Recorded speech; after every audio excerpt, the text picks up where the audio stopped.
Okay, it says you're live. Now I need to get back into everything else.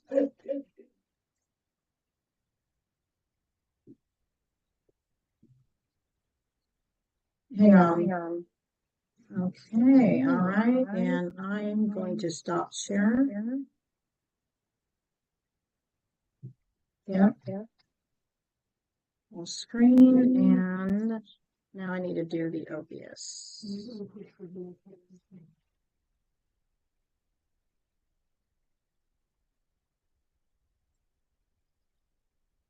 Thank you.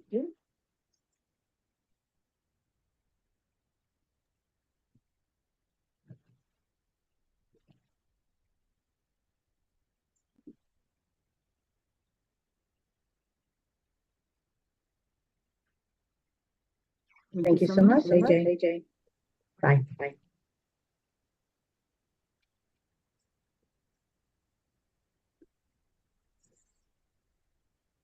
All right, here's MB.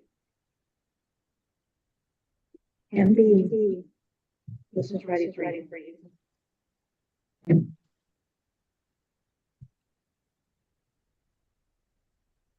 Miss Mary. Can you hear me?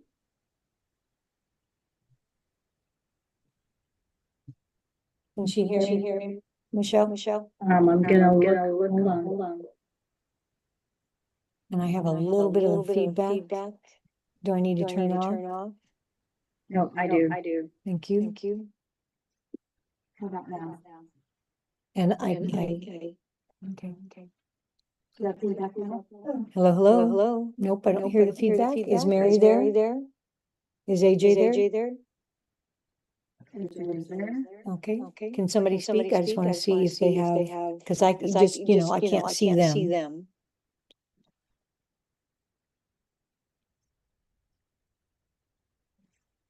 No, close to end that meeting.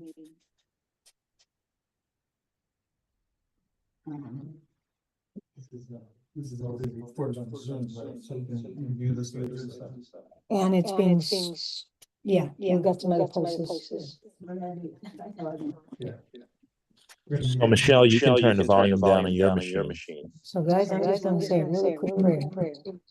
Father God, thank you for the support, for the provision, and for the community. Thank you for these tools that we can use for health and healing. Ultimately, the supreme healer.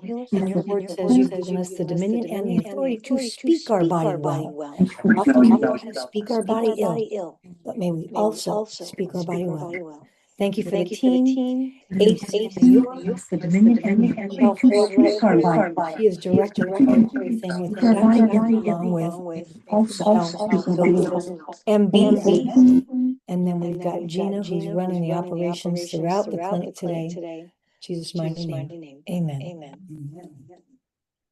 I didn't miss anybody, Dad? Okay. All right. Can you hear me now? So welcome to Microcurrent Academy.com, our live training here today. And I got to tell you, we took a look and it looks like we are the only hands-on training west of the Mississippi. Yeah. Somebody was having something happening in late, anyway, like in Florida. But that's super exciting. There's so much happening online. And many of you have said, hey, Yvonne, we need some hands-on. I know we've met before, but now you're taking it to that next level. And you're going to learn what we learned for basic level 1 and 2. And yeah, I'm excited to hear. So we're just going to jump right in. A little bit of day 1, you have a schedule, and I already do know there's going to be a few minor changes to that schedule, but we won't actually note them right now. Does everybody have your ear clips on? That's the first thing, or the pad. Okay. I don't have ear clips or Okay. Miss Tanya? I'll get the tab. All right. Ear clips and or pad? I have your clips up as well. Okay, you do? All right. Where are yours?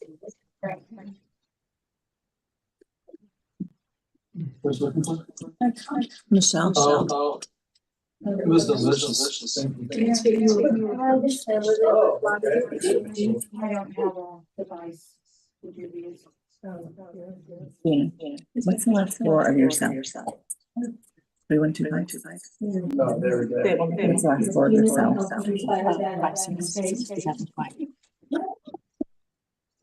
Thank you.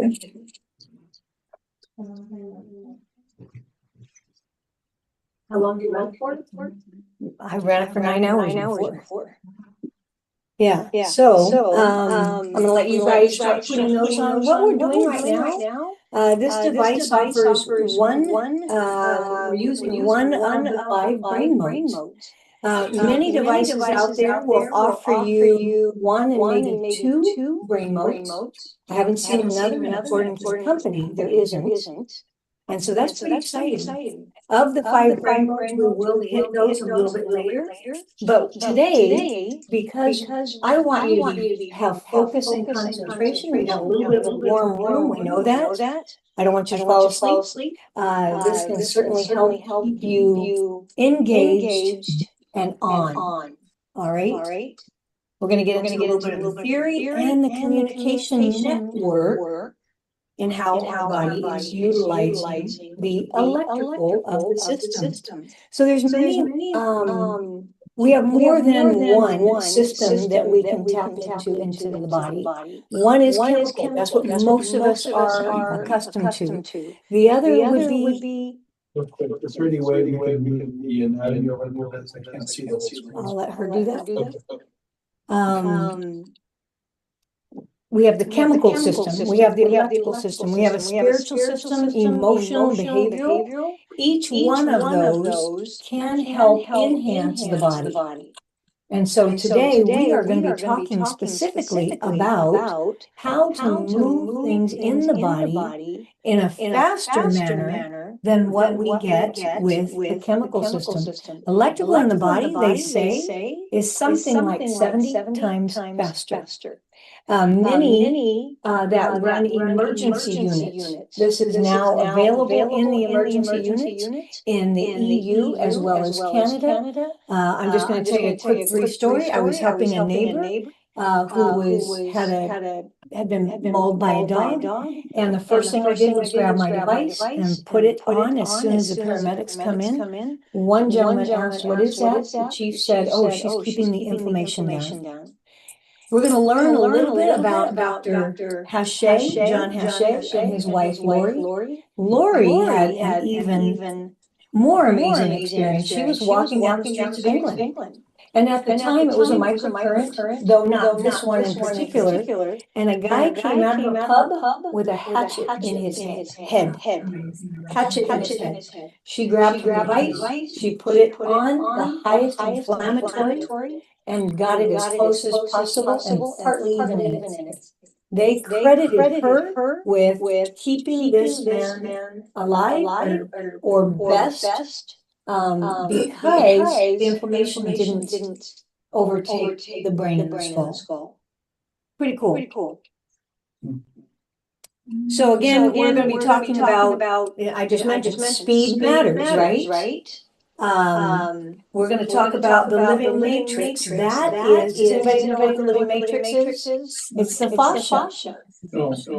The fascia is that webbing underneath our skin. Oftentimes we might not notice it until we begin to age, or if somebody has maybe doesn't have the best of health, and you'll see it oftentimes come up underneath the skin. Just a moment. Thank you. I gotta share my screen. Give me just a moment. Yeah.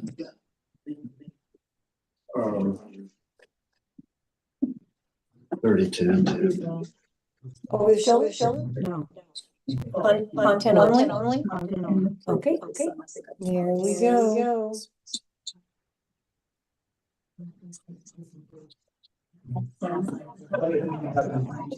Why is it? Command tab.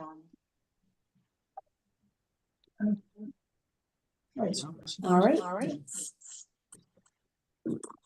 So, which one should I do? 32. Yes, it is.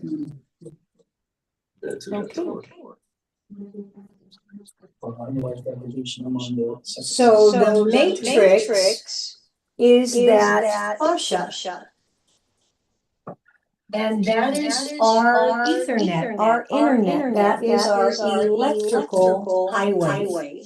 Okay. It's also where the production of ATP and collagen collide. The devices that we're talking about right now are considered advanced and new technology, even though this closed loop neuromodulation has been around since early 2000s. You may have recently been hearing about split chips or dual chips. We've had this dual chip since back then. And that would be, the credit to Tim Smith, who is the founder of Avasia. And Tim Smith worked with NASA over 80 plus patents.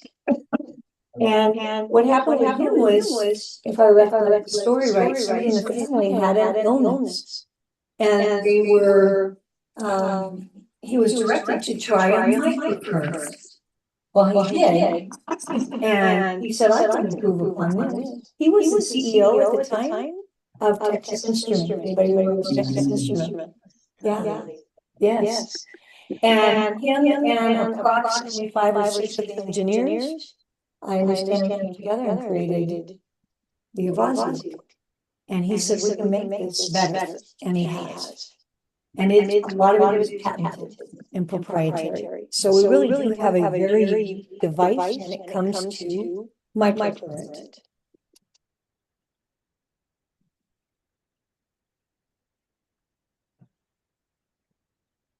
Some of the ways that the microcurrent can help, it can help by supporting the underlying tissue.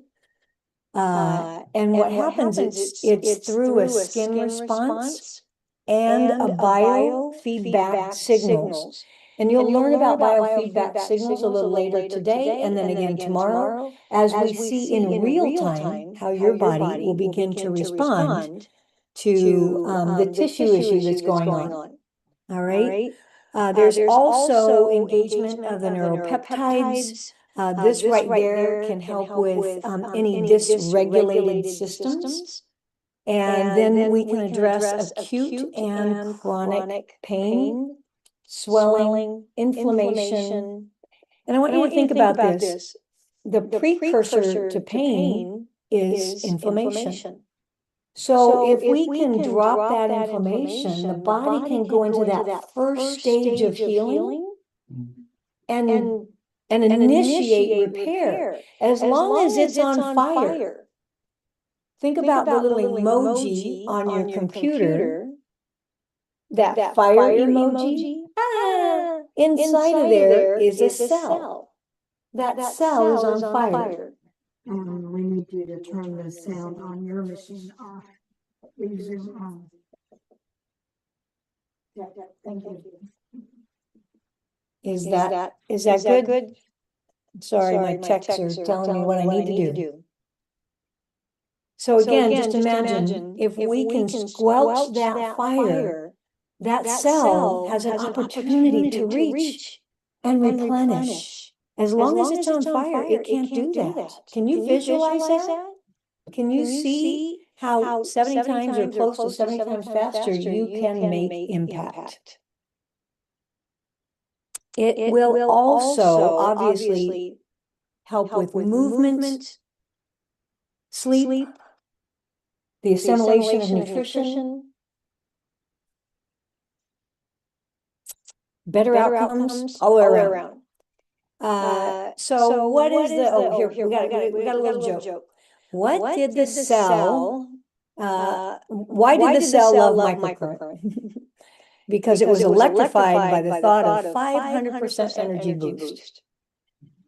That's another thing you've got in this machine. We all understand about ATP. We're going to touch on it. ATP is the energy of the cell. You have in your hand something that can increase it by up to 500%.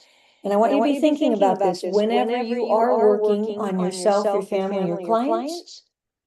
I'm going to get blood flowing through the heart, through the liver, the spleen, the affected tissue, the injury, up to 500 times faster.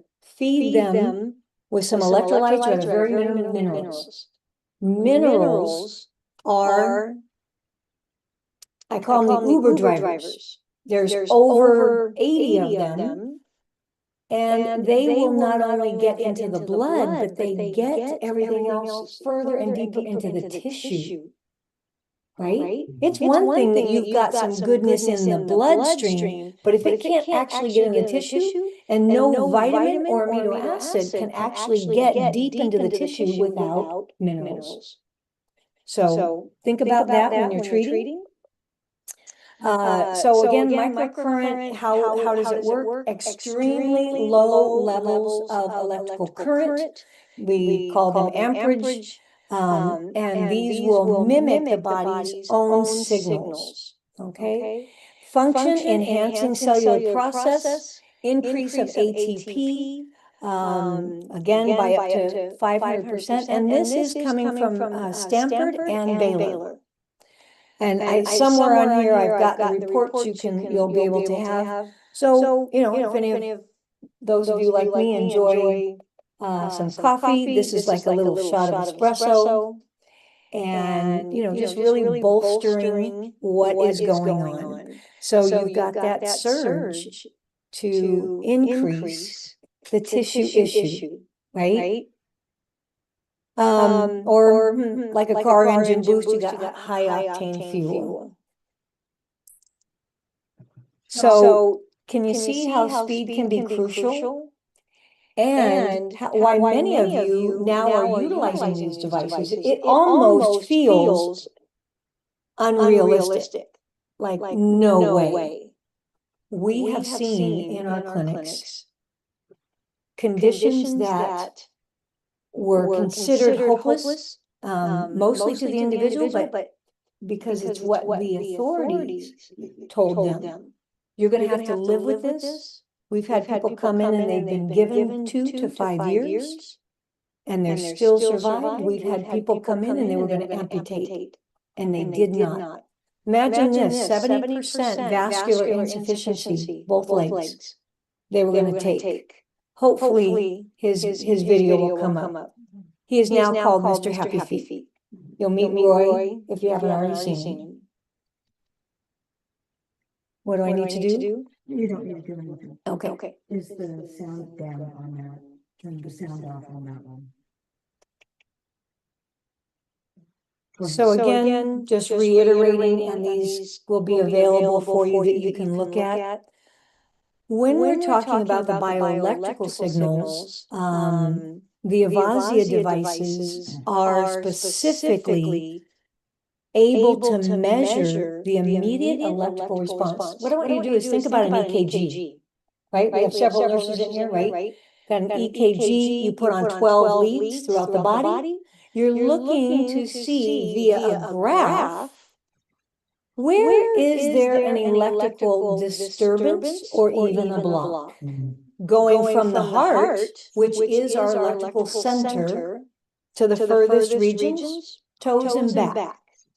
You're going to have the capability to read it on our Pinnacle has a display, but even our home devices, if you begin to learn the lights will give you information, and then you use your phone maybe as a timer. And that will be how you can know and register the information.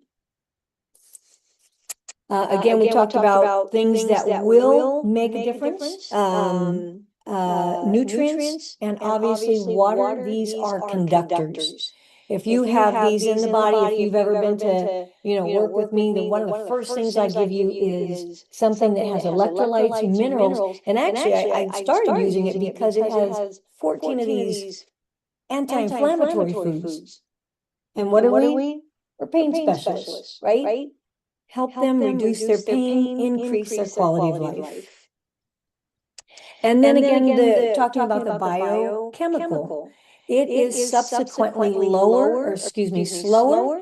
It is triggered by electrical, but then it takes time for the process to happen. And there are some things that can hinder. One will be your enzymes in the body. Two, the nutrient density of the body. And I want to stress, because we are learning a couple things here. I truly believe what God said, from the soil I drew you. We know to date of the minerals, there's over 80. 60 of them are required for the body because the body can't make them. And you have to have them for rebuild. I'm always going to be focusing on rebuild. Add that, that's your brick and mortar, right? But same with the vitamins. There are vitamins, amino acids, essential fatty acids. So these are things that can also hinder the speed of chemical, obviously, as well as really it is the mineral electrolytes more so. And of course, medications. When you have somebody, we recently had a gal, she went from 13 medications, she's down to 2.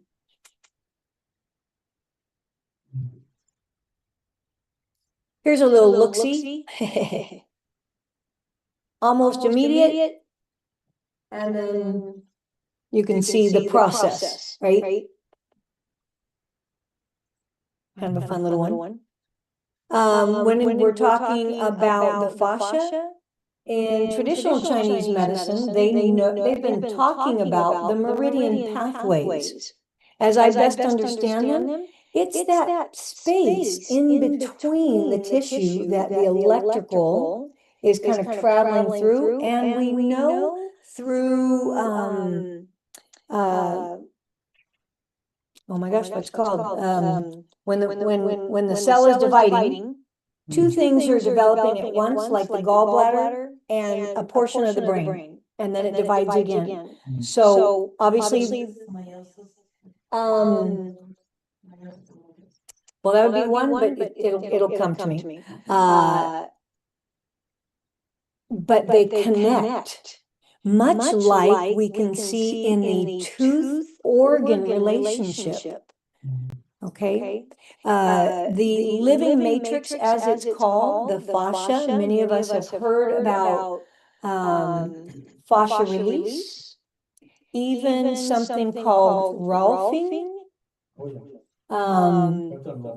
Yeah, some may say when you look at what we're doing, there is a creation of scar tissue. You release some things, but there can be a creation of scar tissue.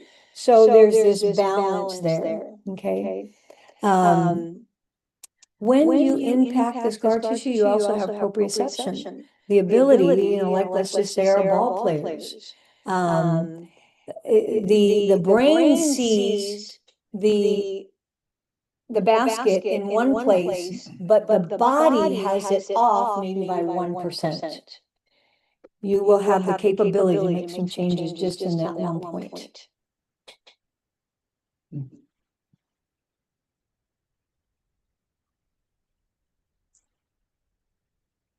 I think most of you may have seen this. This is the living matrix strolling under the skin. Hopefully you took a watch on it. It's pretty cool. They sliced an arm and went underneath it with a camera. And here we get to see, and I'm just going to jump forward. Oh, where'd it go? See if we can't get this.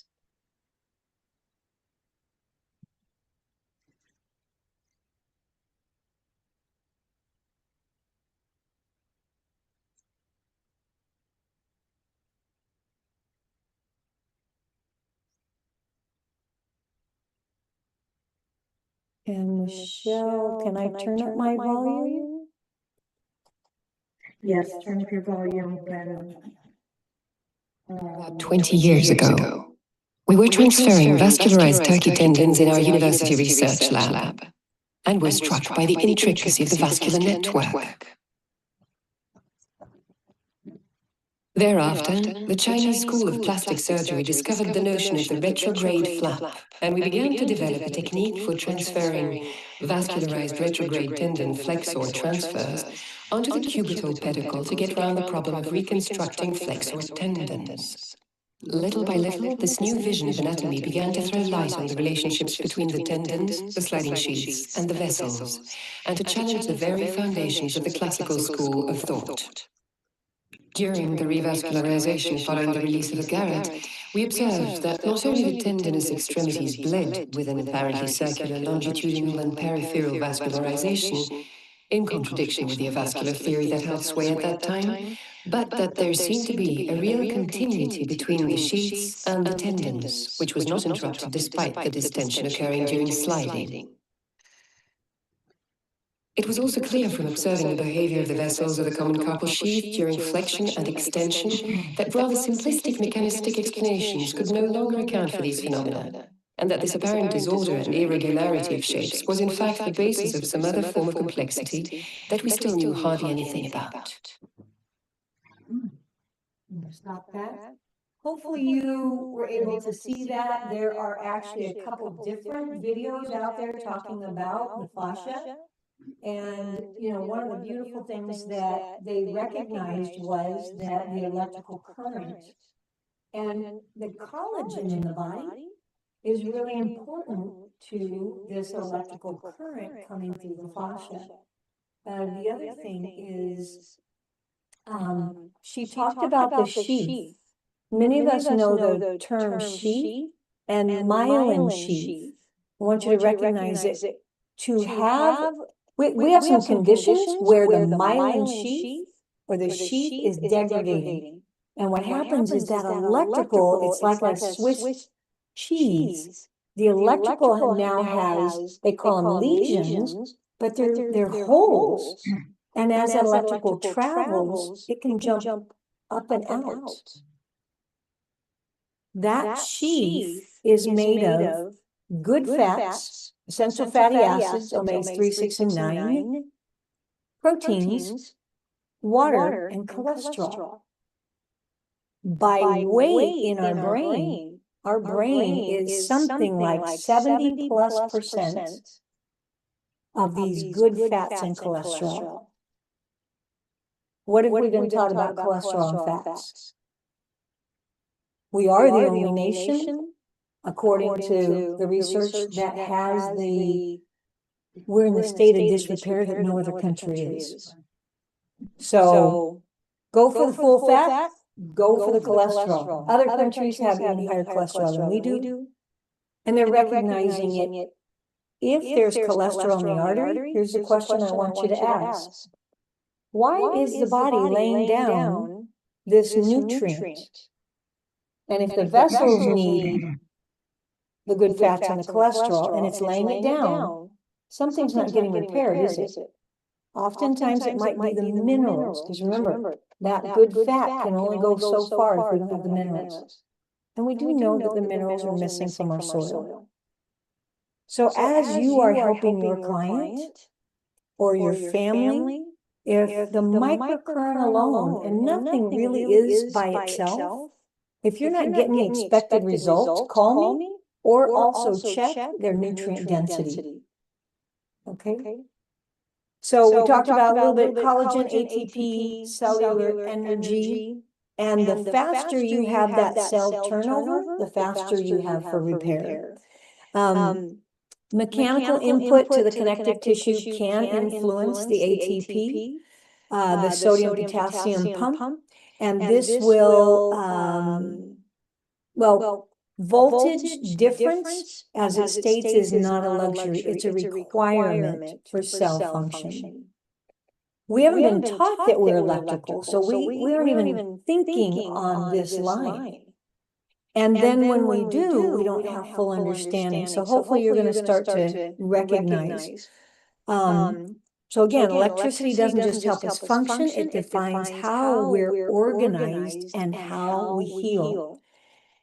Now, many people believe that healing is the absence of sickness. I don't. I believe healing, or excuse me, health is the absence of any sickness.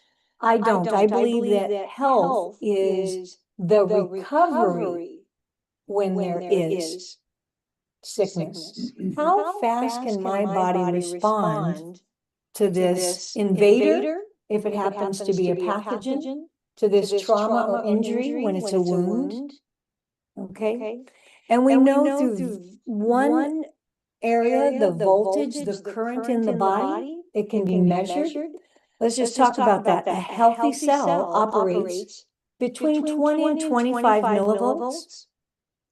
And you have, it's this negative charge that runs throughout, keeps us all normal. But if you drop below this normal, you need twice as much for the repair. You need enough to get back to where you were, and a little more for an extended period of time for that repair. Does that make sense? Yeah, great. So if a healthy cell voltage is 20 to 25, it's actually a minus, creating an environment that supports the cell's activity, homeostasis. When you're fighting illness, the cells require even more. And this is, you're going to learn some immune system protocols. And we're going to do one of them today. I think is Pirog's ring on our schedule today, or maybe that's first thing tomorrow morning. Anyway, another one that'll eye-open you. For those of you that have your ear clips or the pad on, how are you feeling? You're feeling relaxed but concentrated? Are you on 30? Yes, 3245? Excellent. Gary? I can take a nap right now. Interesting. So this one also is what we use for PTSD. So I don't usually hear that with this. But much like coffee, do you know somebody that can drink a pot of coffee and go to bed? That's my husband and my neighbor, right? Me, if, I think Margaret and I, if we have anything after 3 o'clock, we're up till all hours of the night. So sometimes you will find when we're talking with these brain waves that somebody will respond better to one of the other ones.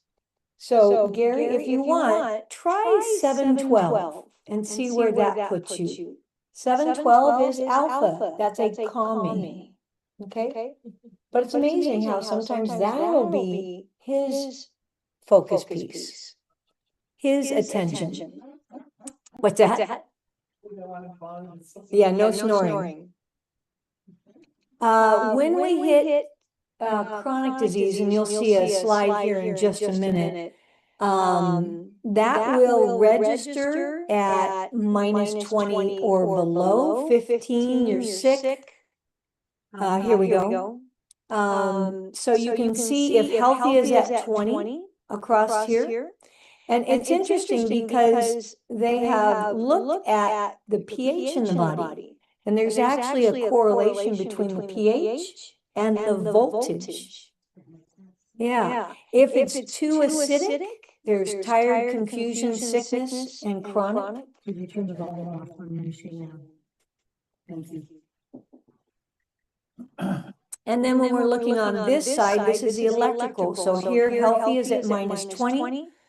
And those are millivolts? Millivolts, yes. If measured around 15, you'll feel tired. Let's talk about electrolytes and hydration, Gary. If you fall below 10, sickness.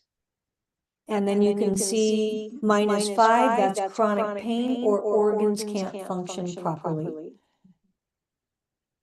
You have a device that will be able to go stimulate, remove any areas of electrical resistance, and charge things back up.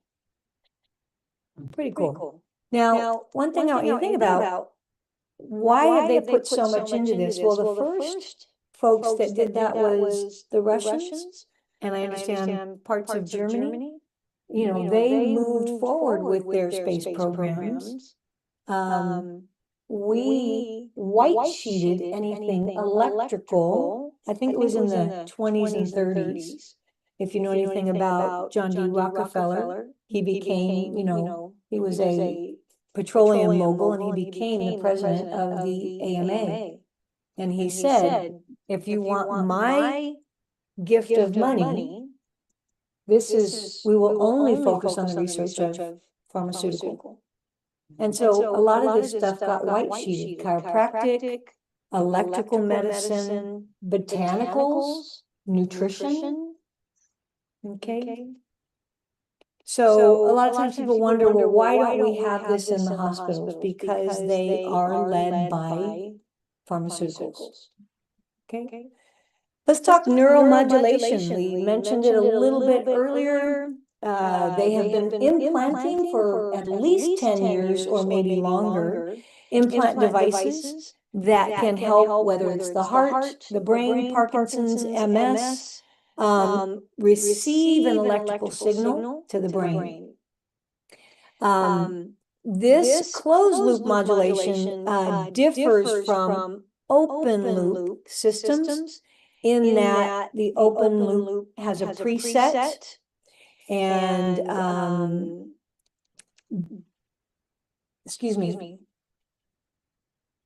the closed loop has a preset, and it responds in real time. And again, you'll see this on your devices. Your device has that capability. Some common types of neuromodulations would be a TENS, microcurrent, deep brain stimulation, spinal stimulation. We're going to learn about PONS, the portable neuromodulation stimulator. You have one of those. Vagal nerve stimulation. You have one of those. Magnetic resonance, also focused ultrasounds, guided ultrasounds.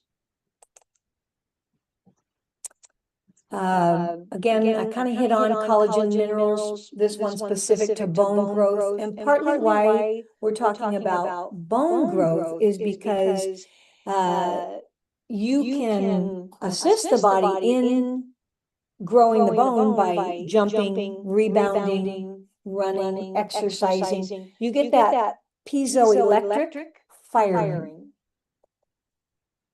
In here you have a bone stimulator in the two devices, in two of the devices that are available. So we were talking speed earlier. Imagine if you can, what you can do at 70 times faster. Okay. Think about this: plant or soil minerals that carry an electrical charge. These would be crucial because the bone can't rebuild. And what we get when the bone doesn't rebuild is cartilage. So if you know anything about Boniva, Fosamax, bisphosphonates, this class, they actually, what's happening is when you go get a DEXA scan, it appears that you have density. What you have is cartilage, you don't have strength. And if you know anything about the various lawsuits and then the renaming, reformulating, and then renaming, they still all fall under this pharmaceutical set. Again, you have something that can help grow bone faster, but it will require the minerals. Minerals have those hardening, like tin, copper, silver, various ones that will actually harden the collagen. Calcium. Okay, calcium, 2% of our body is calcium. A lot of people are using magnesium when there's a twitch. Remember, magnesium is the relaxer. If you've got a constant twitch, whether it's facial, somewhere else in the body, restless leg, get some calcium. That's the one, it's twitching because it's contracting. You can certainly aid with magnesium, but it's missing the calcium. Try that and see if it doesn't not return. You should find that you're not needing your magnesium as often. When you know what each individual mineral does in the body, and then of course together it's just synergistic, but you're just going to be better able to sustain your family and help your clients. And we'll talk later. There's, positively charged, obviously I'm talking supplementation, because like cow's milk, they say there's something like 10 milligrams. We're talking like getting 1,200 milligrams in the body for rebuild. Okay. Acupuncture or microcurrent. Acupuncture is working on the electrical as well. We just want to point out, though, it is leaving a scar. Does anybody remember what a scar does in the body electrically? Stops or blocks. Blocks or hinders. It becomes an area of resistance, and we'll look at that just a little bit later as well. Okay.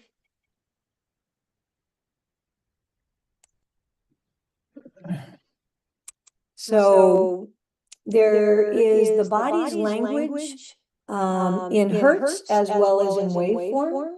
Our body and things of nature are running on the sinus wave, also known as sinusoidal. Technically, it's biphasic. That's what these machines are designed on. Mary has a question. Yes. She says, what about impact of bone reshaping or absorption like a bone spur? So if you have a bone spur, a bunion, the big hump here on the back, we now call it tech neck. From this, we used to call it the dowager's hump or widow's hump. What's happening, if there was an injury there or it becomes a stress point, the body comes in and is trying to lay down minerals, calcium specifically, to help with that stress point. If you get this buildup of calcium, whether it's in the vessels or on the bone, a lot of times we'll also see it, that tartar on the back of the teeth. The body's trying to absorb it, but something's missing. For a lot of us, it happens to be either the other minerals or vitamin D. How many of us have been told to stay out of the sun, or we lather up with chemically laden sunscreen? We now know that's doing more harm than staying out of the sun.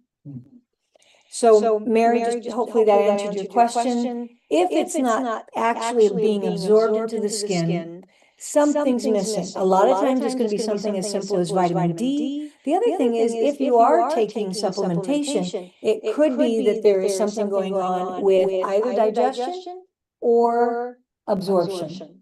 So we would look at those two areas first. And usually, a lot of times, I just get people on a little squirt vitamin D or make them go out in the sun. And they'll see some changes in, because the body, when you increase your calcium just a little bit, it can actually pick it up and reabsorb it. Same with kidney stones. Same with kidney stones. If they're calcified, that's your body telling you it's a sign. I'm not absorbing this. It's pretty cool. And we should talk, there are different types of calcium. Anytime I'm talking about any nutrients, it will be plant. And I specialize in liquid, but there are a lot of great others. Any questions before we go into a couple different devices? And what's my timing? I don't have a clock on. It's 9:44. All right. Let me just grab my schedule. Is that me? Okay.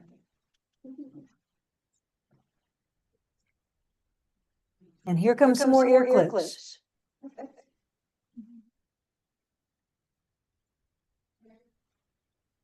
So we're moving along. What time is it? 9:45. Oh, we breezed through quite a few things. Okay. So now we're going to talk devices. And I am going to go quickly through these because you will have these to refer back to. Anything that is considered, there's bioelectric and then there's bioelectric. Some of them, and sometimes they're categorized in major or main, and it's not, and some will have a different category. But think about this. If it engages the electrical, it's considered a bioelectric device. Okay? Like a TENS unit, the electrical muscle stimulators, inferential current, microcurrent, and then frequency specific. There's also a device out there I've had people ask me about. It's called the Healy. If you've heard of that, that is actually a bioelectric device as well. Any questions there? And then, because you actually, your device becomes a generator, you're going to be able to use non-bioelectric tools to add on to what you have. So I want you to understand what is impacting the electrical and what is permeating the area. So we have pulsed electromagnetic fields. These again emit low-level electromagnetic waves, and they accelerate repair in the body. Radio frequency, that usually converts to heat in the body, which will stimulate the collagen, which by itself will also, we've got tightened skin, but it will aid in repair. Light therapy, your device has an attachment, so you have light. And then we've got sound vibration, therapeutic ultrasound, shock wave, and acoustic therapy as well. All are beneficial for the body, but these do not engage in the electrical. Any questions there? And here's a little abbreviated list of what I just said. And so you can either screenshot that, or when you get the when we get this up and running. Thank you. So now we're going to talk about inflammation and the concepts and how it's expressed. I mentioned it a little bit earlier. Inflammation is the precursor to, inflammation is the precursor to pain. And in the presence of inflammation, the body cannot move into those first stages of healing. Think of it as fire in the hole. Acute pain, this is when the brain sends white blood cells to the injured site. It creates a bond and creates an oxygen reaction. Now, when we have inflammation and you use your device to drop that inflammation, here's what I want you to think about. You're going to move pus throughout the body. We're going to move it from here. We're going to move it back into the bloodstream, and then the body has to disperse of it. So you're going to hear us talk about either Herxheimer's result or reaction, detox reaction. When we do that, that is going to go through the liver and the kidney. So after your treatments, you want to encourage your client to do a foot soak, Epsom salt. Just a reminder, you probably know this, bottom of your feet have over 8,000 large pores. So we're going to help pull them out with Epsom salt. You've got some other things you can use also, but that will draw some and a good chunk of it out, thus keeping it away from the liver and the kidney somewhat. Does that make sense? Okay. And you'll see this again. When we're talking about this fire in the hole, like a beaver dam, inflammation and scar tissue do two things on the electrical. If it's traveling, let's say we've got a river and it's flowing and you've got a beaver dam, it's going to block it. one of the things water does is it'll vortex and try to tunnel, or it'll go around. Well, here's what I want you to think. Your electrical will do the same. But when it goes around, and let's just say I had, and this did happen, I had a breast issue. They came in and they took out a pretty decent chunk. I got a nice scar, and from anything down, that electrical, so imagine this is the river, it's going to find a way, and it might not find a way till down here where it matches and connects back up. Okay? What's happening to that tissue in between?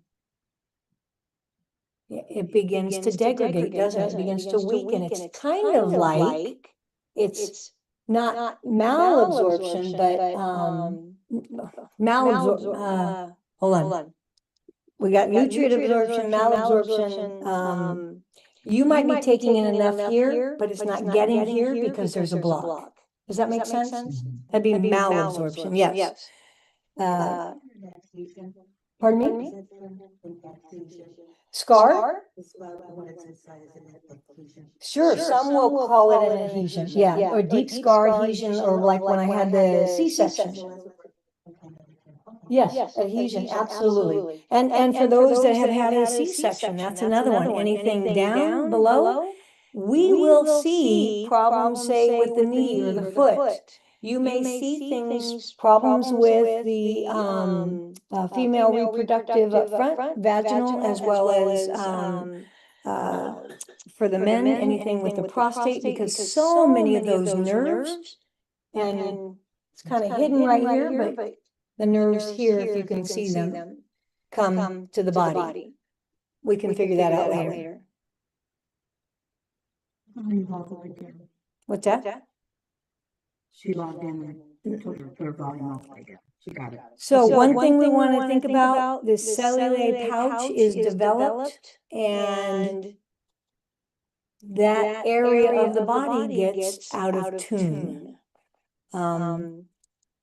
Eventually, for many of us, especially if you like continue to exercise or you use different modalities, that tissue can be reabsorbed. Now, if it is adhesions and scar tissue, you're going to need something to come in there and neutralize it. I don't have a voltmeter with me today, but with Dr. Hache, we actually measured our scars. And he talked about one gentleman that had a scar that registered something like 1.4, but it was enough to light a light bulb. And lots of pain. And all he did was treat the scar. And immediately the pain just, started to go down. Where was the pain? I don't know. It was one of his.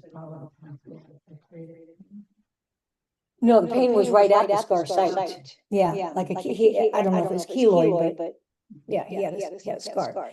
So, with inflammation, free radicals and other toxins leak out, and sometimes these pouches will burst, sending that toxin into the bloodstream. This is called sepsis. Sepsis is friendly fire in the beginning, but at some point it can override and it can become very dangerous. And you begin to look at where it begins to kill the cells around it. There's a chain reaction that can occur. I believe sepsis in a hospital is somewhere within the top 5 or 6 leading deaths that occur. It's pretty high or low. You'll find that you have a device that, so we can actually measure the amount of inflammation in the body. That's our C-reactive proteins, but they don't know where it is. Utilizing your device, you can find it, and you can start to help move changes and make changes.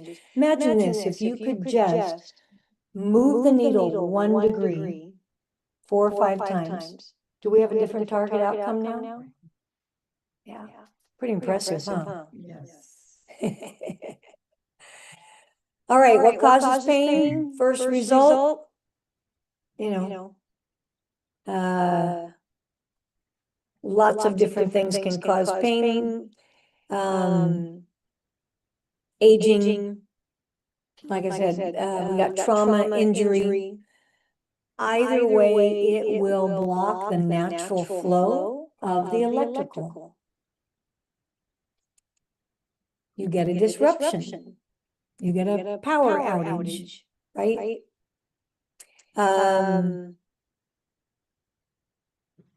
If it continues, you have tissue damage. You've got a tissue issue. And with our device, we'll actually feel the impedance. I know some of you have felt that. You're going along nice and smooth, and all of a sudden you can see the skin is being pulled. Yeah, so much like if you're driving down the road and you hit a water puddle, do you feel your car bog down? You'll feel it in your devices. You can actually see it for those that have a device that has a display. A little bit about the inflammatory process here. We got some histamines that come in and are being released. We get some dilation going, clotting begins. Obviously, you can also get pathogens and cell debris in there. And there's a new term that was coined by Dr. Oshman, inflammaging. Americans have the highest inflammaging of any other country. Supposedly, chronic inflammatory processes are the precursor to 4,000 different conditions. Some state virtually all of them. Now the CDC and NIH says take out accidents, 8 of 10 people die of a nutrient deficiency. That's huge. Recent studies have linked inflammation to depression, and it decreases life expectancy by as much as 35 years. And we talked a little bit earlier about the CRP, your reactive proteins. This will indicate low levels in the body, but no traditional test or scan can determine precisely where it is. What did I tell you you could do? Yep. And then the same thing goes with the telomeres. Telomeres become shortened. Mary has one more question. Yes. Will saunas help enough to eliminate the toxins going back to? Absolutely. A sauna would be wonderful as a form of detoxifying the body. Yes, because our largest organ is our skin. And when you sweat that out, we now know you're not just sweating electrolytes. It is literally what they say alphabet soup. It's everything. Absolutely shower afterwards, obviously hydrate well. Everybody put your hand on your chest. From here down, approximately, I've seen different numbers, 70, 85% water. From here down, we are water. So be sure to hydrate when you're doing that kind of stuff. We have a specialist here who does foot detox, and we'll have her just give a little shout out here in a minute about what she sees. But just to finish about the telomeres, this is the end of all those DNA strands. We've got an expert that can speak on DNA strands. They call it your body's aging clock, right? So you can see inflammaging telomeres. And the brain doesn't know the difference between physical and mental stress. So when we're stressed, we can age ourselves. Put your ear clips on, run it on 712, or I absolutely love theta. But you have several things. If you're not sleeping, you've got 712 to sleep, and you also have delta for those that cannot get into REM sleep. REM is that rapid eye movement. And REM also clears out the proteins in the brain.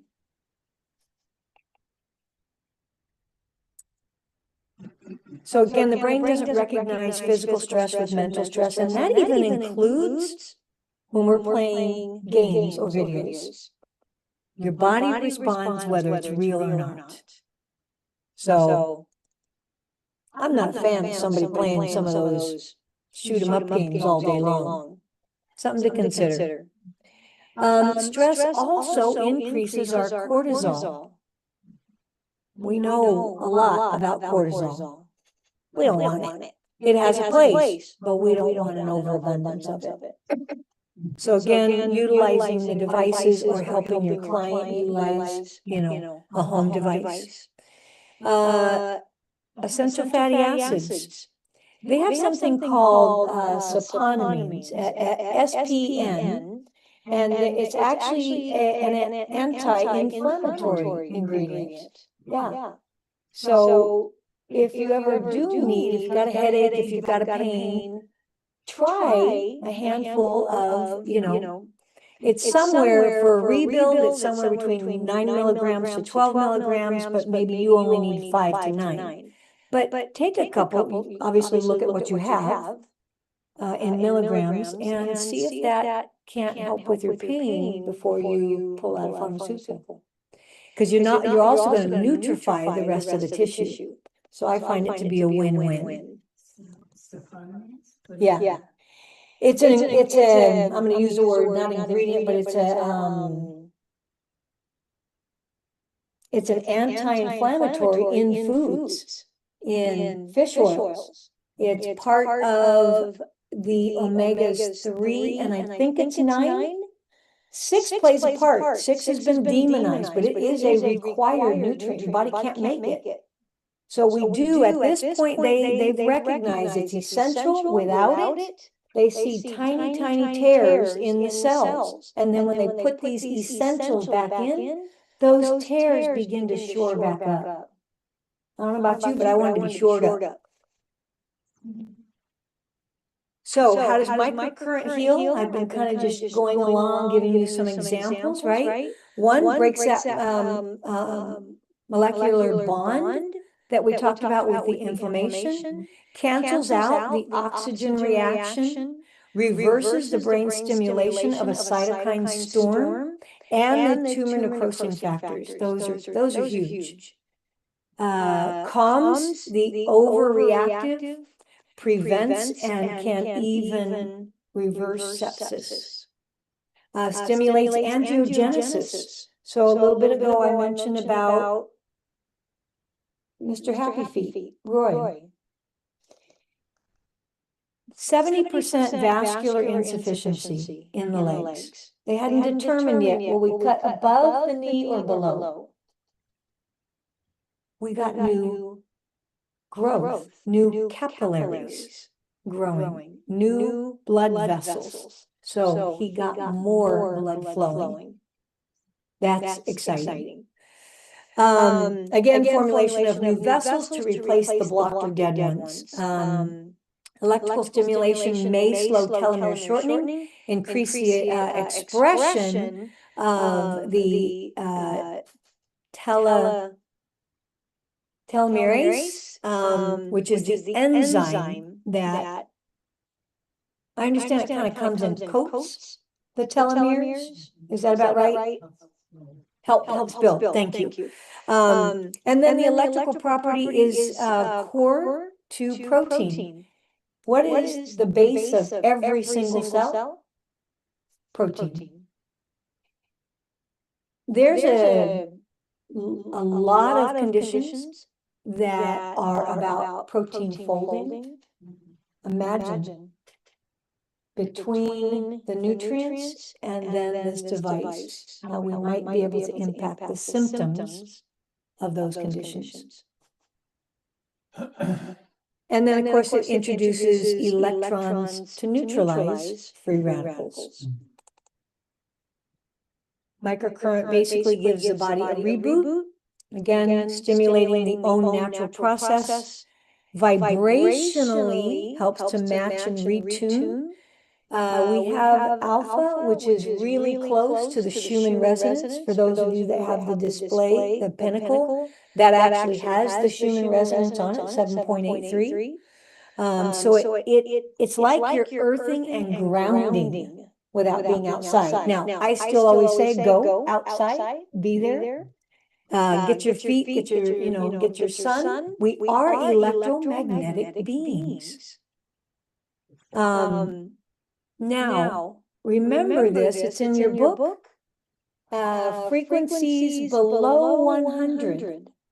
So when we start to get into the different frequencies, nerve is 2, below 100. That's regenerative. Anything below 90 would be for your organs. Anything above 100 is a speed of and a depth of anti-inflammatory. Okay? So when you see some of these numbers, if it says 350, what's that going to tell you? It'll also, that one in particular, will also help with scarring. If I said 77, what would that tell you? Regenerative. Yep. Okay. I just want you to kind of get that stuck, because the more you know the numbers, it doesn't matter what device you use, you'll know what to do. Okay? What's exactly regenerative? Nerves. Oh, Bone building. okay. Okay, So so neuropathy. neuropathy, yes. There's going to be vessels and nerves, peripheral neuropathy that will need to be addressed. So you have to address the vessels as well as what's the root cause. A lot of times it's one of these nerves coming from an injury.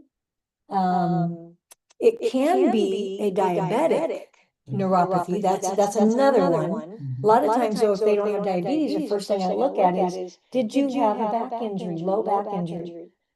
A lot of times they have. And I'll kind of walk them back through first grade. I had one gal, she had a wound, wasn't healing, came in, started healing it, and weeks into it, she remembered she was on the merry-go-round, and she was like 6. And the big kids came over and started pushing the merry-go-round, and she flew off. She said it was, a good chunk of the rest of the year she couldn't sit down. So we went in, took the wand, she did, because we're not licensed to do this, but right here on the tailbone and then up to the coccyx, amazing things happen for her. Both vaginally as well as things down below. And we treated scar tissue. I heard that some of the medications we give cause neuropathy. Yeah, so some of the medications that they give, the question was, can be a reason, neuropathy can be a symptom. So obviously, stop the offending. But what's happening is that the tissue is getting degraded in one way or another. So we would want to begin to treat the tissue. And if there's any way that we can find or work with their doctor in what is causing this and how can we utilize something different. And some don't want to, and we have people that, while this, a lot of times you'll find people don't need to manage. This becomes a management tool, but it's non-invasive. Okay, does that make sense? The regrowth will come. Microcurrent and none of those other devices we talked about can rebuild missing tissue. It's only nutrients. Those are your brick and mortars. But we're going to move the blocks out of the way. So rather than your nutrients go in to try to combat that, remember, we have our own Department of Defense here.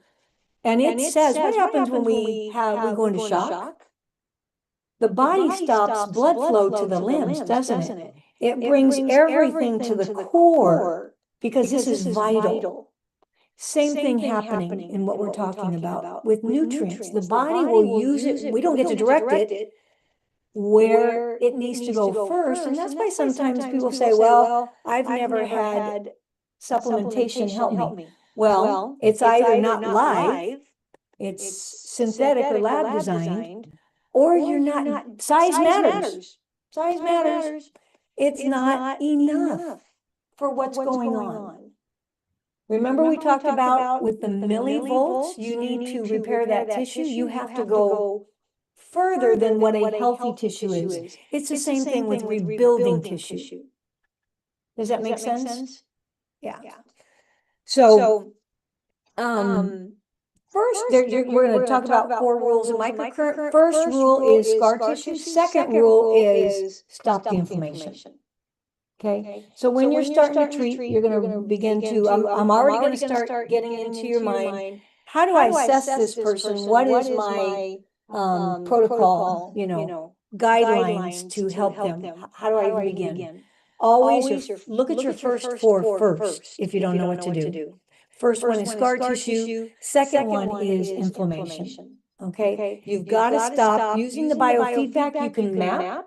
A lot of times we know what the issue is and you can just go directly there. If you're not sure, we've got some hidden pain or referred pain mapping that you'll learn.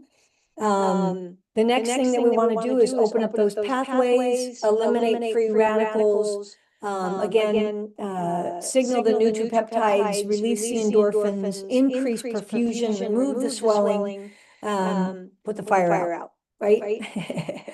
First rule of microcurrent, address the scar tissue. Again, this will be written out for you. And that's the end of that one. Yes. Elimination of free radicals, is that done through nutrition or how is that done? Well, when we can move some of the fluid flow of the body, we can assist in that. There are certainly nutrients that have high auric scales and can help neutralize that happening in the body. But you have a device that can help you move stuff out faster. You will, and that's why we talked a little bit about, I mentioned the healing crisis or a detox reaction, because you're actually going to bring, you're going to open up that can of worms first. And the goal is to help them get it out of the body as quickly as possible. What happens with that is people, has anybody ever had a detox reaction? You kind of feel like you had the flu, huh? Like you just got hit by a bus. And the body on occasion will even increase the temperature. You can get a temperature because it's trying to fight what you just released. So that's why the importance of detoxing, whether it's a sauna, a foot soak. Many of us don't have like an electrical ionic foot soak, but you can certainly use something as simple as Epsom salts and a hot, put them in a hot bath or bucket. Thank you. Many years ago, I had something acupuncture done, and I never slept so well. Was that a form of detoxing? So the question was, she had acupuncture and she's never slept so well during the sessions? After, I just Yeah. went out like a crash. Yeah. Is that a form of detox? Oh, absolutely. It's moving stuff out. Absolutely. Yeah. So that's what you're talking about, detox. Yes. Yeah. She was moving stuff out. Absolutely. So there's 2 nervous systems of the body. And do we need to take a break? You guys got me on track? Are we good? Okay. All right. I think you need a break. Okay. Do you want me to go on or you need to go? I need to go. All right. So, Does anybody need to follow you? I don't think so. Okay. 2 nervous systems, fight or flight, homeostasis. I think I got a crowd that understands what this is. Eat, sleep, digest, assimilate. That is homeostasis. When you're in fight or flight, increased blood pressure, heart rate, blood sugar, decreased pH balance, oftentimes decreased circulation, cold hands, dilated eyes. Your brain wave will be registering at beta. some conditions that look like this. A lot of the autoimmune conditions are in fight or flight. Stay in fight or flight long enough, and you create other problems, other symptoms.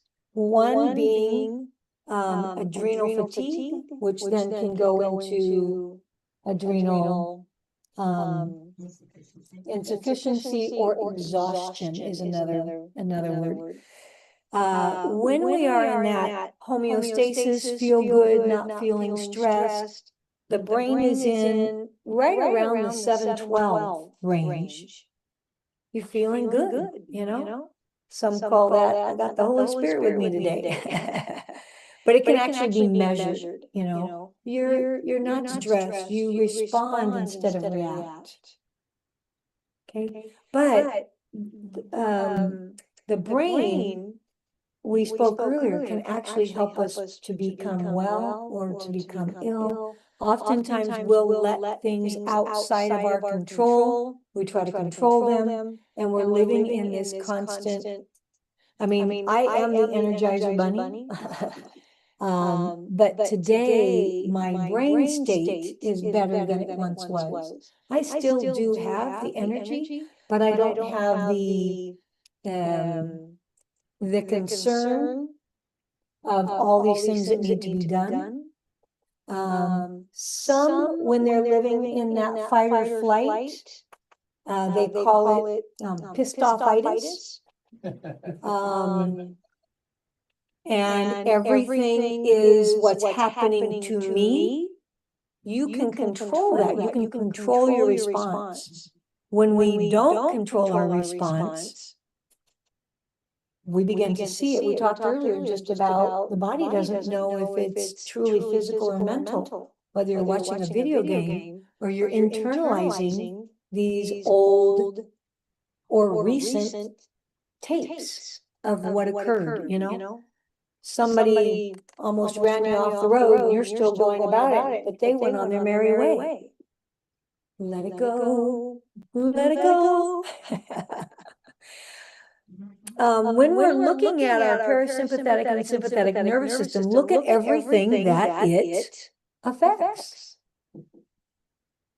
You know, many will state emotionally, we can control all of this. God said, let's give them dominion and authority to take and have power over all of this. This includes our body too. It includes our mind and our thoughts.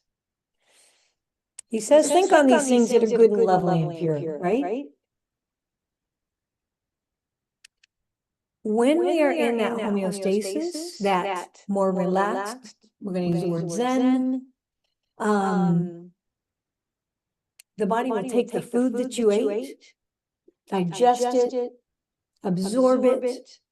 But if you are in this, I'm running from a bear all the time, or victim mentality all the time, or you're out to get me all the time, and you're wondering why you have illness, stop and really think, how can I shift and change that so that I can have better health? Ultimately, it will be about helping. You know, I believe God says, I've ordained to birth and I've ordained to death.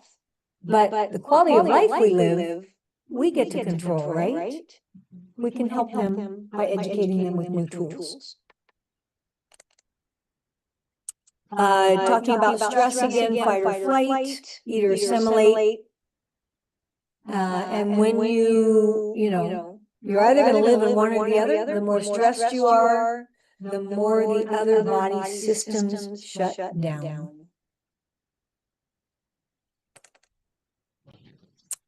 And then there's the sleep connection. We talked a little bit earlier. I mentioned about the delta brain waves clearing out proteins. If you can't sleep, the body struggles to, the brain struggles to recalculate, and there's protein buildups that occur. The longer you spend in this stress zone, the harder it is to slow the brain down and to reach REM. So you have a device that can help you or your client get into REM, whether you they purchase it or you rent it. Get them well. Make a decision how you're gonna, move forward. The less sleep you get, the more pain you have. That's been measured, and it becomes a vicious cycle. It becomes a vicious cycle. And then I don't know about you guys, but for a long time I thought I was eating good food. And then I'd find out, oh, these oatmeal bars aren't so great for me. And, these things that I thought were good, natural, even some of the vegan stuff, I want you to remember with the vegan foods, please check labels.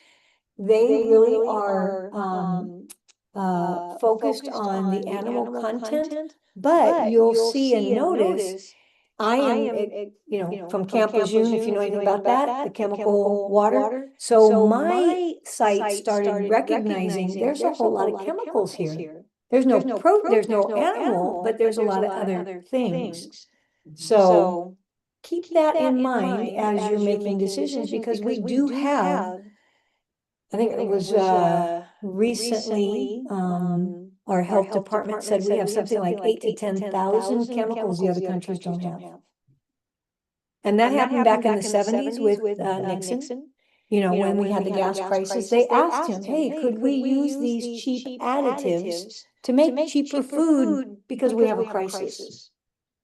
And it was allowed.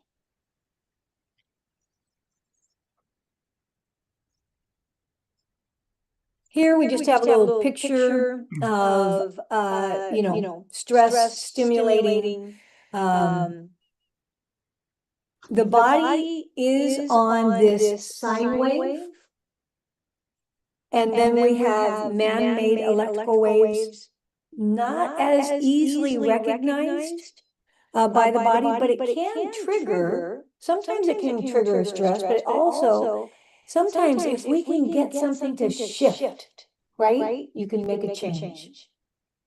You will see with other devices and other modalities, square wave, sawtooth, triangular,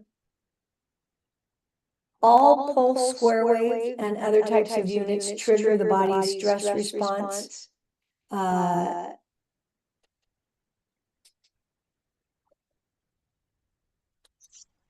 So sometimes they say it can dominate. But I have seen these tools still work. If somebody already owns one, recognize what you have, recognize its limitations. But again, sometimes when we can get a shift, remember I said 1 degree of change is going to send us in a new direction. Now, with our Avazia microcurrents, they recognize the body on the same wavelength, the sinus wave, biphasic sinusoidal. And so you also now have that brain-heart coherence, communication, resonance, and things happen even faster simply because of that. Vagus nerve, we'll be doing vagus nerve a little bit later. To date, they are implanting these for everything from MS to Parkinson's. I think I have a list somewhere, but it helps to control the parasympathetic nervous system and get us into that calm. And you can use your ear clips. You can use the little pads, at night, tuck them under your pillow, or sit on them or put them on your back. It'll kind of go up. It's not directly a wave, brain wave, but it will impact the body in a positive way. Obviously, when you actually think about this, the vagus nerve, it's the longest nerve, and they call it the wandering nerve. It controls inflammation body-wide because it actually engages with all the organs. And I love this. So some people say, your brain is your master, the master brain. No, the spine is. No, the gut is. Well, when we understand what the vagus nerve is, it all is connected. All of these nerves, is this on? Okay, all of these nerves, let's look at this.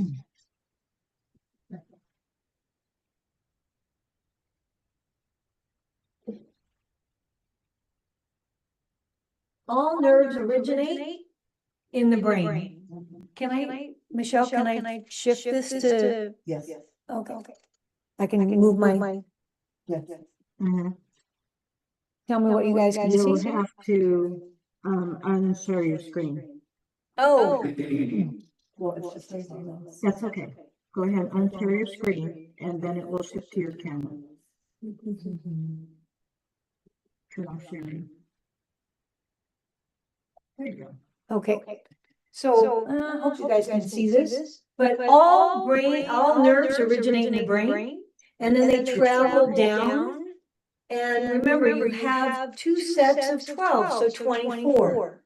So right here, it will branch off and innervate up into the skull, and you've got like 5 of them are for oculary, the sinuses, upper and lower mandibular, and maxilla. Then it comes down. Now 6 of them will come down to one arm, 6 down the other, all the way to the fingertips. Then they continue to run down. These nerves will, talking about spinal, they come from the spine and then wrap around to every organ here in the trunk. And then they're attached to the vagus nerve, which takes it back up. Isn't that fun? I think we got 3 control centers. Anyway, they then continue. You've got 6 that'll come to the right side, 6 to the left, all the way down. And then, of course, here at the tail, the sacrum and the coccyx, those come forward to the sexual organs. So if there's any problems here, take a look here at the sacrum and the tailbone. And you just might be able to make a huge impact there for somebody. Any questions there? All right. Okay, so share your screen again. All right, let's share the screen again. Hang on. Wait, Let me do.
Okay, we go.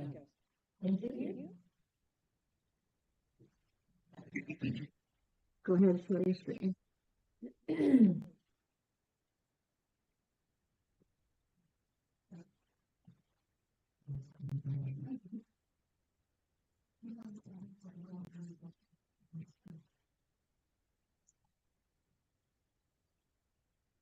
All right, any questions about the vagus nerve? We are almost done. And there's that brain gut, I'm gonna put spinal axis. So this is your enteric nervous system, and it governs the gastrointestinal, communicating with the CNS via the vagus nerve. And so sometimes it's referred to as the second brain. Keeping the gut and vagus gateway healthy does impact our mental health. They have found that if we can clear up the gut, some of these mental challenges, symptoms begin to decrease. Antibiotics can be aggressive, beneficial to have, good flora. Anti-inflammatories work better for depression than psych drugs, and probiotics can help with vaginal activity. You got zinc that can also links to good vagus nerve function. So we have a way non-invasively to stimulate the vagus nerve. One will be a retune, and so many of you are using your ear clips right now, and we'll do vagus nerve after lunch. But you have this little tiny, I forgot what it's called right now, this little tiny guy right here. If you can clip them right there, that's one way to access the vagus nerve with your ear clips. Another way is we'll be using our wand. You can also do what's called a hard stop. This is somebody who's in fight or flight, and you're going to actually bring them up for them to drop back down. Remember we talked earlier, it can be difficult to shift the brainwave. This is one way that we know that we can safely, non-invasively. Okay. So that hard stop will only work with the wand, and we'll talk about it this afternoon, not with the ear clips. Thank you.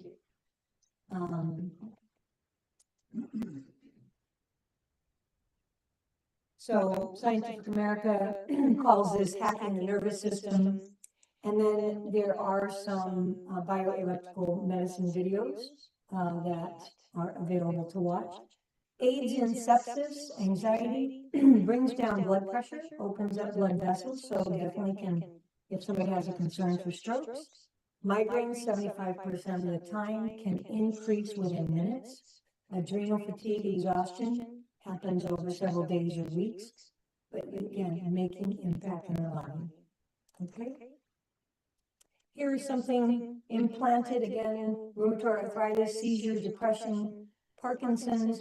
It's approximately, just recently I was at my mom's Parkinson's, and it was between $35,000 and $40,000. Now, every 5 years, they have to come in and override the battery, and you don't get to control this. This goes off. Here, we can use the wand. Not quite as active, but still effective. The vagus nerve pads. All right, this is be for a gentle.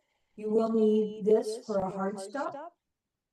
And we're looking at 3 minutes on 712, or if we need to do a hard stop, it's 121. What's over 100?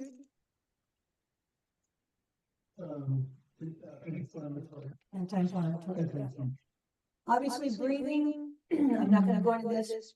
Diaphragmatic breathing, shoulder breathing, there's a difference. Learn how to breathe. Laughter, mini trampoline. And when you layer these things, and we're going to do a scan tomorrow, it will include a voice scan for brain reentrainment, but these are ways that you can help calm.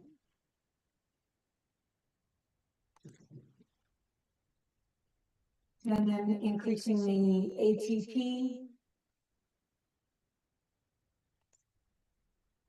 Some treatment barriers would be if there is sepsis, locating any cellular pouches, removing, making sure you get electrical flow back to it, dehydration, smoking, and today smoking is not always about cigarette smoke, but we do know between the smog. And then there is the electrical. We have so many new tools and toys, since around 2010. There is the electrical smog that the body's being impacted by as well. Malnutrition or missing nutrient elements. These are treatment barriers. Again, microcurrent or any other instrumentation cannot rebuild missing tissue. Advanced aging and body deterioration prone to dehydration and malnutrition. And then more areas can create chronic buildup. There's different types of water. We're not going to talk about that right now because we're short on time. But, you know, get a good clean water. And then, again, some missing elements, some things that can help rebuild, or using things also like antioxidants to help remove things. Antioxidants, realize this, they don't actually, they're more on the defense. The compounds of antioxidants are not necessarily a nutrient to rebuild, but they're removing. They're helping fight the fight. Does that make sense? A lot of people, they have a big focus on antioxidants, and we want them.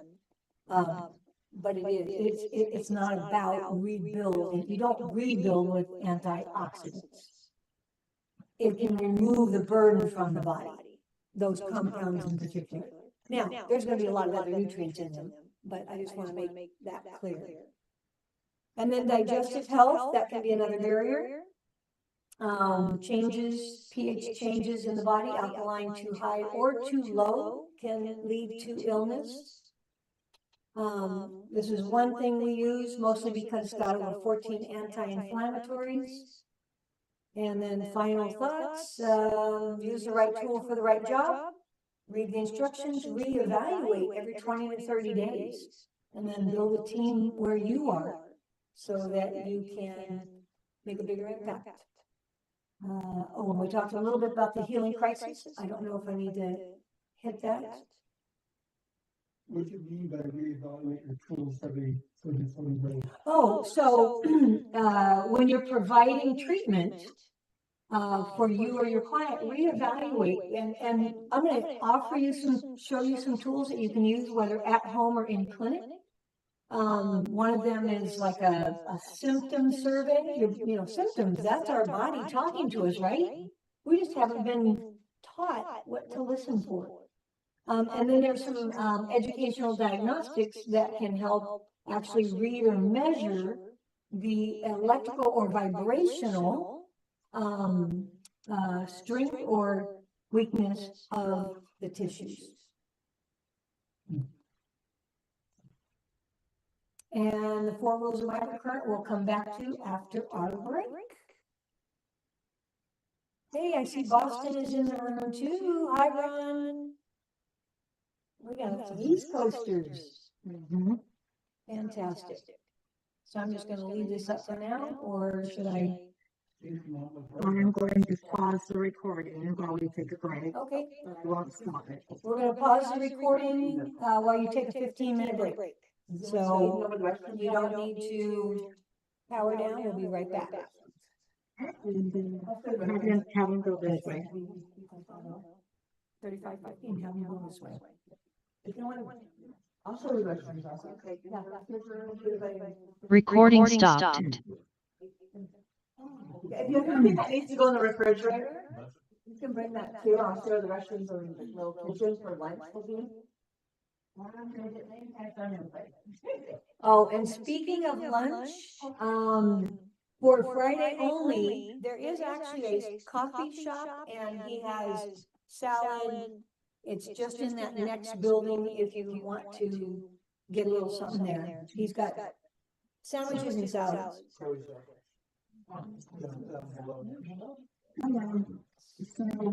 if I'm looking at her machine,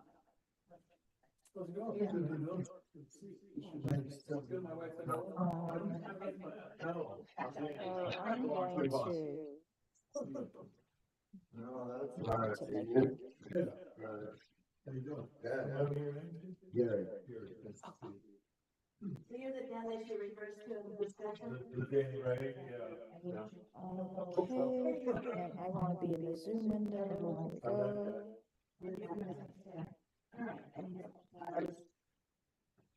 Oh, that's interesting. Okay,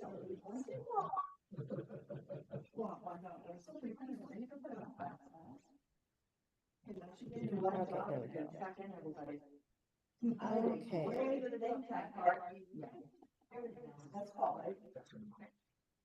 All right, because she's sharing her screen. Tell me this.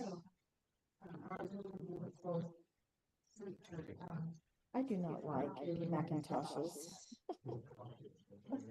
at all. Okay, so Zoom Workplace Meeting View Edit. No, that's not what I want.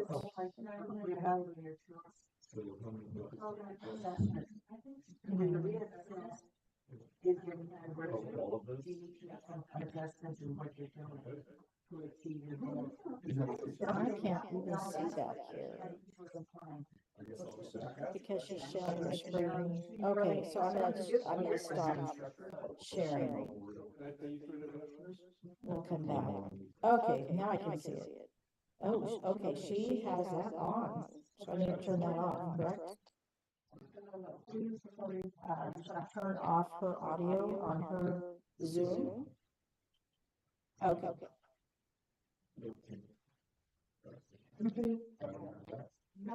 Same as system, MacBook Pro microphone? Not right now. We're hoping that'll happen afternoon. Okay. Thanks for having me. And then speaker. Do you not need them? MacBook Pro speakers. Oh, audio settings, here we go.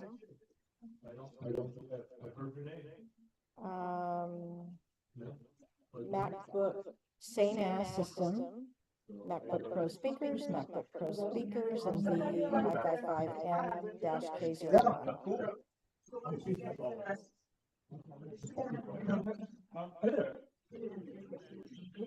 Oh, I know where that is. Okay, hang on. I'm good.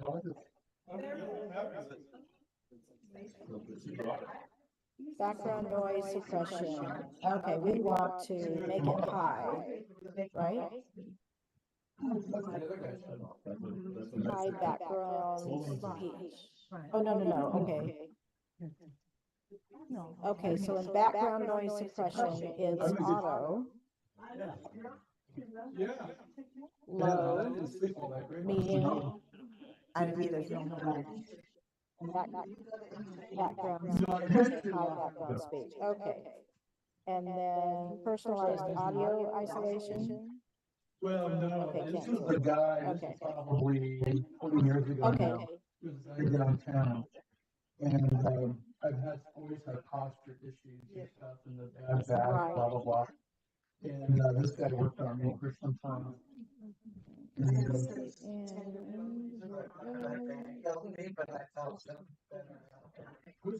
Because sound is off. What's up with walking? Oh, wait, let me go to advanced. Hold on. Oh, here's echo cancellation. High. It's brutal, huh? Her name was Ida Wall. She was Swedish, I believe. Technique. And basically, it gets into your deep tissues and restructures your body. I remember sitting on a talk show back in the 70s. I always wanted to do it.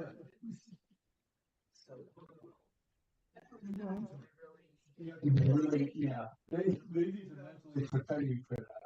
They can be brutal. Yes, there is. Yes. Yeah. So we don't need to turn up the volume for that. Okay. All right, so I'm going to share her screen again.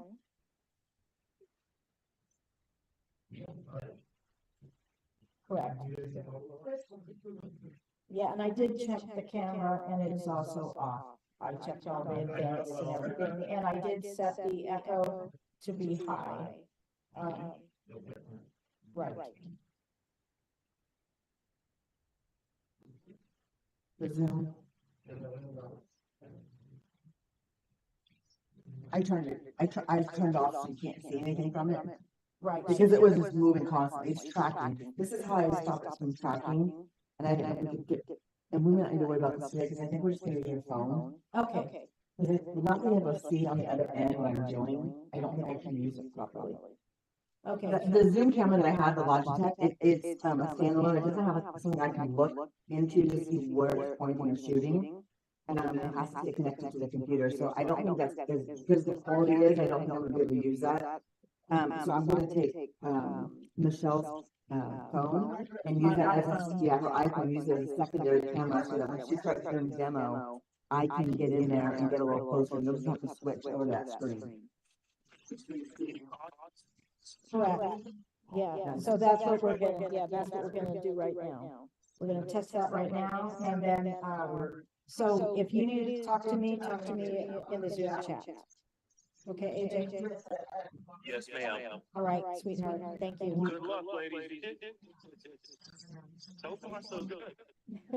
Getting there, right? All right, yeah. We're learning. Thank you. Bye. The other thing I can do is I can use the phone, so you still have my phone if you want it. I don't need it. Okay, so. I think I need to disconnect my sensor from it. Let me see what my blood sugar is doing. It's a medical device, but I can turn it off. I don't need it all the time. Okay, so I am going to disconnect this as a medical. Excuse me. Oh, yeah. You're good to go. You're bopping everybody. All right, and then I need to get my folder. I don't know where that is. Okay, so this is what it says, so what I sent to you that you couldn't see. So I sent part of it to you in an SMS. Oh, gotcha. I got an so Android, that's probably. Right, but mine's trying to send it to you in, so this is the whole Yep, thing. I saw that, it did come through. Oh, it did, Yeah. okay. Somehow I got it. So we're not gonna use headphones, so you can mute the microphone, tap on the microphone. Okay, Or turn off. so we're going to get into the Zoom and they have an echo cancellation, so let's do that now. We can test it. Yeah. Yep, so I think we do that. And I think me sitting there will be fine, because I can see, I can try and get closer to what she's doing. Right. Okay, so we're gonna log in now. Join. White too.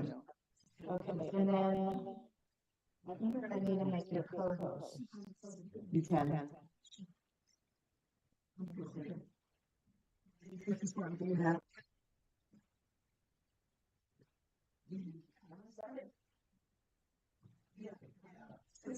You go through the palette. Okay, and I'm going to rename. And this is. Did you get a drink? And I've got my water on the floor, so it's full, yeah. I just finished my morning drink. The only way I had to run to the bathroom. I've got mine too.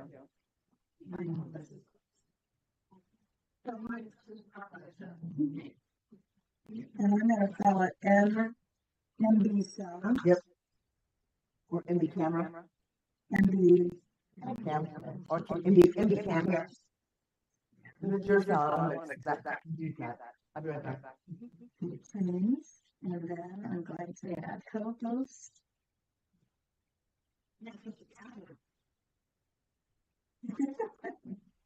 Okay, so, all right, so I've got to go to settings here. Oh, okay. I'm 5 minutes behind, so we better get moving. Yeah, hang on.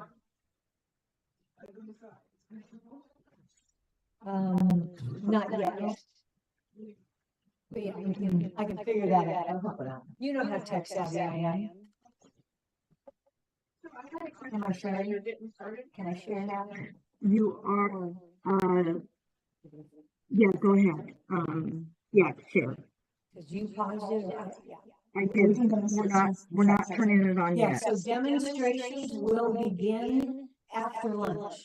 Okay, okay, so This we first can, part, we we're have gonna some get time. a lot of the hard stuff, and then we're gonna start toggling back and forth. Okay, so I'm gonna turn this off for Because now. I'm not gonna have that, so I'll work on that after lunch. Okay, we'll work on this for a minute. Okay. All right, hang on, I've got to resume. You ready? Recording in progress. Resuming. Wait, resuming.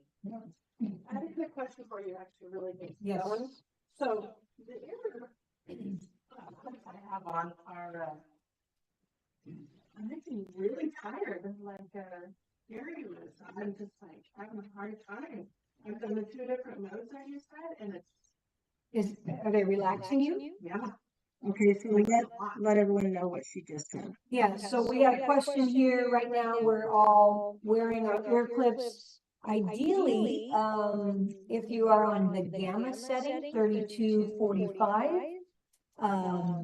that is for focus, concentration. And so I have them either put that on the ear clips or on their pad, do I have a pad? The gray or blue pad, depending upon when you got yours, but the blue pad. You can either put it behind your head, you could put it behind your back, and you could sit on it, but this will help with that concentration. Some people are finding that it's very relaxing. So I encourage you, maybe try the 712. Sometimes the theta, which is the 3 to 8 hertz, can be that perfect setting for you. Everybody can be a little different. It's kind of like I mentioned earlier, some people can drink a pot of coffee and go to bed. Some of us can't have a cup of coffee after 3. Yeah. And so try those settings and see if you play with them. Part of this is, this is biology, and it is, it's not set in stone. Yes, Michelle. 3245, does that make you more tired than the 7?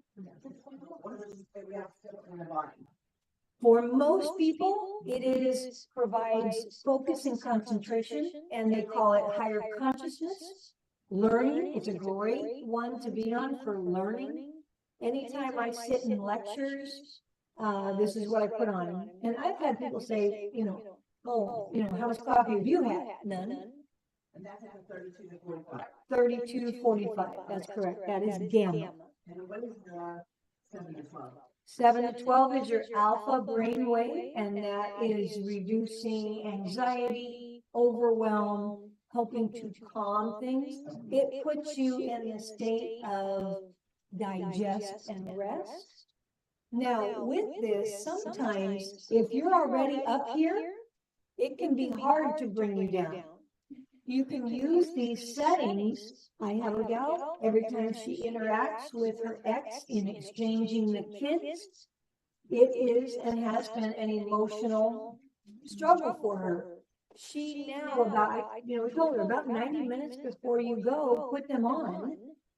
And, her last, 9 months of exchange has been mostly eventless because she's not reacting, because her brain waves aren't up here in fight or flight.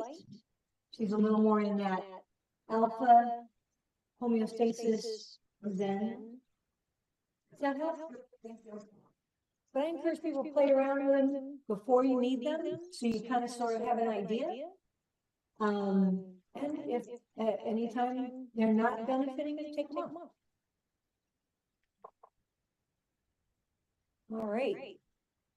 Are you ready, friends?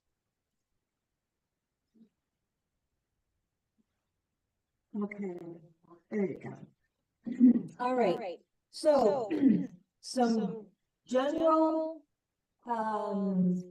rules, and these are general. You will find, again, I just mentioned biology, the body Sometimes you may know exactly what to do, but when your, family member or your client is first at you, where do I start?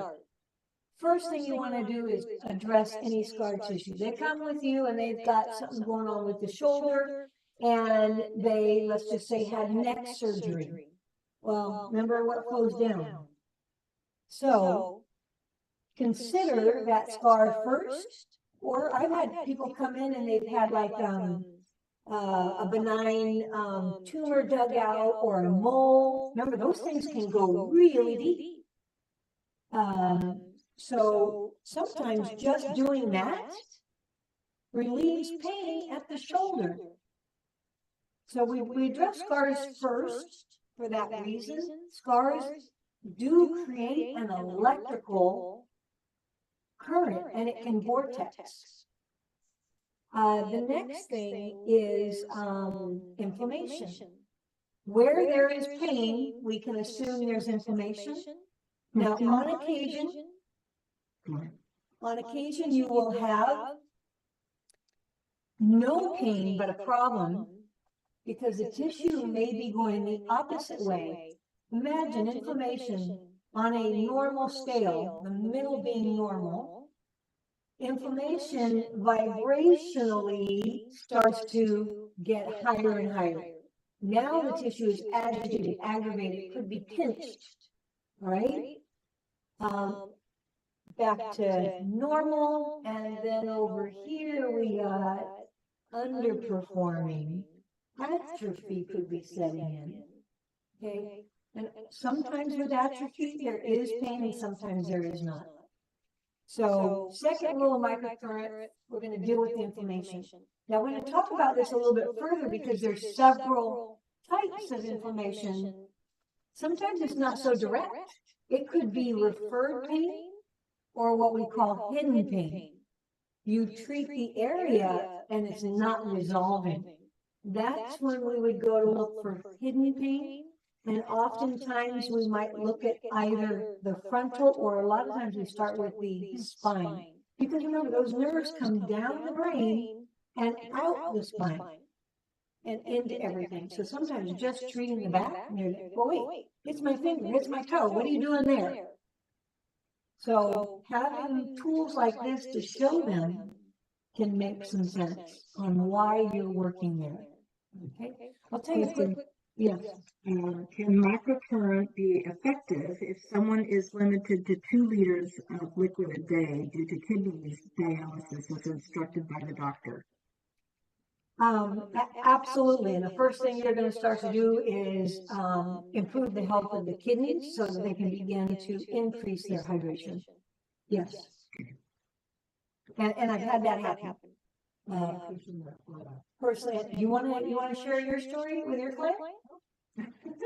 Come stand up. She's going to share a quick kidney story. Just happens to be, and this has happened more than several times in our clinic. I have a patient of mine, good friend of mine, had a lot of kidney issues. Short story, his wife died. He kind of started focusing more on his body and realizing everything that we've all learned, that as the world's gotten older and he's now in his late 70s, everything he's been putting in is just been garbage. And he had a heart transplant, so he's had a lot of medications and things in him. So now he's really working on his kidneys. He's been going to dialysis for about 2.5 years. They're keep upping how much they want to take off of him, and he's trying to learn how to take more off. So we've been doing a little bit of microcurrent in his genital areas, and we've been getting pretty good flow. He went from using a urinal, handheld urinal, because that was most convenient, to actually using the restroom now. And since his wife is no longer there, he has free reign of the restroom. So he's been really enjoying how much he's getting out, and now they're asking, maybe we don't need to put you to 4 days. Maybe we'll just keep you 3 days. He'd like to get to 1 to 2 days, so that's his goal. So we've had really good results with him using that at least once a week. So that's what I know is going on with him. All right. Pretty cool stuff. Oh, you are, okay. So the third rule of microcurrent will be hidden pain. And we've got a couple different protocols. We'll go in and try to search for that, or also, like I mentioned, referred pain.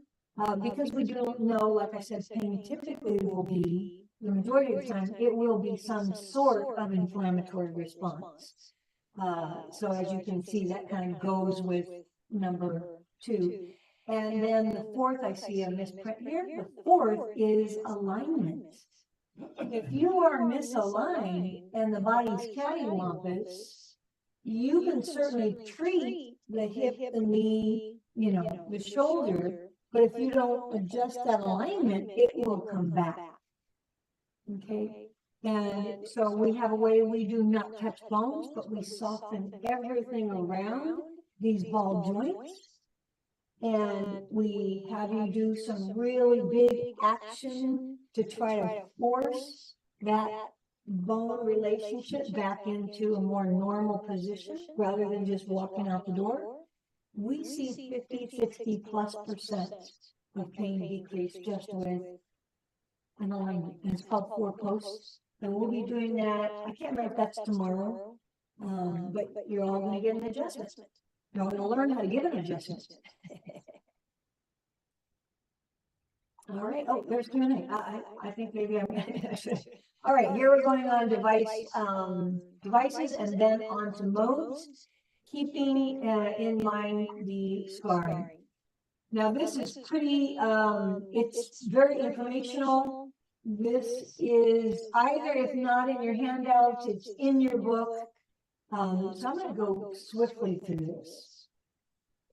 And if you need, stop me and I'll elaborate, because we've got 65 plus to look at. Okay? 65 modes? Yes. And we're going to look at a couple other devices and yeah. So, real quick,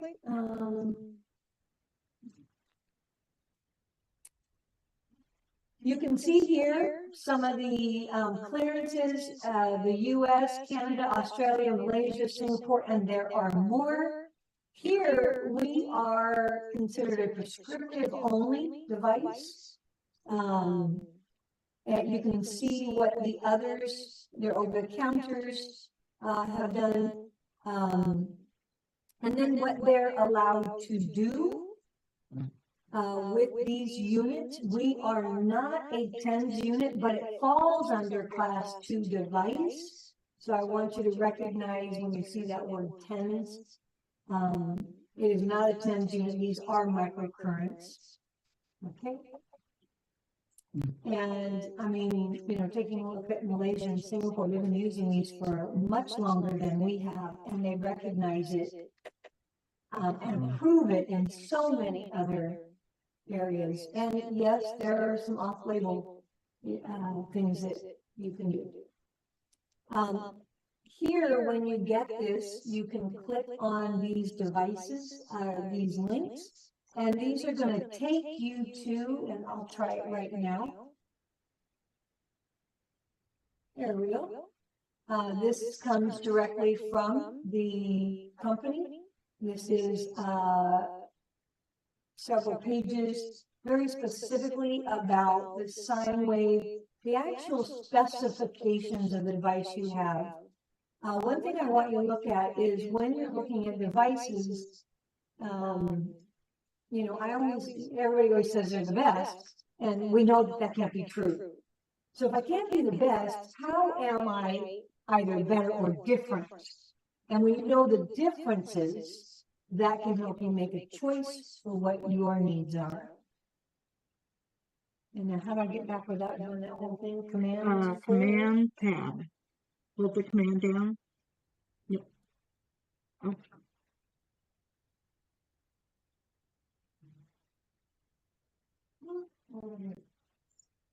Command tab and then go over and zoom.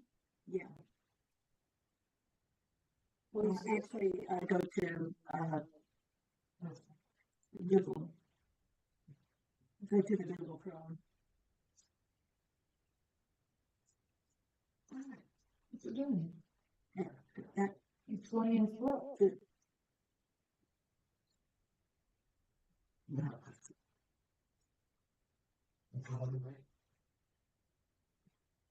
Okay, so you have to go back to channel. Okay.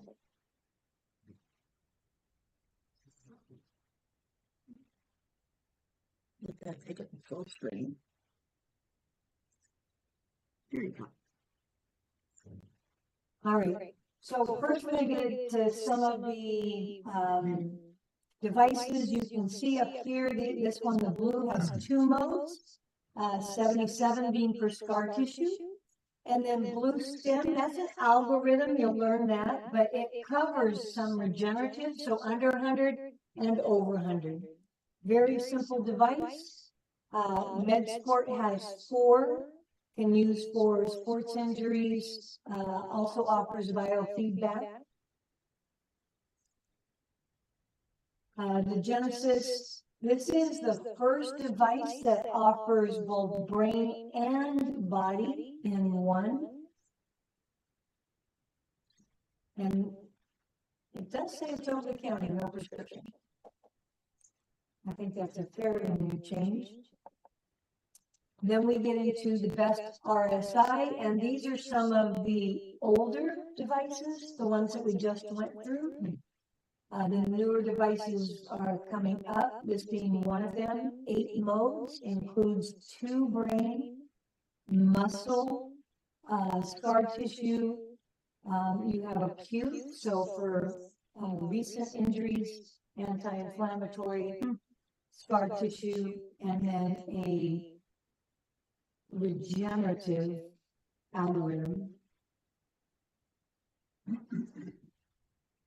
The Pro Sport, this has 49. This is actually an older model. And you can kind of sort of see on there what this has. So if you guys are okay, I'm just going to kind of move forward. All right. Here is, I think they stopped making this, and that just happened this year. I will verify. This was one that was dedicated specifically for facial microcurrent. Now, interesting, this was the one that I got first, and it still actually did help with pain. It doesn't have the same power level as the ones that we're talking about right now. And then there is one specific to pets, but even the devices that are in this room today, you can use on pets, all of these modes. So, you know, you can use them for both. This is the Pinnacle. This is the one that has 65 modes. 12 of them are what we call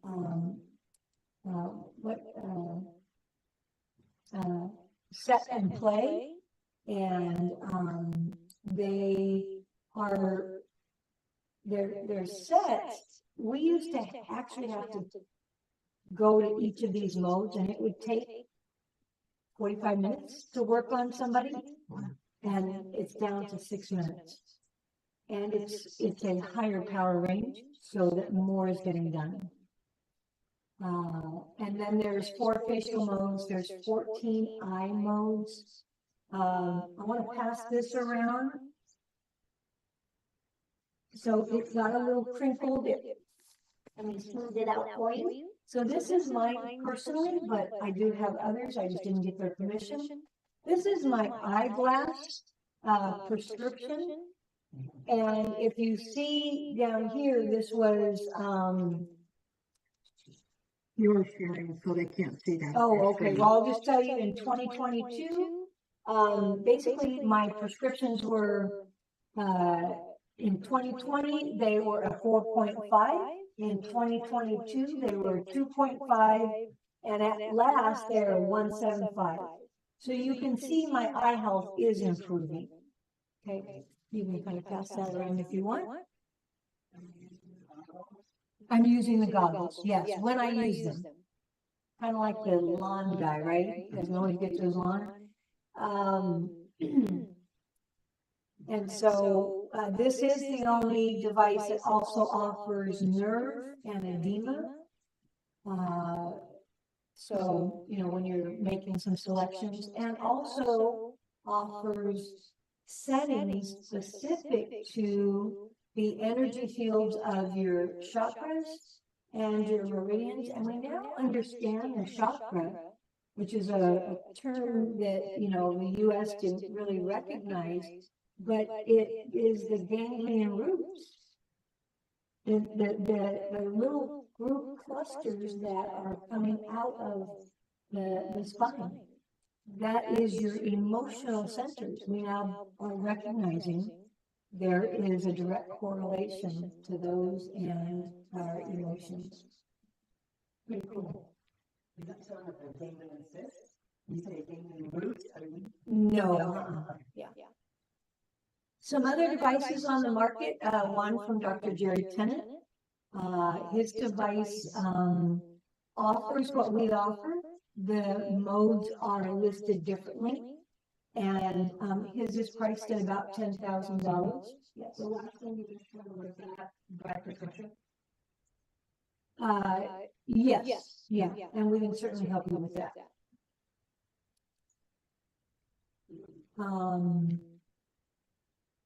What was I saying? Yep. But the company is still the same. It is just, you know, white label here for him. And he is an eye doctor who got sick. He was introduced to microcurrent, and microcurrent turned his eyesight around. If you guys don't know his story, it's pretty phenomenal. And he now has a whole clinic in Texas that focuses on health with non-invasive tools. Talking a little bit, I think we mentioned the differences of TENS unit and the Avasia. Just a reminder, there are A, B, and C fibers. TENS typically block a signal, a nerve signal. Muscle stimulators will stimulate muscle, which can induce electrical, which can relieve some pain. Avasia, here, these devices actually work on the C fiber, which 80% of long-term chronic pain is on the C fibers. And my understanding, that is a proprietary. It's also non-habituating, and part of that is it's not stuck on one, it fluctuates between, so you're treating either side as well, so it's non-habit forming. And then I've got a lot written here about your readings, and we'll get into those when we do our hands-on. But what I'll say about this is, when we're looking at the devices that offer a display, remember I talked earlier about the ability to measure the millivolts, the microamperage that in the body. We're actually going to be able to see that on the display. And so an average, we all have some information, an average is right around 20, in the mid-20s. If you're in Florida, it's a little more moist there, a little more wet, so it might be a little higher. But you'll see an average, and then anything much over 30, you're starting to show inflammatory. Anything in the 19, 20, 19 range, we're starting to see the tissue is underperforming. There's not as much electrical value registering. Does that make sense? Mm-hmm. Okay.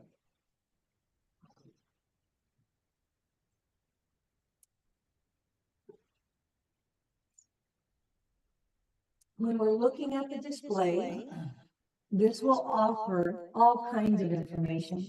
I mentioned a little bit earlier, much like an EKG, it'll have a graph. And each of those peaks and points are a piece of information for the doctor or the technician to know what is going on. This will show you values in numbers about that tissue, its electrical value, and how the body is responding in real time as you're working on them right here and now. And in a little bit, we'll actually put these devices on you. For those that don't have the display, you learn how to read the lights with a user timer. And it can give you close to the same information. I will show you, if you're looking at this, right here. So see the 27? we might call that the inflammation value. That looks about normal, doesn't it? Because what is like in millivolts? 20 to 25-ish, okay?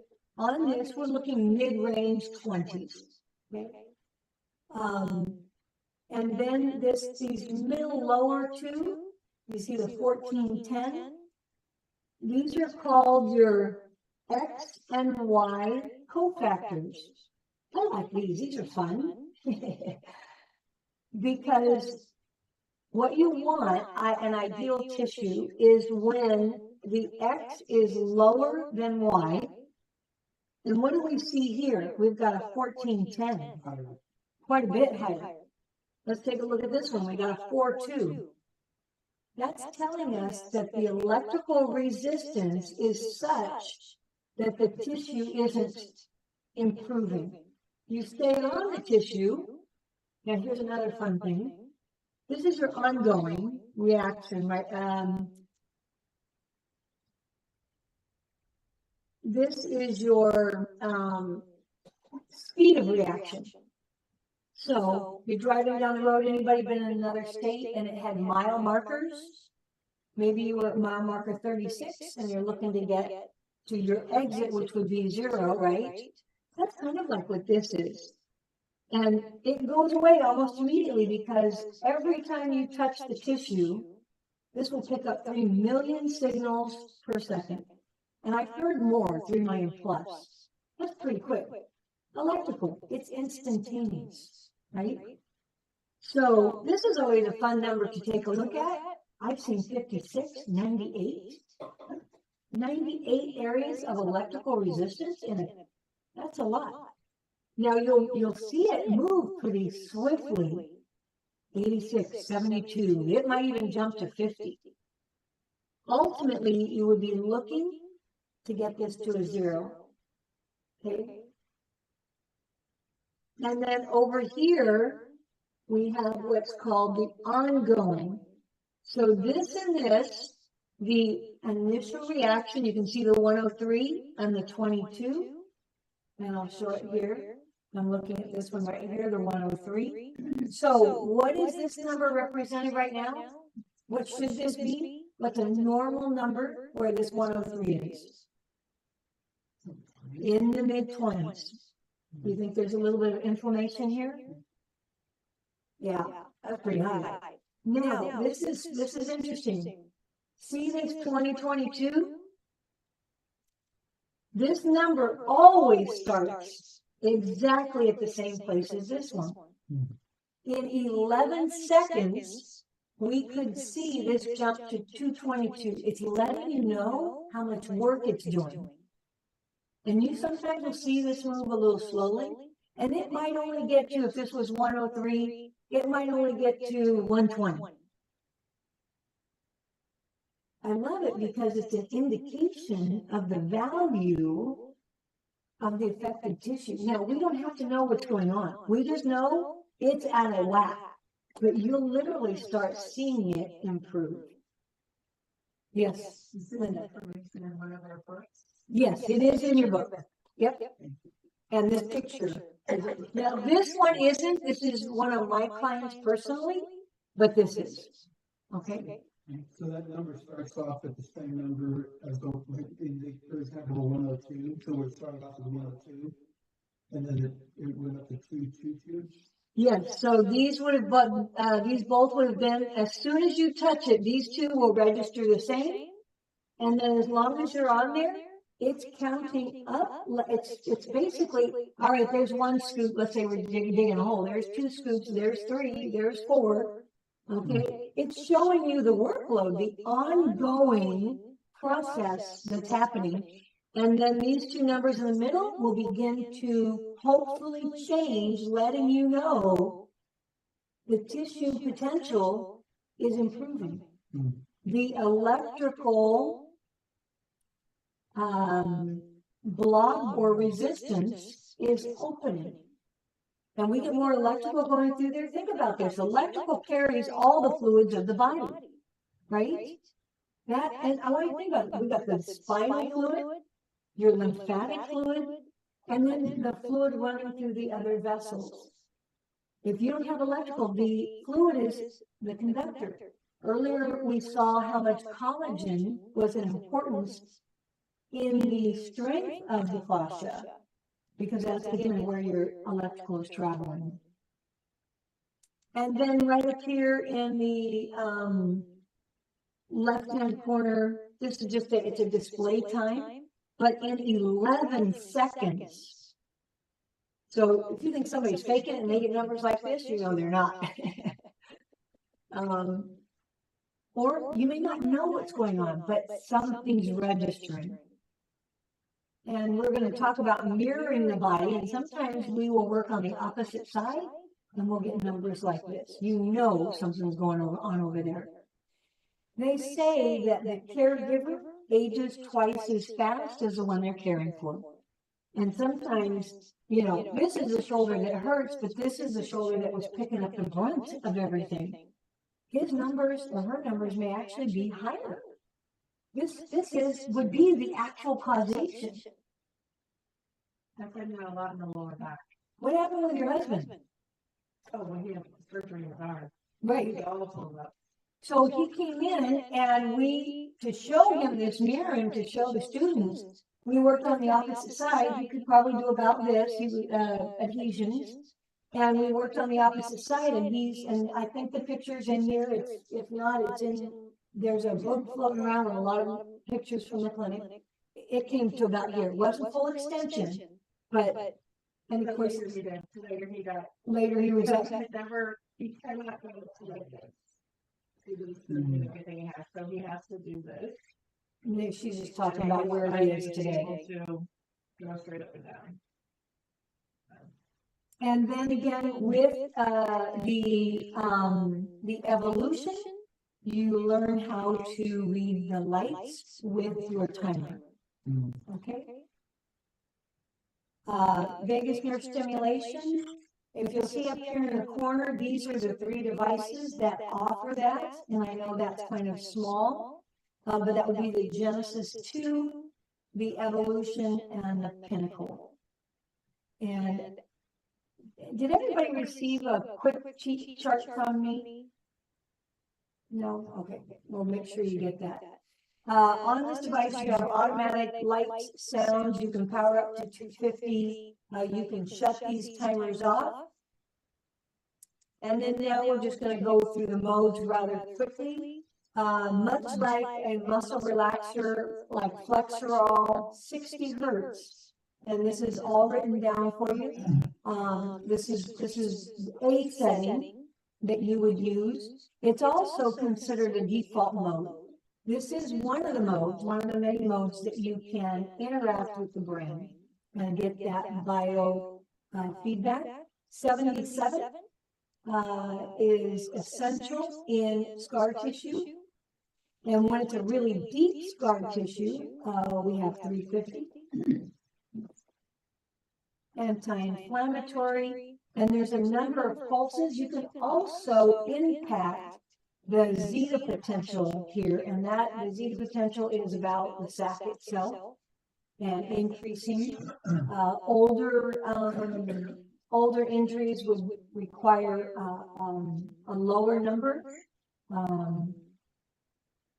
It's kind of like breaking the ice on the surface of a pond. So the zeta potential kind of measures that electrical charge of the surface and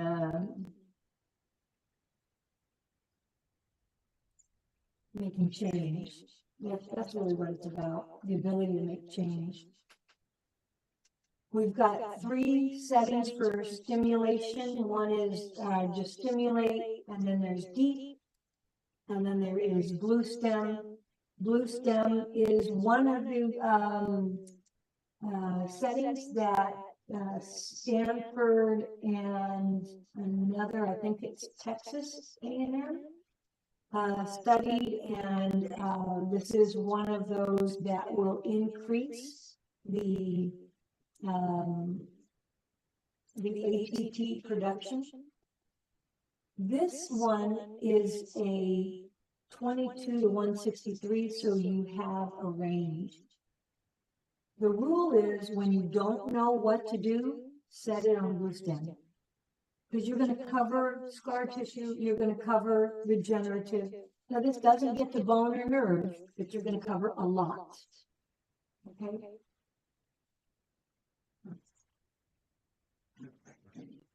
$121 would be for your more acute injuries. See how it's just over the 100? So if you have something within about 3 days, remember inflammation, that's our friend. It's when we have too much of it. So we want to keep some of it there. So using 121 would assist with that without taking it, too far. We also use 121 on the home devices for the little wings. We'll learn about that a little bit later. And remember I mentioned vagus nerve stimulation, that fight or flight, that hard stop. This is that setting for that. Also, if somebody is in an actual heart attack, you can hit the vagus nerve with this, and that will elicit a change. Real quick, why is it called little wings? Because we kind of get you flapping, and ideally, when you're really loose, the head will turn, but you'll kind of get this little action. That means these scalenes, as well as the collar zone, we've relaxed all of that. And by doing that in the neck, along the shoulders, the collar zone up here, remember all these scalenes are wrapped around the collar zone, the pecs are wrapped around. So we're going to loosen some things, and it will impact C1 and C2. You can actually impact the sphenoid bone, and we'll get into that real specifically. I think that's this afternoon. Vaso was founded on animals, developed by Dr. Wolf, and this is one of a couple settings that we have that will increase angiogenesis. You get that perfusion of blood flow and feed it, man, the body can heal itself. Okay. Acute trauma, kind of that, you can see the algorithm's kind of low, it's just over. You would use this within the first 24 hours, I think it is. And again, when you start to know these numbers and what they can do, you can use them on other things. But this is what they're designed for. And these are, as we saw, these are in some of the emergency vehicles in other countries. I think it's just a matter of time. And then see the word SonaBio, anything that has Sona in the front, this will be one of those autoplay, set it and forget it. We have 12 of those modes, and 2 would be nerves. And I get pretty detailed here, so you can go back and take a look at them. I don't think we need to do that right now. Joints, as well as edema here. Muscles. Tendons, again, this is very specific, and these you would, look at this.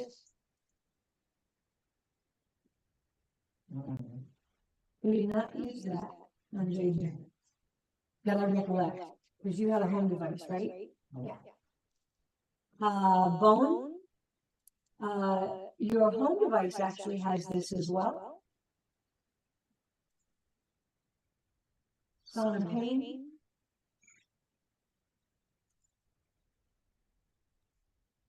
We call this IP pain, and this would be for the vascular injuries.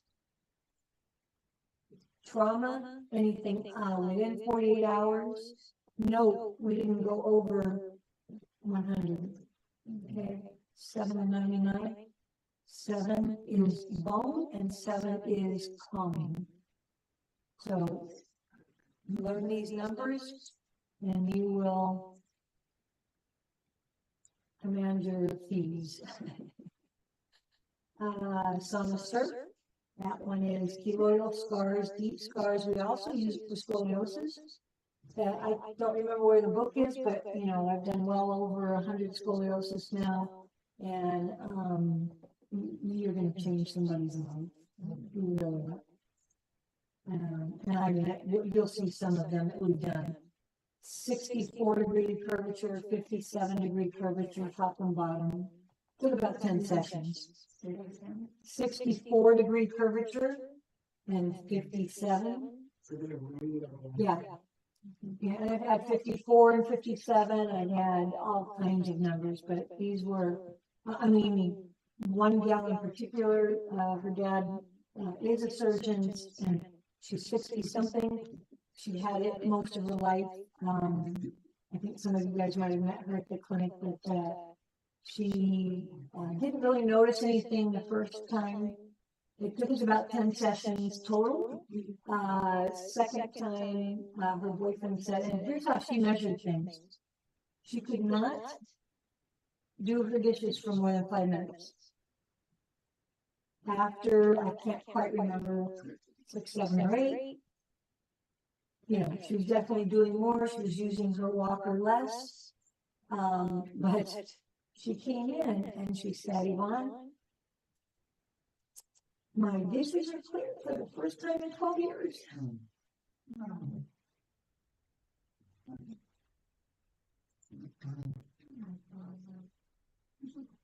Soft tissue, this is those organs. Let's take the organs to the gym. Let's get them functioning better. This one is that's only a pinnacle device.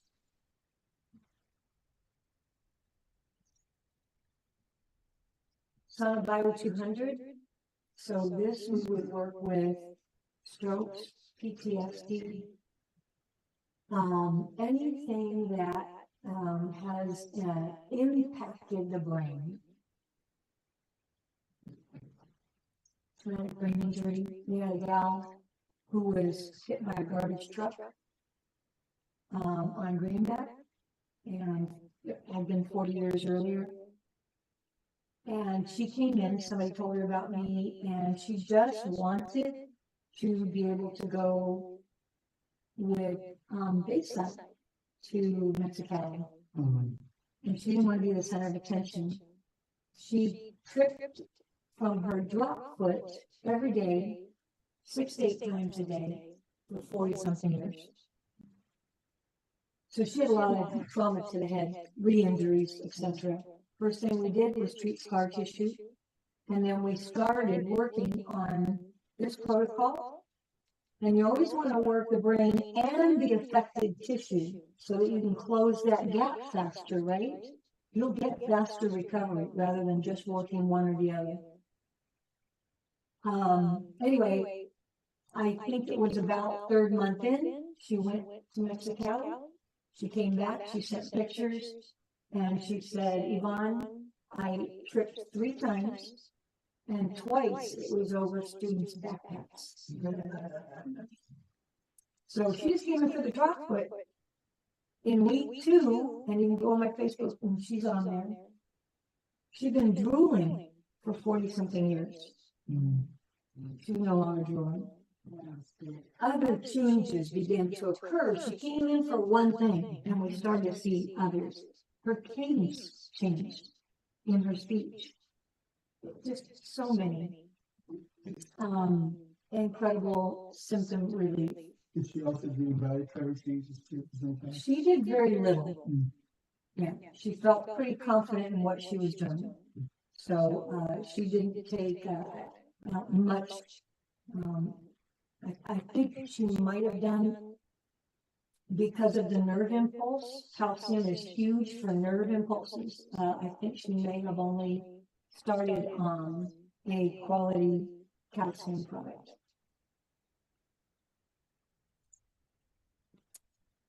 Vesophageal, and this can help in so many different ways.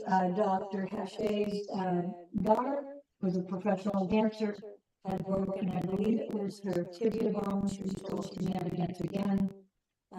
Not all of these settings were available at that time. This was one of the ones that they ran, and she became a professional dancer.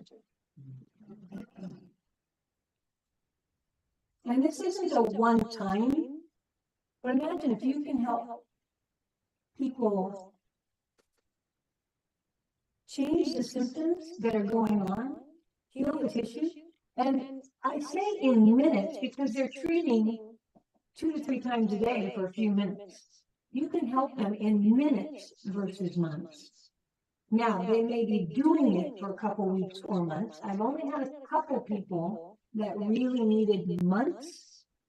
One of them is Parkinson's, but we can talk about that. Here are those 5 brain nodes that we were talking about earlier. Okay, you can see right here in gamma, this is awake, memory, process information, and you can look these up. There'll be many others listed, but you go from the slowest to the highest. Delta, deep sleep, unconscious mind. Theta, sleep, dreaming, deep meditation, intuition, imagination, creativity happens here.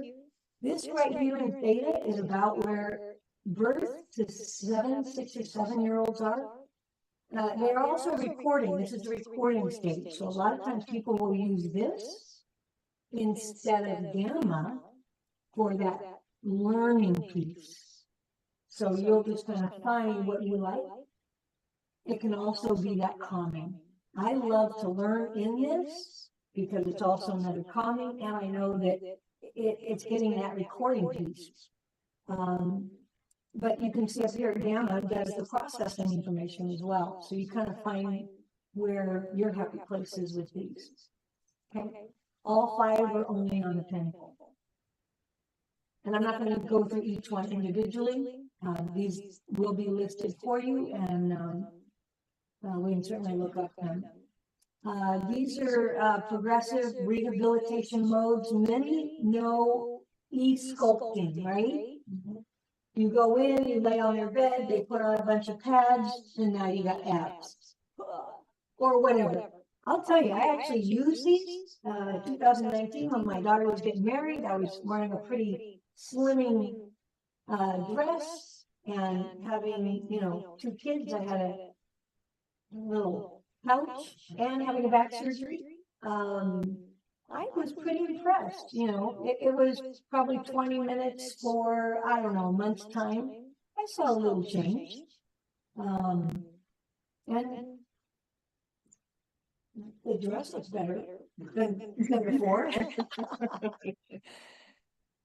So this one is called high gain harmony, but we can elicit and stimulate this right here.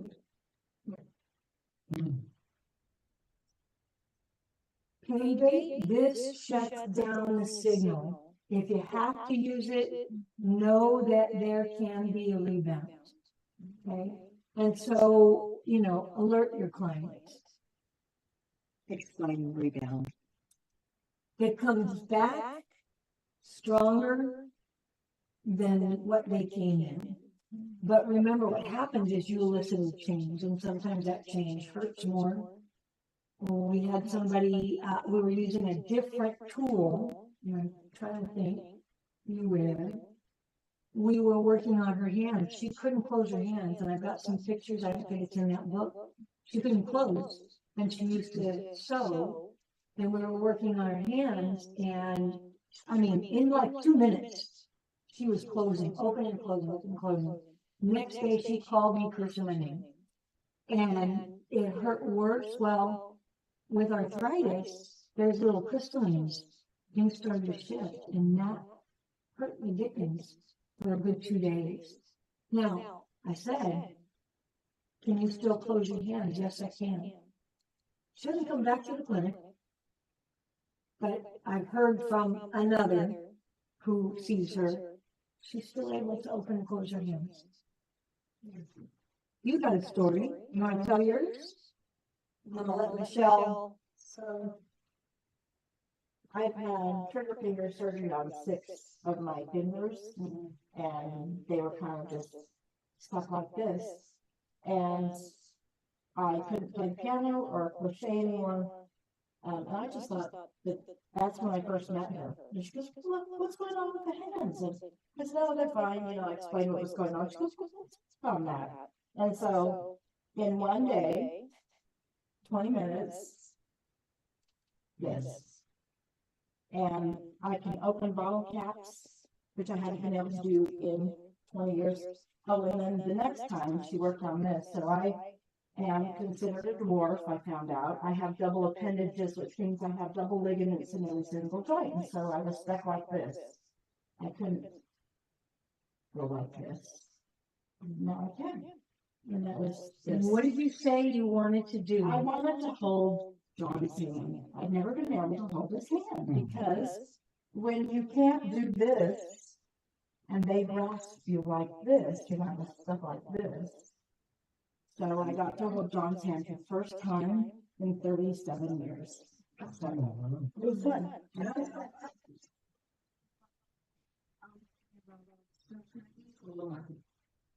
For what? For her? It was, She had something, yeah. So for her, it was scar tissue. Well, scar tissue arthritis is inflammation of the joint. Then there's scarring. You know, she was never claimed to have had osteoarthritis, is my understanding. And ultimately, I didn't ask about any diagnosis. If you understand what you can do with scar tissue and inflammation. And so we worked those two, and I think I worked FMRSI, which is tendon work, deep tendon, and that also is that ATP and big flow of vascular. and so with trigger finger, they actually cut your tendons so that, you know, you're stuck closed like this, and they cut them so you can go like this. But then you lose the ability to close them. Because of the scar tissue. Dupuytren's is something, yeah, you don't have to have a surgery, so you can help Dupuytren's. Now, ultimately, Dupuytren's can return because if it's not an injury, it's tissue that's degrading. And we know by this study that they did of acrobats, they would, you know, do well for 10 or 12 years, and then when they start to fall apart, it was really like these people are, now they've got all these diseases. Ultimately, calcium and the minerals do something, you know, that's a hard tissue. Tendon would be considered a hard tissue issue, and we're going to go into the tissue types a little bit later. But besides calcium, there's certain other minerals. It can shorten the tendons, and then the other one, it lengthens the tendon. So people that are constantly getting their rotator cuff popping out, and they gotta go kind of slam it into the wall, right? Or they've got a hip that pops out, or a knee that pops out, or constant rolling of the ankles.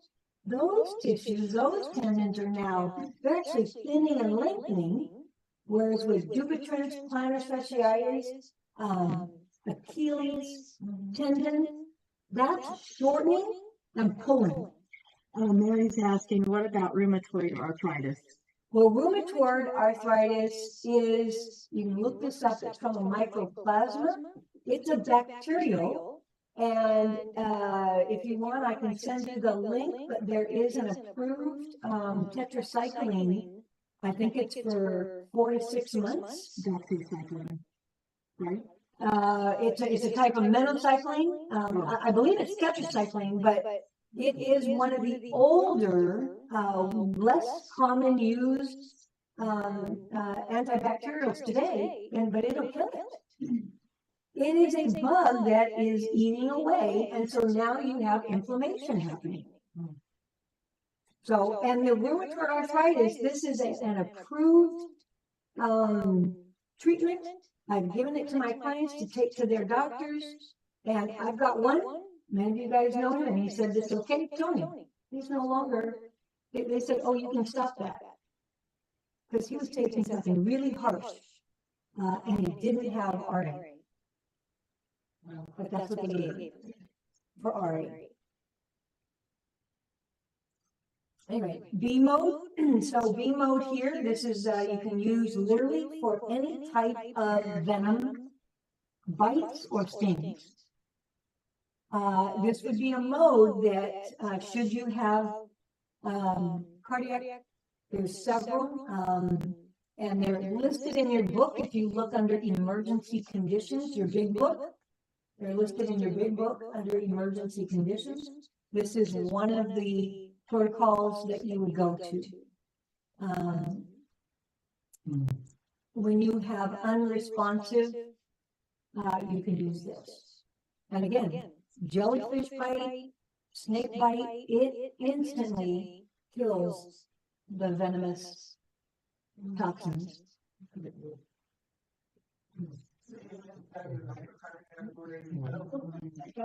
Don't you? Yeah. You will. Muscle twitching, what did I say was the nutrient for muscle twitching? Calcium. It's pulling, but for an athlete, they're looking for a faster, slow twitch, depending upon the sport that they're playing. So you can impact this. I'll tell you what I did. I tried this when I was first getting microcurrent, and got one of the neighborhood boys. He was wanted to play basketball better. He wanted to throw those hoops better. So I called Dr.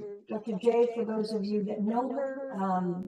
She is on, I don't know, she was on like 7 professional teams. I said, what do I do? She told me, and it was really fun. He came back probably, I don't know, 2 or 3 days later after we worked on what I was told to do. And he was playing soccer. And he said, Yvonne, I ran so fast. Well, what we did is we worked the muscle twitch here. What do you do when you're running? His power. I mean, even the parents on the stand said, what's going on with that kid? His name's Kevin. What's going on with Kevin? It was pretty impressive to see. Because even though he wanted, this is what he wanted, it affected his running. Kind of a lot of body works together. Here are some organs and modes, very specific to the individual meridians, and those chakra points, which again are affecting those roots, ganglion roots coming out of the spine. If you've had Botox, by the way, as soon as you put microcurrent on it, it negates it. It's a bacteria. Somebody says they had Botox, don't. Well, if they don't care, but you may impact what they just did. You can impact the lines. They could purchase one and do way better than continuing that. Yeah, we can talk about that later, but you are absolutely correct. And where do you see Dr. Lauren? Is that going to the venom section? Is the Botox like the venom? Well, no, yes and no, but I do know with the Botox, as soon as we touch them, and it'll typically be, like on 60, because we'll do something with the sinus processes, just negates it. So that's not the B mode. Yeah. I got a quick question going back real quick. I got nailed by a technical jellyfish sometime right here. And it was like a pain for 24 hours, unlike I've ever known. How would that have been treated? Well, so he's asking about pain from a jellyfish sting. Yeah. The first thing you want to do is urinate on it. Yeah. Urination will stop snake venom, but the device can do that as well. And you can always use a surrogate. So, And the device goes right on it? The device goes right on it, yep. Can you use a wand or a pad? No, not the pad. Does the pad engage in electrical? No. Does the pad engage in electrical? No, the answer is no. Because it is non-bioelectrical. The pad is it creates... Even though you feel the shock from it? You can't feel the shock from that. Oh, the pad. Yeah. Oh, and so the sticky pads, no, you're in an emergency situation. You're not gonna, no, slap your device on it. Yeah. The sticky pads can only go so far. The back of your wand, the back of your faceplate or the wand, these are the most active. So I always tell people, even if you just get a quick 30 seconds and then put your pads on, you'll get a better response. Now, once you've treated this 2 or 3 times with your wand, you might want to wear your pads 2 or 3 days in a row. And if you're not eliciting a change, again, this is the most active. The white sticky pads would be the second most active. This one goes on the back or on the shoulder. Okay. So, did that answer your question? She was asking if the sticky pad would be as beneficial as. So metal contact is. Yep. And even use your spittle on it. Your spittle will create a, because you're thinking emergency, your spittle will create a conductive measurement, hydration for it, and whatever minerals might be there as well. Eye conditions, there are 14 eye treatments here, and I just shared with you a little bit about my eyesight. Anybody that knows Dr. Rob, when I first, met him, he was wearing glasses. He's no longer wearing glasses today. He stuck to it. Then we have others.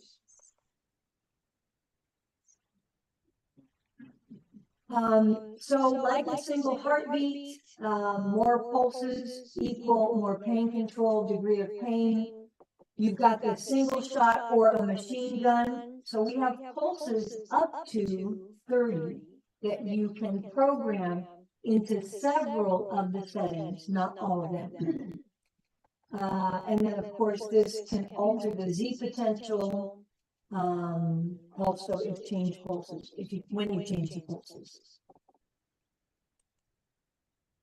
And then just talking about the zeta potential, because this is not standard in the industry. So again, just letting you see how this separates out. So there is an electrical potential that happens and keeps things repelled. With the zeta potential, this gap can impact and provide oxygen, impact the oxygen bond, as well as the release of tissue. And then I do have a note down here. I'm just going to say it and we can talk about it later. On a scalar device, which we can attach to this, and there are other scalar devices, if you use 528, that will help break down sticky blood. And remember, there's thin blood, there's thick blood, and then there's sticky blood. Damping, this controls the waveform and the depth. Some of these modes go deeper than others. We have the ability to change the power curve.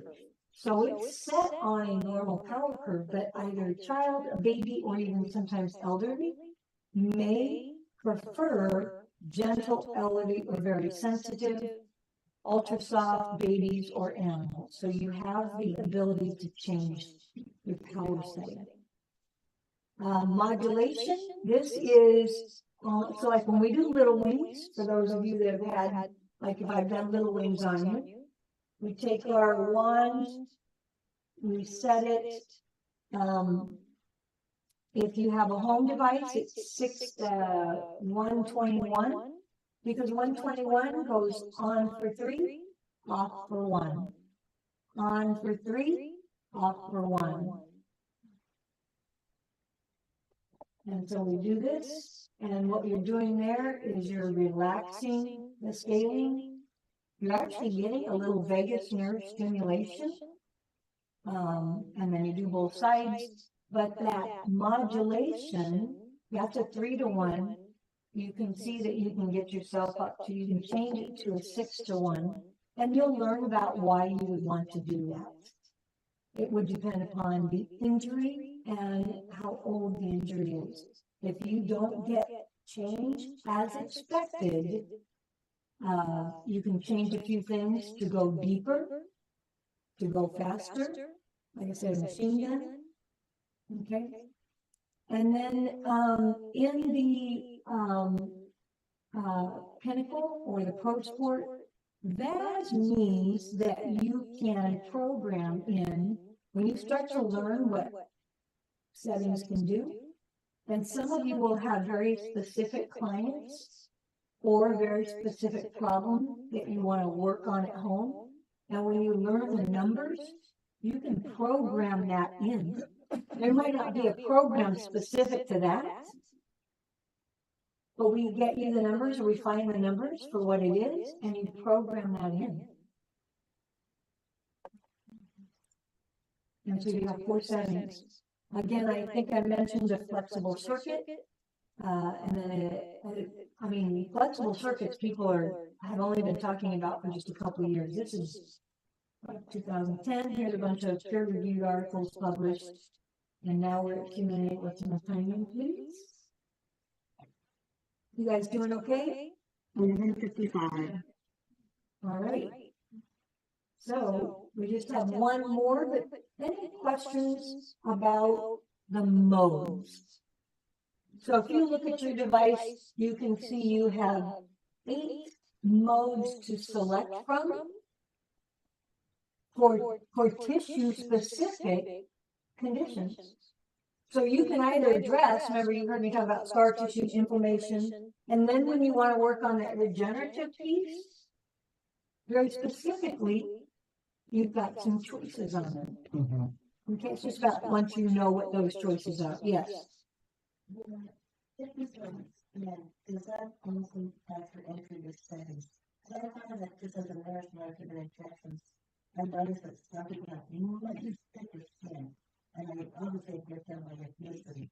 It's like, So the question is, if the skin is thicker, does this device, does it impact our use? Because we're working on the electrical of the device, actually thicker skin, unless it is like thick and scaled. normal. Yeah, normal, but that's just, that's healthier skin, more collagen, more protein, right?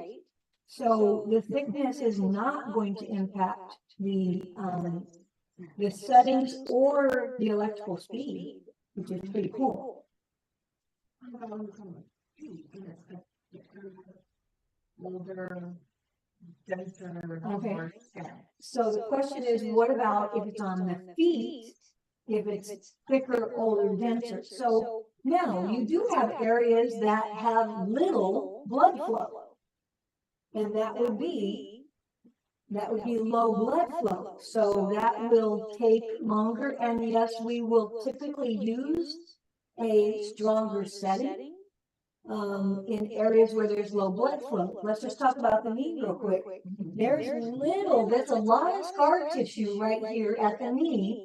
And if we take a look at our picture, that is off a little bit, but you can see the reduction of blood flow in the front of the knee.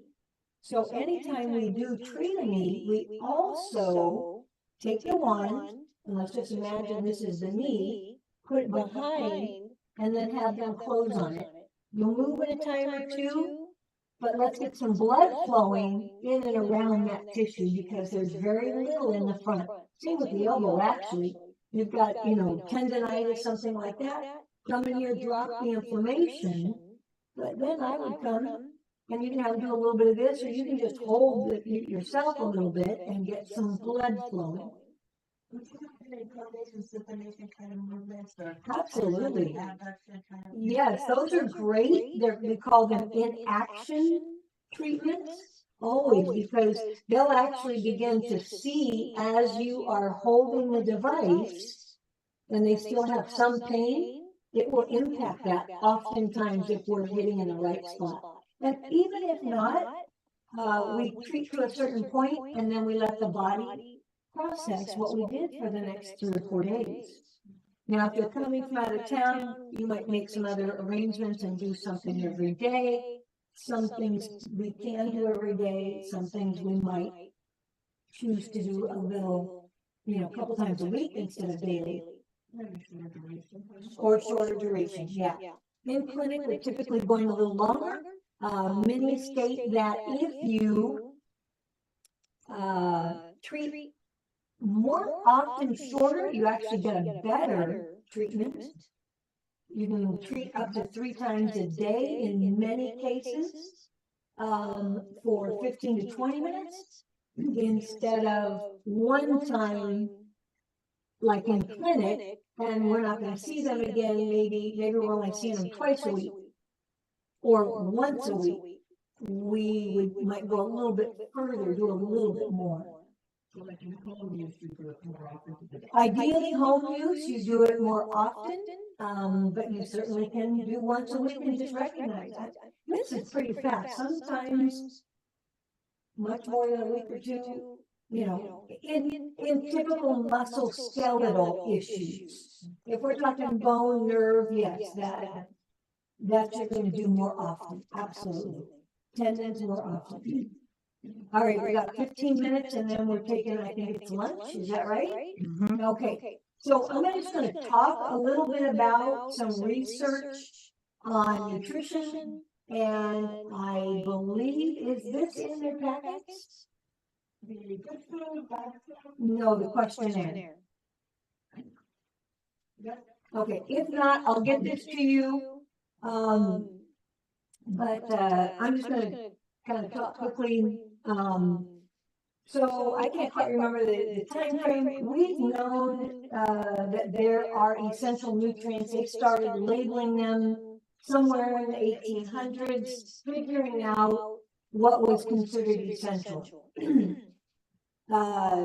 Dr. Royal Lee in the 30s and 40s showed us a lot of incredible information about, and he's, if you know standard process, about nutrition. In the 60s, Dr. Joel Wallach, anybody remember Mutual of Omaha's Wild Kingdom? Yeah.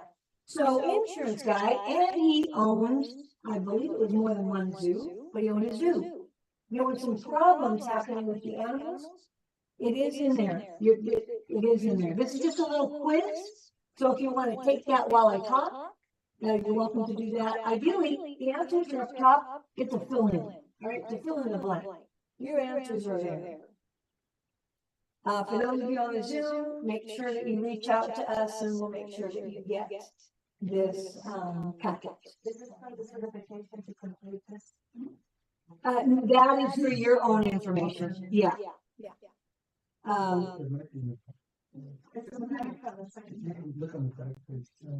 So in the 60s, he elicited Dr. Joel Wallach to help him figure out what was first going on with the bears. There were a couple different other animals that he got involved in. He was a guy who had his degree in agricultural as well as veterinary.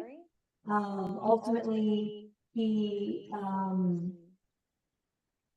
was part of a research that NIH got involved in, several universities, including University of Wisconsin, Oregon, and I understand it's probably nearly 10 entities that were involved in this. But over from the 60s to the 80s, they did 25,000 autopsies on animals and humans, and began to list and understand what are these essential nutrients. And there was, I don't think the right word is a revision, but an add of the current essential nutrients included stuff that was in this research. It is considered the largest research ever done. I mean, figure 25,000 autopsies, right? To date, it's been over 37,000 autopsies.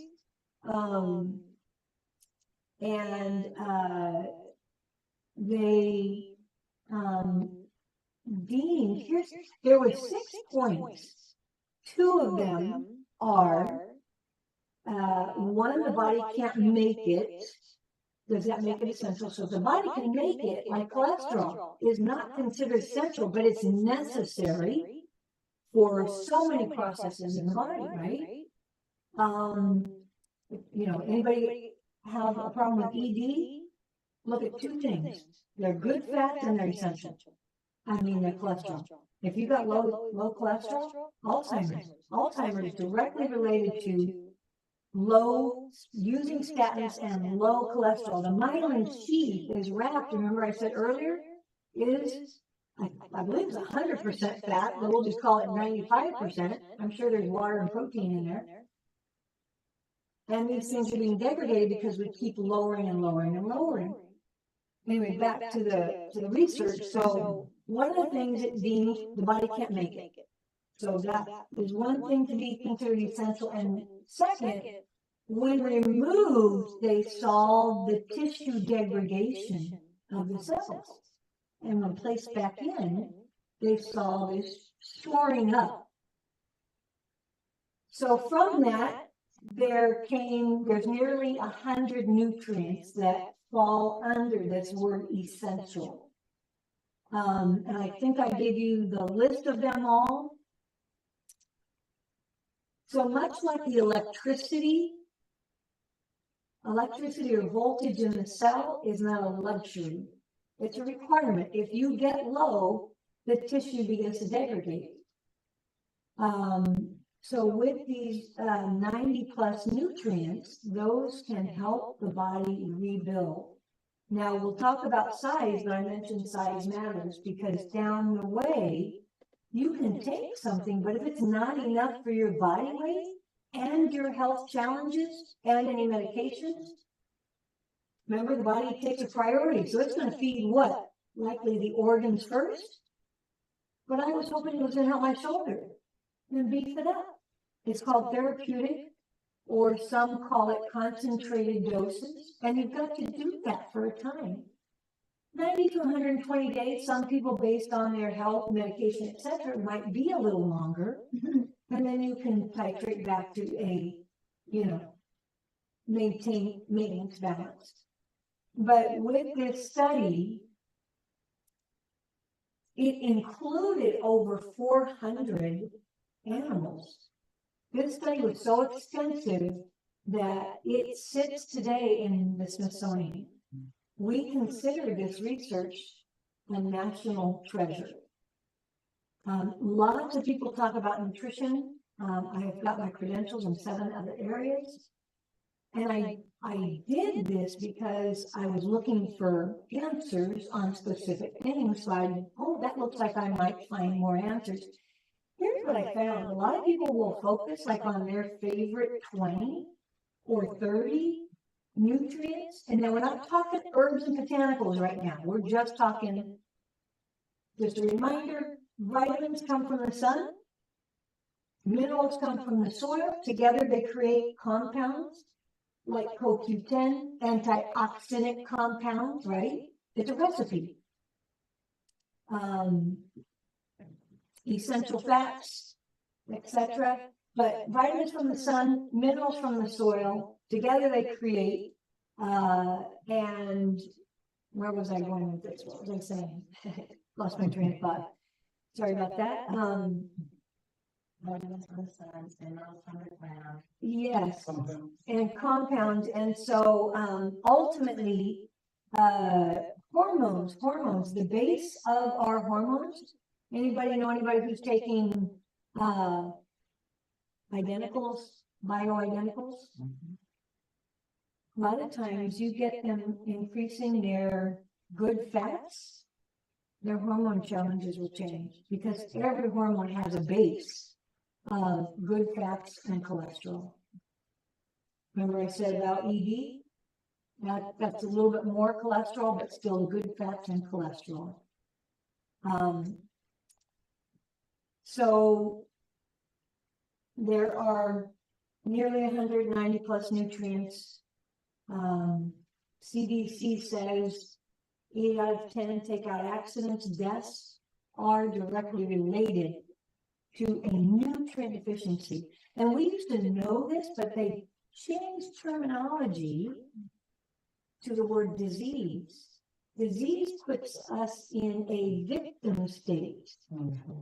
I can't change that. We know today that science of epigenetics is now in our colleges because it's real.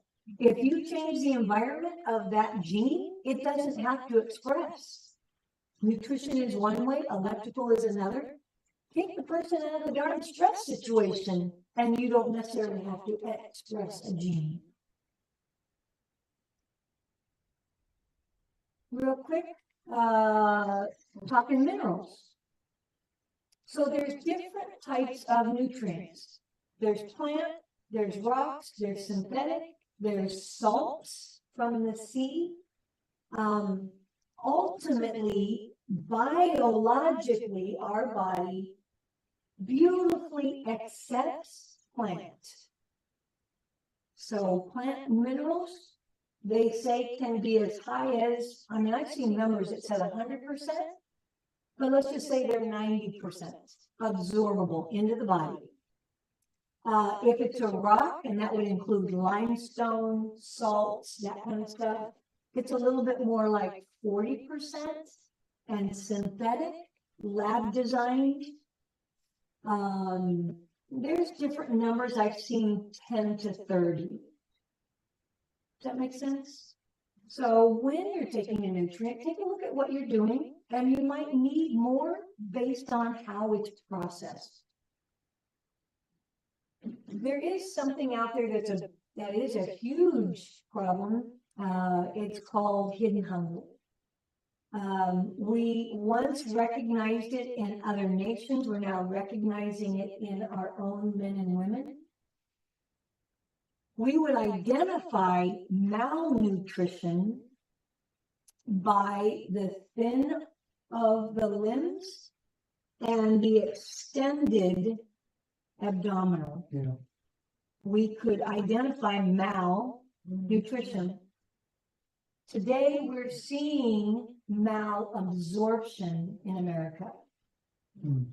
The extended bellies, the thinning of the extremities. What's happening is what's in our food is, think about this. We have been overturning that same soil. We throw some synthetic nutrients on it and call it a fertilizer. And a beautiful plant grows. Well, a plant needs 9 minerals to germinate, 3 to grow. Hydroponics didn't do well because it was synthetic, and it was about 16 minerals. I don't know if you guys remember, I think it was the 80s or 90s, hydroponics came out. You guys know, does anybody know about hydroponics? You know, it sat in a water solution. And there was no bacteria. Bacteria is huge for good health. But, so these are some things that you want to be looking at when you help yourself, help your family, help your clients. You know, deterioration, you know, here's what we know, 2/3 of what's in the soil is required, it's part of those 90 plus essentials. If you take a look, do you guys have the nutrient list, the 90, I couldn't find it. If not, it's on its way. Okay, correct. If not, it's on its way. Sorry about that.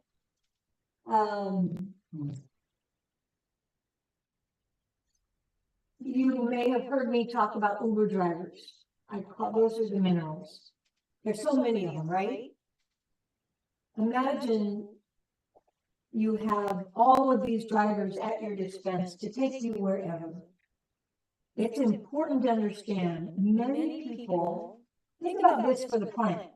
So we eat the plants or we eat the animals that eat the plants, right? So we're only getting what they're getting. So even like a lot of these guys do these micro,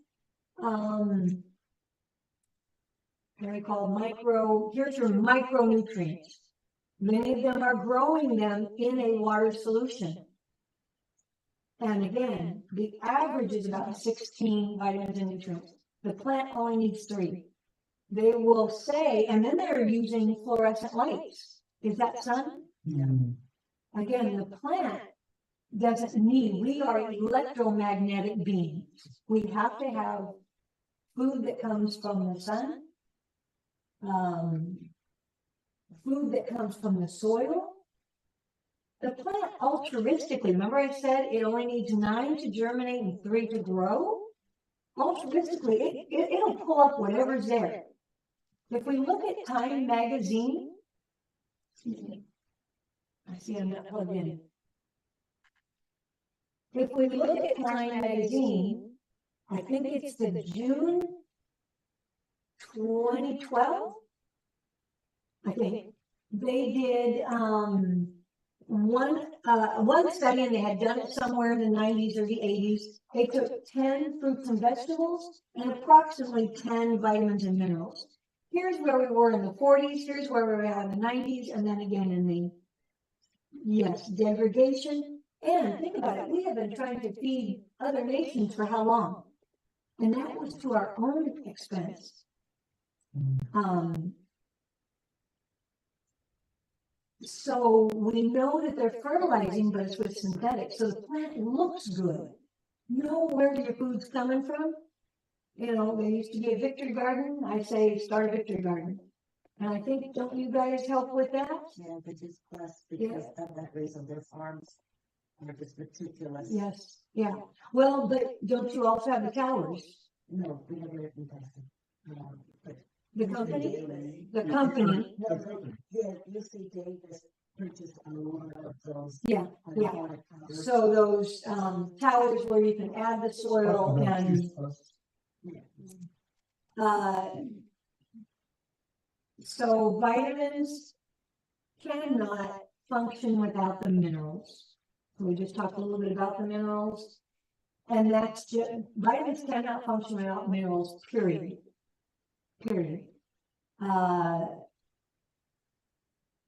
None of the other nutrients can. Fats, proteins, God made it synergistic.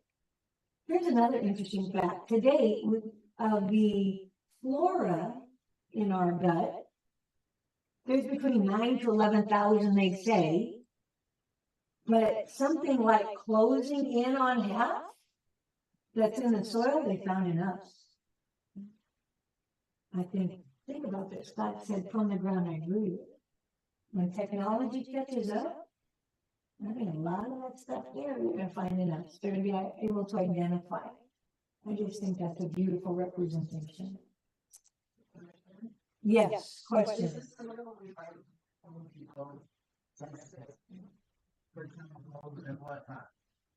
You would need to, the question was, is the soil we buy from these big boxes, stores tested? You would need to select, if you want it to be tested, you would need to select one that actually states. It costs a lot, and they are trying to provide you with service. So just recognize, if that's what you want. Now, testing is one thing. There are companies that have great, all around the world, there are deposits that they can scoop from and get minerals. Humic is the word, shale is another. It's, if we look at the greenery on the wall, it's plants that have not fossilized. And they pull from those, and they can make fulvic acid. They can make, literally plant-based nutrients from them. There's 2 companies I really have enjoyed what the results are. I shared one was earlier, the Zervita company, and the other one is Longevity. simply because of, the results that I've seen. Once you know this information, it's hard to go back. I do utilize other companies, but I might add the minerals from this one to add to that. Again, just giving you some resources as you begin to help yourself, your family, and your clients. If there aren't any questions, let me just double check. I think we're going to move into lunch. And No questions. and I will say one thing I see, and take a look. We just talked about vitamins and nutrients. There's nearly 190 plus because the number is growing. But take a look at the average multivitamin.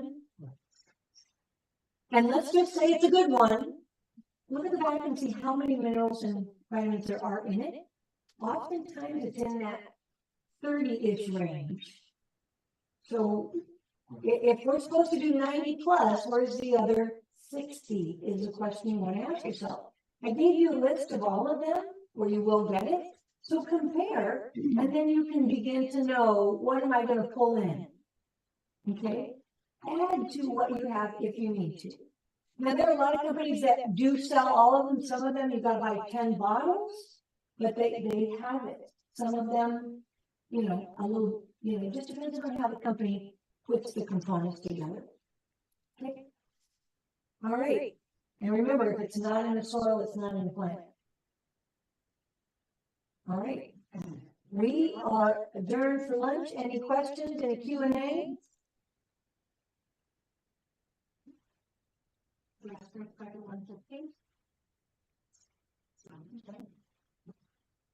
And it's 12:20.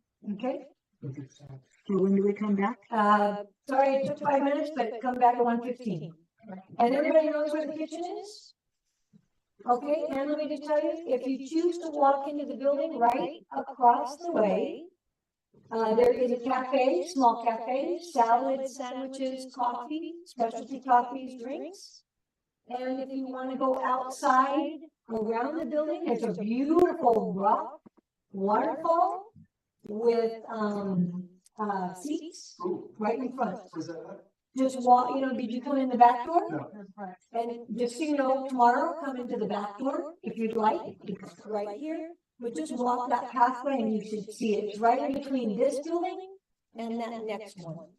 Enjoy the walk from the front. Or enjoy the walk. And does everyone know where the lunchroom is across the way? And there's, So you have to leave the building to go to the lunchroom? No, no. It's the within the lunchroom is building. within the building. just down the corner hall. And are we paused? Recording stopped. Okay, we are paused.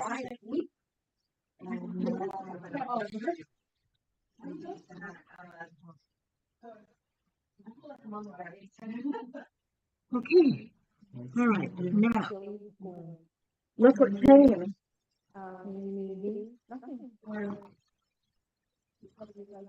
Okay. All right, you got a package too?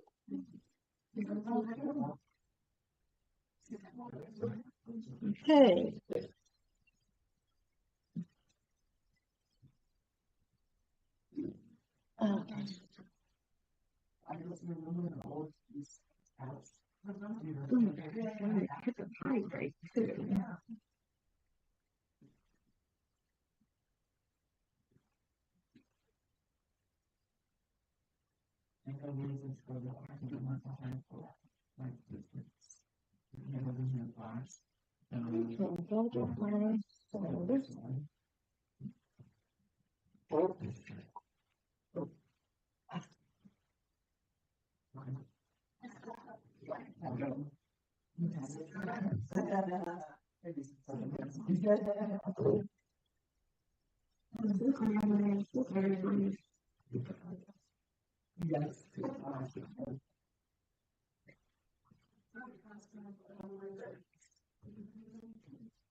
I'm doing good.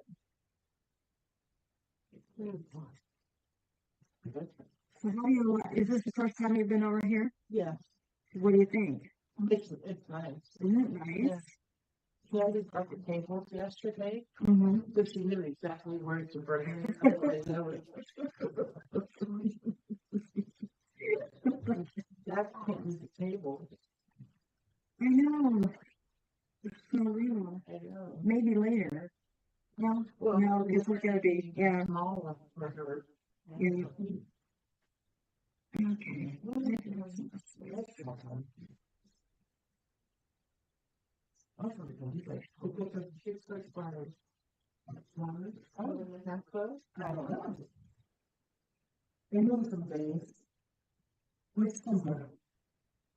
this one and this one is to hook her up to the Wi instead of going through Wi-Fi. And then this one here is to use her. Where did it go? Yeah. Oh my gosh. No, this is. It was in a box. Where did I put it? Goodness. To put this to here. Into her MacBook Pro.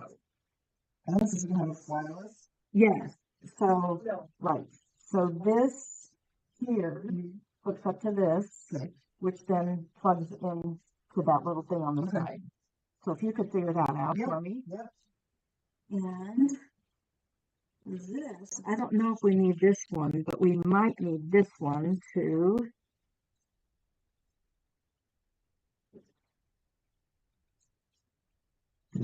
Then I've got another camera coming. I mean, not camera, microphone. Microphone. You're good on chargers, Michelle? I am good on chargers. We haven't even used any yet. So I have two I've got an extra portable just in case. 20 milliamp. Great. So I've got two 20 milliamp that aren't even, I think one's 40 milliamp. So What would that give you? I can charge my iPhone on it 4 times. Okay, that's what I've got. Okay, great. Yeah, and I've got one that will actually can be used as a power supply for any device. Oh, wow. Okay. Yeah, it's a power supply power thing. You got all of them. Oh yeah. Yeah, I found my bag. So this was my bag when I was in charge of a law firm that had 3 offices and 2 states. And 36, And you did all the tech work? 36 Macintosh cubicles. It's been, I don't like Mac. But we ran it on a Windows server. Right. It's funny. Which man doesn't say like, if you're going to talk to Mac, he's like, I'm not going to talk to you. Yeah. I want to be able to create stuff, so let's get them at. Yeah, right. Yeah. This is not a presentation, so this is switch. So present, create, present. Right. Yeah. Which works for another year. Maybe longer, yeah. Once they figure out the. Okay, so I don't know, so this is developing that. yes. Yes, okay, so now these have that's just for charging. Yeah. And so they're all charged. So see that is on now and it's connected. Well, so Now on this. Yeah, and we're gonna plug this in over here. Because there is a feed over here. There's 2 over here, and I need this other one. perfect. I put it in back in here.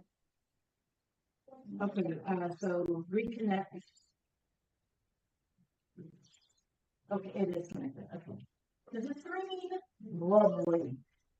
Stuff that works. Right. Okay, so I'm gonna have to take some of this stuff down. And I'm gonna this, and then we need to have her on this. I'll do that in a second. Okay.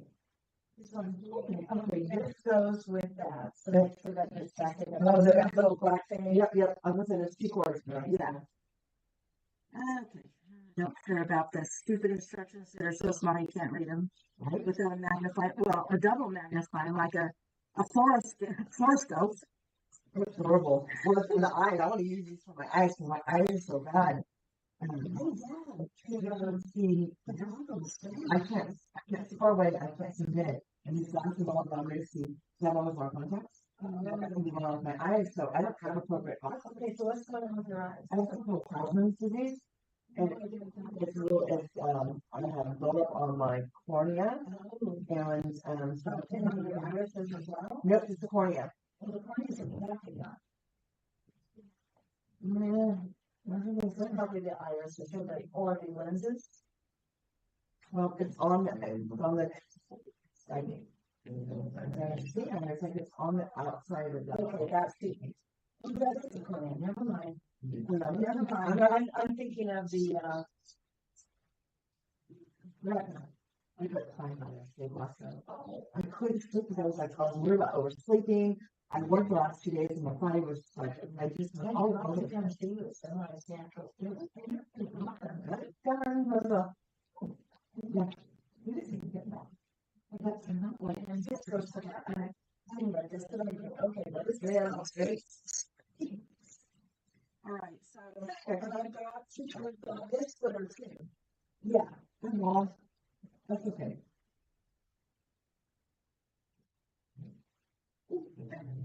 It's not there. Okay. Okay, I'll get it. You have to go. Okay, I don't know if I'm gonna be guys a liar, but my husband, this is like, You don't cut them. we both on the media, but I was on the producer side, so I used to hire everyone to do that. I know, and she's asking, I'm like, this is not enough for me. I put people together that know what to do. My husband was the people I hire. I hire cameras, who do it, and no ones, and roles. Okay, so I do not my head. Okay, and my husband, he's in Oklahoma, but he was 10 years in the industry. So that's what we got. Too. Okay, and this is top. All right, this I'm gonna run down, like I did this one, hopefully. And what's this for? This will be plugged in. Here it's supposed to be connected to the Ethernet without being connected to Wi-Fi. And so she'll have her, everything on double check her camera because I think her Zoom camera, there's something else going on. Well, and that's, it was like, it's too bad I couldn't set that up and just have it be like in the back and have a wide shot, but that's corded, so I can't do anything. I'm not gonna have a cord. Okay, now I gotta turn this Wi-Fi off on this. So I'm gonna stop sharing. Like, I'm always gonna scroll brow for can't see me anymore. Scroll brow. My face is always going. So, It's not perfect. I need to rest it up. absolutely. Okay, and I need to go to settings. Wait, I put in my I'm going to turn off.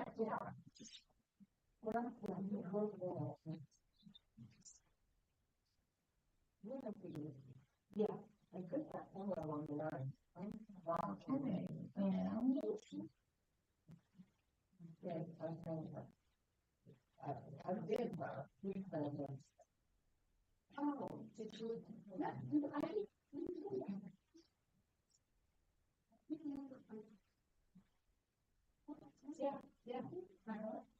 And it's not.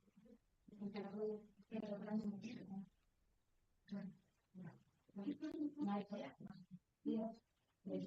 Yes! I love it when it works. Come on here. Have it. Look on my knees. Yeah. You can see on the show. And this is like, come back.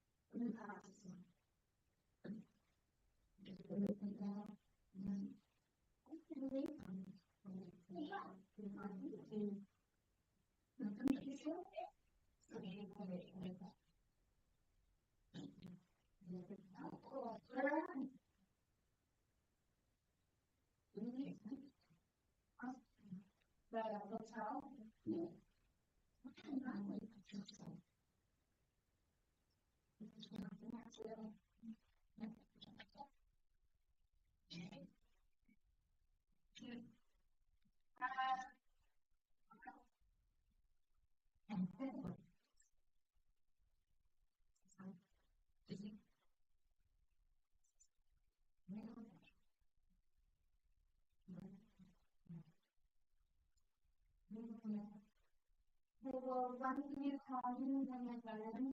So I'll see if we're done. Okay. I started.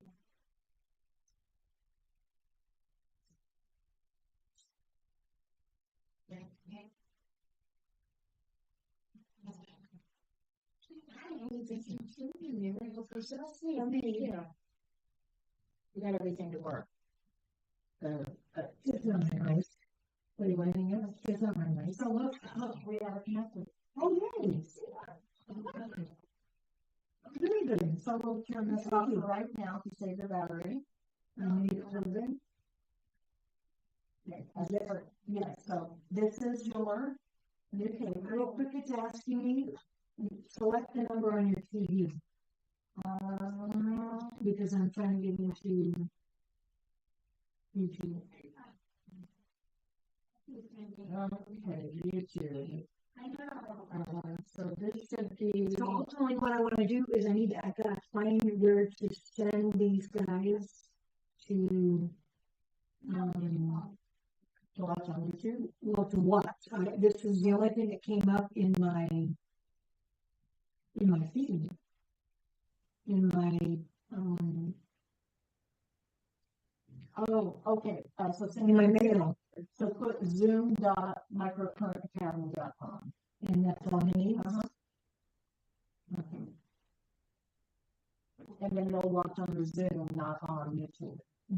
On YouTube, I don't know how to tell them to get there. Okay. That's above my pay grade.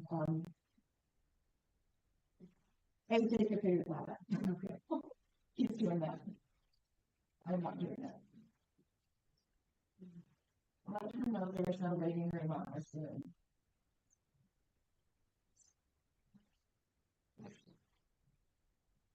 Now it says 400 YouTube wellness is now like that's because it's on YouTube. Yeah, that's correct. Yeah, so it is live. And so they can go there. I just don't know how to direct them there. So somebody's gonna be your YouTube channel and hit live. Okay, I gotta go back to sound.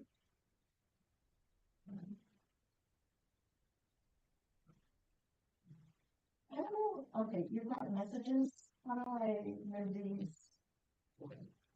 Okay. Okay.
Okay, all right, I think you have that set up now. Let's find out. All right, and so I need to appear small.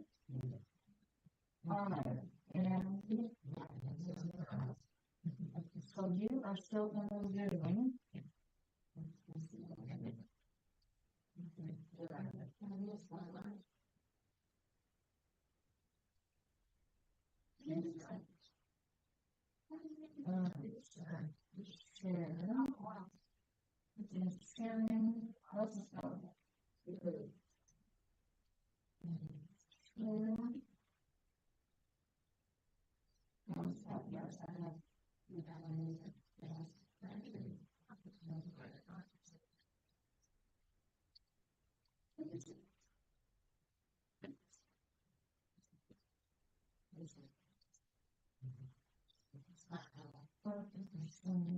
Do you need me for anything? I don't think so. Well, I do want you to look, here, and okay, let's see.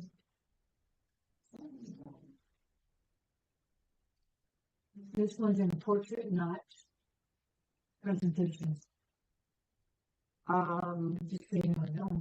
But yeah, so stand in front and let me see if I can see you there. Yes, yes. Okay, so come over here.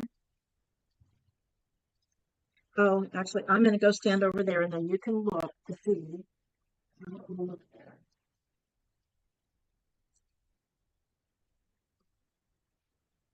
Okay, yeah, so now I'm going to, Yep. and does that still look okay here? Yeah. And then you can adjust where this is by. Oh, they can't actually see anything behind me. They couldn't before. Now they can, so this is what we're gonna do. So there's nothing behind you. Correct. Okay. Yeah. So come over here and you got Siri going on right here. Where's that coming in? Okay, this is Siri off. Oh.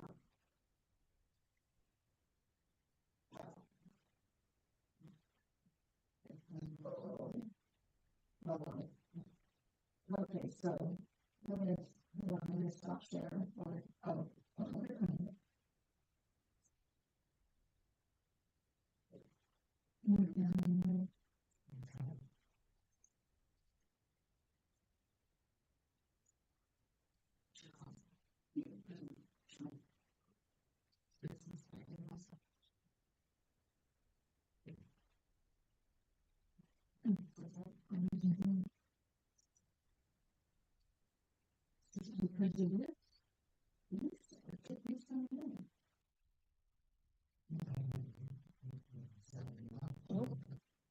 It's listening. Okay, figure out something. Okay, so when you stop share, when you go into share, we're going to click share, and you're going to go here as background. And then this is here automatically, this is where you want it, and so we just share, you don't have to reposition it. According is having me do this, so this is better. Okay. I'm going to share like this, and then it shows over the object here. Okay. So, and then anytime you want to talk into command, you stop share and then you'll pop screen like this. And do you want me to say stop share? Should you forget? Because that's kind of fun. Becca is now trying to help with the sound, and I'm hoping that this will fix that. Okay, all right.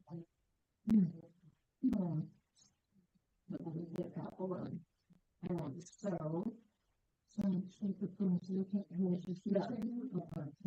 what else? Are we paused on Q&A, or what does it say for them? So what it shows right here, so I don't know what it's saying. Oh, let's see, the Zoom is paused. So I'll unpause it, so I'll miss that. Is that what it's showing? I don't know. Yes, please. Yeah. Okay, so we need to go check that. Okay, so. All right. So when you're done eating, when I'm done eating, we'll come back and test this out. Okay. And so maybe 10 minutes before we start. Yeah. So about noon or 1, about 1. Yeah. Okay. All right. Last year you feel it. Yeah. You need your phone plugged in, love? Are you doing okay? Yeah. I was trying to get something sent over to Dr. Anthony. So either, not that, never mind. Okay, so if you need devices charged, they're down here. And I'll put them over here. But this is where the charging does. There's no cables with those, so you have to have your own fix. Right. There's buttons on the side to turn them on. I can hear you on my phone.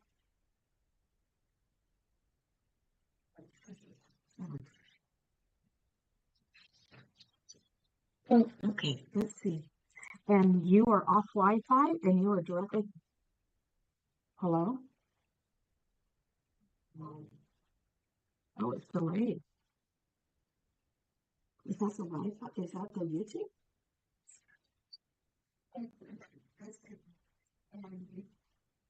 That was your YouTube. The YouTube's still picking it up. You told me not to stop the recording.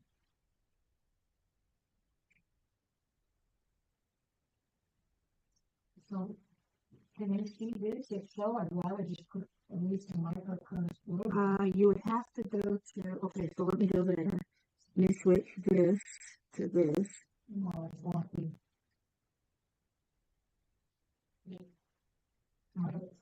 Okay, so if you go to YouTube, I'm going. This is one of my devices. So let's just see. I think it'll potty again. I haven't drunk more liquid in forever. Okay. All right. Let's fill this up.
Thanks for having us.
Vitamin D. Easy way.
Okay, good. What's the bigger things?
Short.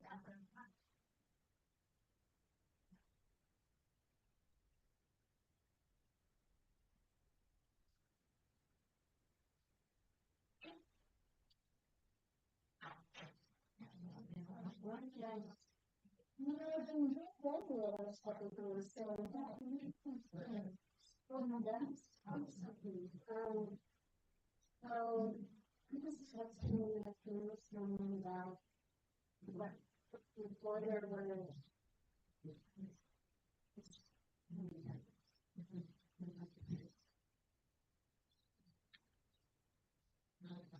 You know, before the concept of intelligence, it's just what it is. She calls it the process. Good guys, copy house. Which is better than that. She's a temperature process. Water, so, the silver checks is the person showing us the difference. So, I'm thinking that when we put the two cuts into the water, that's exactly what it's doing. And that's not what I mean. It wasn't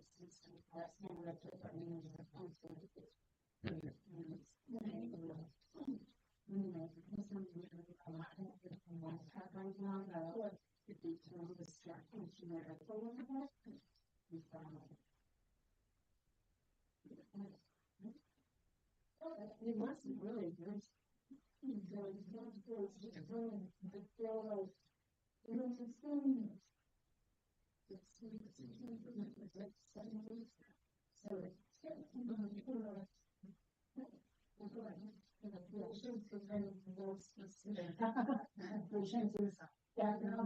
I wanted to dry it on. Yeah.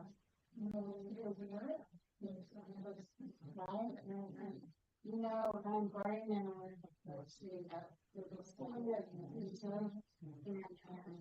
we talked about like you can choose your other big substances.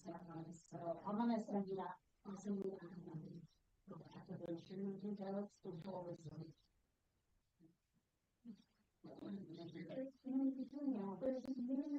I know, sure it is. No, you're not.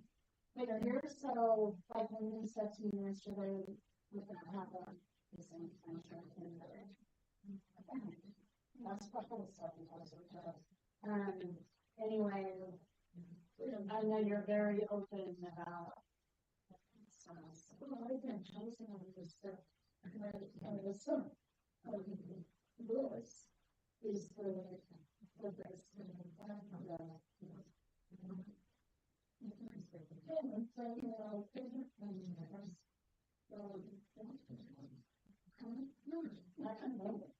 it's gonna be there when you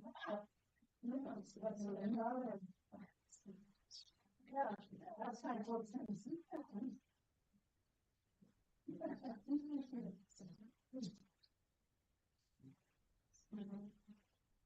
yeah, for this gene,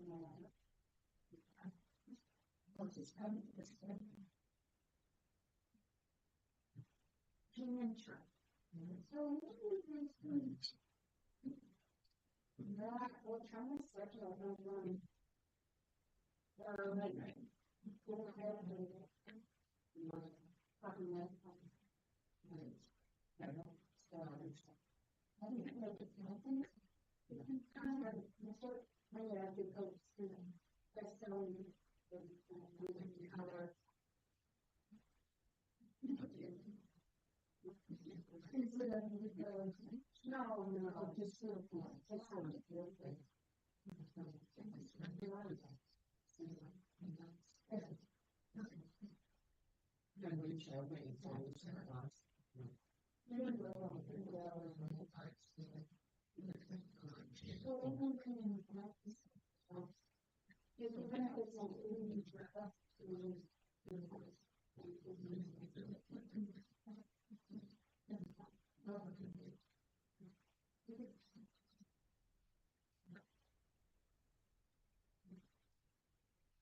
just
It's photography, better.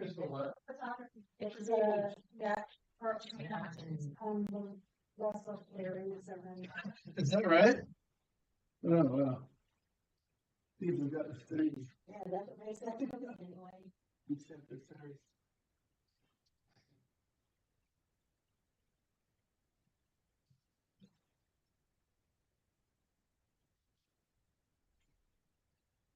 So the big formula, you like happy with it? I know. And the process was a little, but Yeah. came out pretty good. Very good. And, That's what it's getting done. yeah, it supervised a little more than what I wanted, but Oh, yeah. it works. Yeah, good. Colors came out nice, so yeah. A long time in the making, huh? The one was definitely shooting done with my project. So he's like, I don't care. I let it down. I said, well, I was going to the board. You can now have somebody else. So, Very nice. Yeah. we just had our floors done, new carpet put in. Nice. All been there since the beginning of stopping by and working on, walking on floors. What's next? Yes. Actually going on, what would it be, 2 years? It's way longer than I thought. We raised the ceiling in the kitchen and remodeled that. How many hours? Yeah. If it took 2 years, she would have killed me. Well, after the kitchen and the bar and I did a big the CD wall. Oh, yeah. And it took care of some other this way that I added all this and Oh, yeah, I remember this room. yeah. Oh, very nice. Pretty good work. This takes a long time. Well, it's still working. Yeah. You don't have to put that on there. I do have to. Okay, that's what I did with the house. Sounds good. Fantastic. And when you first the drill that we were saw, Yeah, I know. and they want to tell you,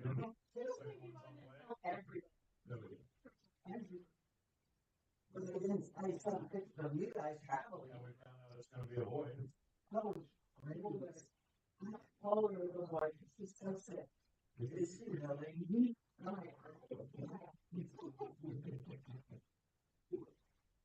Sorry, me 1 second. Yeah, no, we had a great time in Illinois. We didn't make this out of no doubt. South Dakota.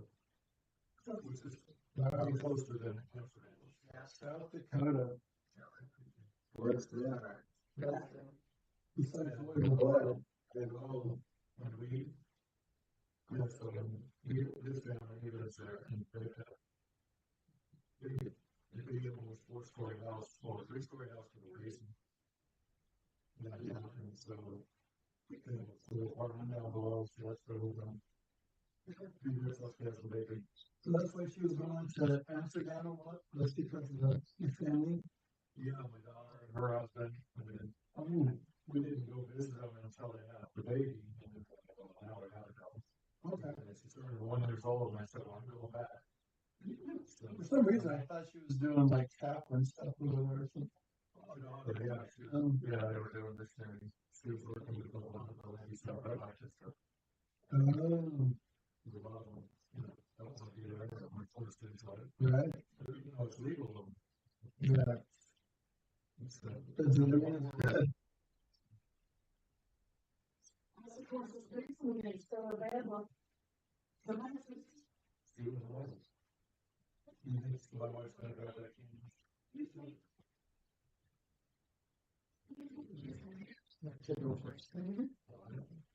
My wife's gonna drive that can. Okay, the verdict may have had. Okay, and what's the time? Oh, no, shoot. Your phone. Right here. Okay, so you're gonna be the one that like shuffles back and forth, like. All right, so I need to figure out how to do this. Which is going to take. Okay, oh, let's do this camera, because they said to put the vibrator on. Looks great, so wherever you can find it, put it. Okay, so what I'm gonna do is I'm gonna come around you, it's underneath you, I take it up. Yeah, you're good. Okay. And can you put it just like here? Okay. Well, I know it's a good camera too. I'll just put it, Right. somehow having that in the back and shooting it on her. But she's like, Yeah. I think we're okay with that. Yeah. Okay, well, I gotta put these back in my bag. Okay, and I'm gonna put this over here. This is for the left hand.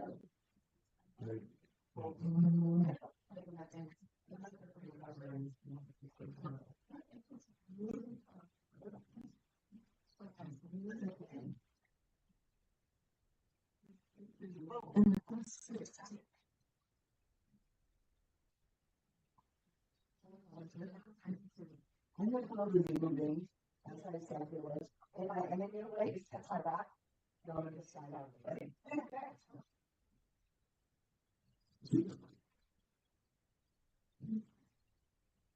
Does anyone know what I did with my box tape? You take the clear tape. Yeah, where? Ah, there it is, okay.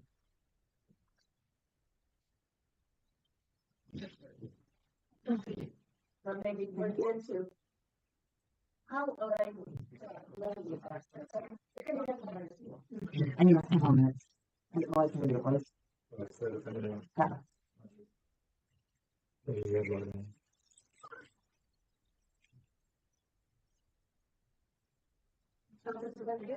Oh, thank you. And do you know where my other one is? My folder? Are you able to go to see where the camera is? To get things to. Yes. Now let me switch the video.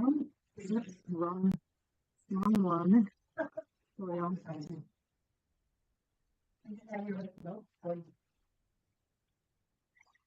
Okay, and if you fix it so it doesn't track. oh, so did you figure that out? No.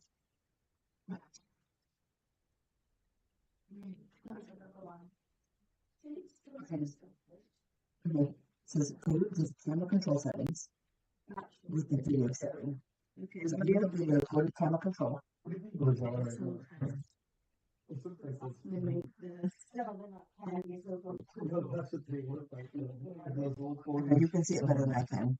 Okay. Let me know. And then, There's something that says turn off center stage. If you don't see that button, tap that menu on the bottom right. this. So it says center stage. If not, you don't see that. Video, okay. Video. Oh, that's where I missed.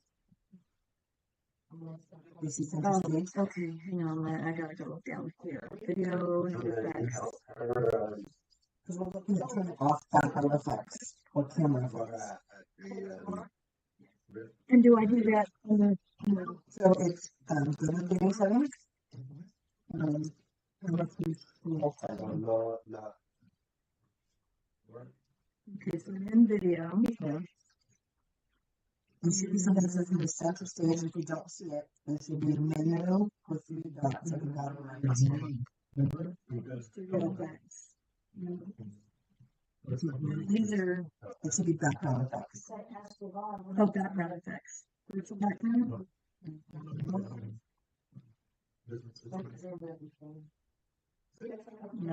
That one here in the bottom right, and look for background effects. Okay, well, that's this here. It's in the video. So here it is, just background effects. Okay. So we go back to elements and courses. So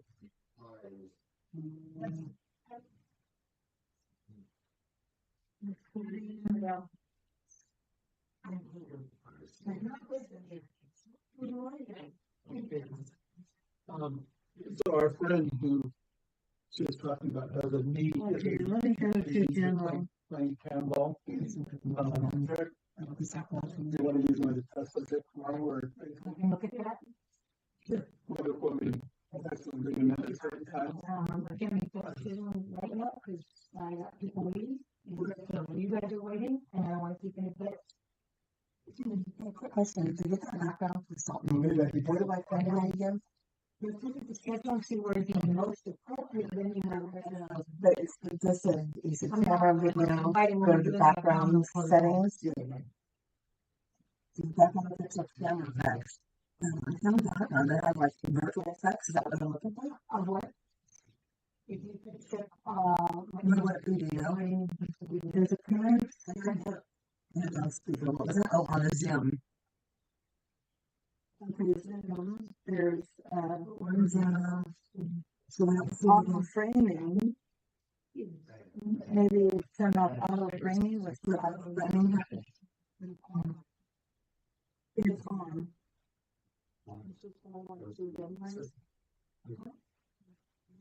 Okay, we'll try that. Thank you. Okay, bye. Okay. Okay. I'm just gonna set this part, and so I'm gonna get involved.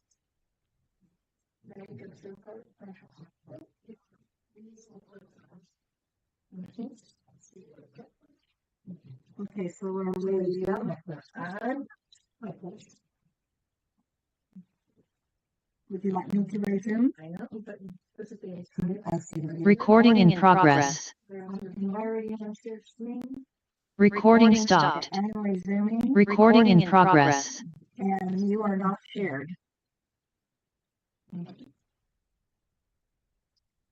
So in Zoom, Talking too slow. okay, so what are you looking for? You will have to get that. You guys can have enough time to get to the next part. Am I putting this on? Yes, you have to turn it on first. I'm gonna relight. It's on. We are live. Alright, I'm putting my ear clips on. So, we want to put in the chat how your ear clips have served you this first part. Now, you don't have to write the second part because once we get past our scan, actually, we're going right from scan two. Grab your wand. Everybody grab your wand. We're going to use scar tissue. And we're going to take a look at some diagnostic tools that you can include in your arsenal. And it's got this amazing image view. And am I being heard? Am I on? I believe so. Is your brain there? Yes. Oh, give me a thumbs up if you can hear me. Give me a thumbs up if you can hear me. No, we can't. He's saying no. Okay, so desktop audio. I think he's very little. Yeah. Okay, go ahead. Okay. My phone is not, wakes me up. Thank you.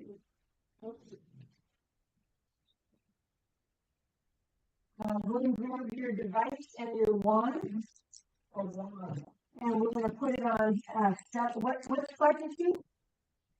No. 100. Thinking somebody throw a word and that room. 77 is Spartan 2. On your device, you have 77 and deep 77. So that would be like for those of us that had maybe C-sections, anything abdominal, tattoos. Oh. May not need, we didn't use deep for tattoos, but I think it could be a good choice. Yeah. You absolutely still need it, but you have scar and it'll show you the difference between the two. The heavy metal too with the tattoos. The heavy metals with the tattoos. So I tell my daughter, do not get one. She's 24, knows everything. We might be okay, but one decided not to. The other one she really wanted.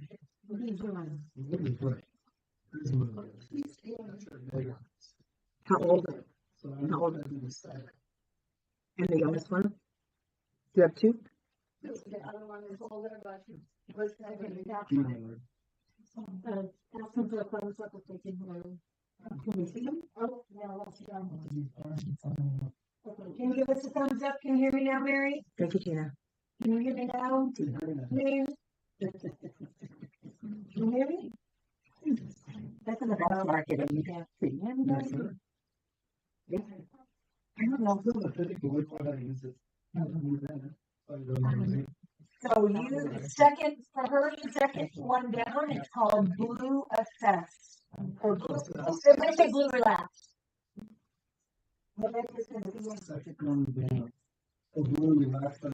Yeah. So Linda and Kathy, you're gonna go to the second one, Blue Relax. 77. Okay. So I have audio also right there. I need to unplug it.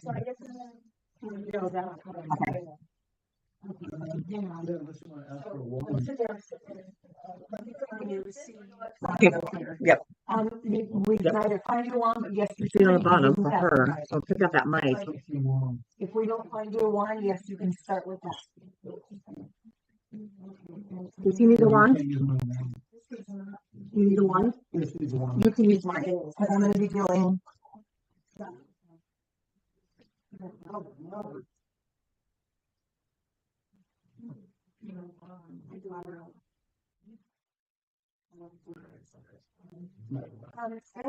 If you haven't pulled out your books, consider pulling out your books because you can get some notes. I would always encourage the large one. There's very minimal in the smaller one. It's enough for your or clients.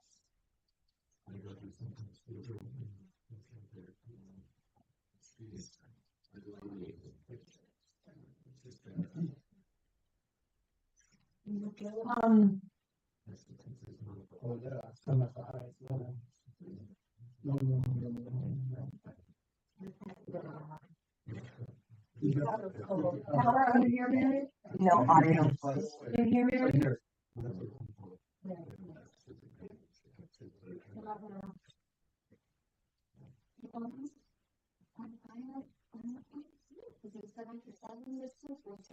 It's Blue Relax.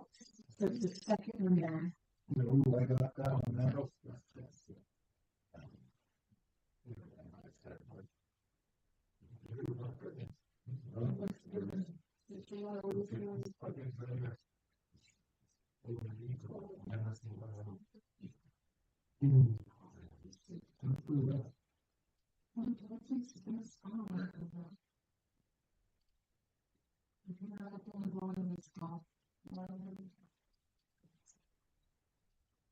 It was like my device, we checked it last night and everything worked, and I got here today, it was the batteries that died. I got the new batteries and they worked.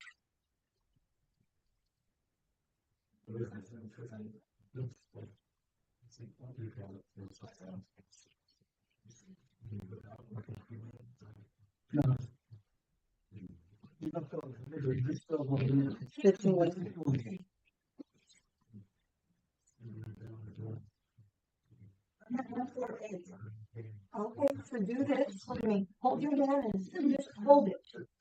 Don't, yeah, don't move it. And now put your hand, your thumb on your device, just like this, and hold it. Okay. Oh, I see. Yeah, you have 2 arms. Press and hold. Don't go one at a time. Just press and hold. Yeah. Ooh, I got that one. Okay, so here's what you can do. Let's check your equipment first. What's that back plate? If you want it, you can unplug and very power down, but you can that back plate and check the back plate. Nope, you gotta be unplugged. As soon as you plug in, it takes the power from the back plate to whatever your accessory is. So if you want to unplug and set the back plate, This is your back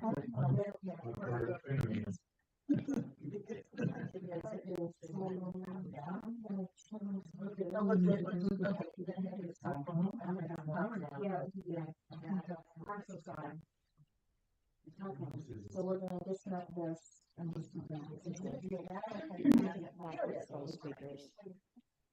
Can you hear us now? There we go. Got something with that. Can you hear? I hear thumbs up. We see some thumbs up. Yay. And I've got both audio channels on now. Okay. All right. So it seems I think that's the one we use.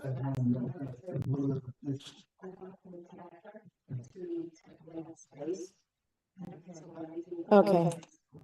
All right. So we'll have to figure that out another day. Okay. All right. So we've got chat going on here.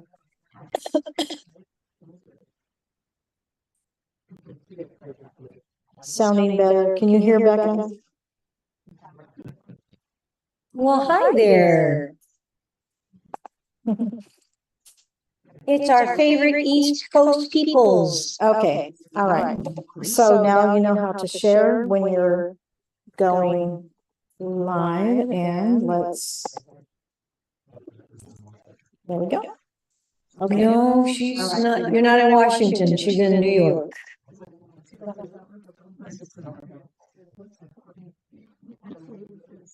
Okay, so for those of you that have a wand, grab your wand. We're actually going to talk scar tissue, and rather than put it on the screen, we're going to experience it hands-on and live. So if you have, typically what we do here is we treat our belly button. What do you think your first scar is? Yeah.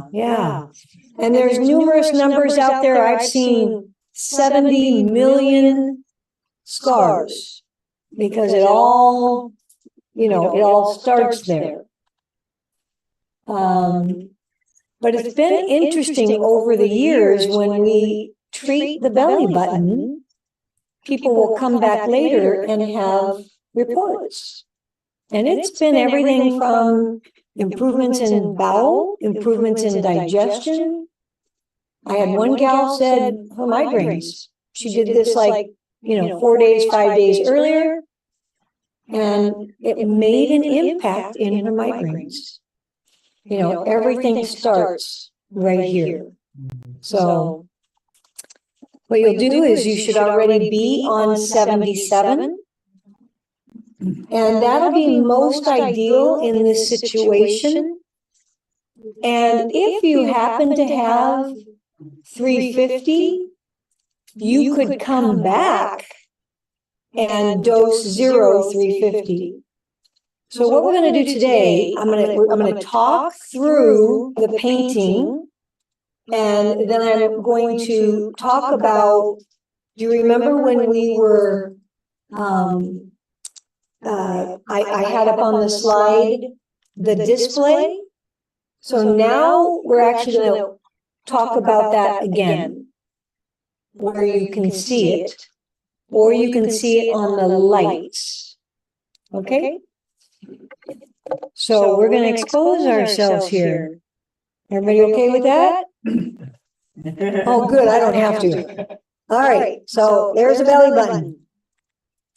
And in that belly button is all of these nerve endings. So what we're going to do, imagine this is mine here. It's 8 or 4. So you're going to vertical, horizontal, and then you're going to go cross and cross. So it's really kind of, it's 4. Yeah, a clock. And so when you touch, just to the side of it, get a comfortable power level. And for those of you that have the available display, let's see if I can, there we go. Okay, I'll turn it on just a second. The available display, you're going to get some numbers. For those of you that don't, this is a little tricky and you don't have to do it. You just wait until you get the blue light first and then all green lights. If you get all green lights before the blue, it's letting you know, I can't find an electrical signal to travel all the way up to the brain. Okay, and that's what we're looking for.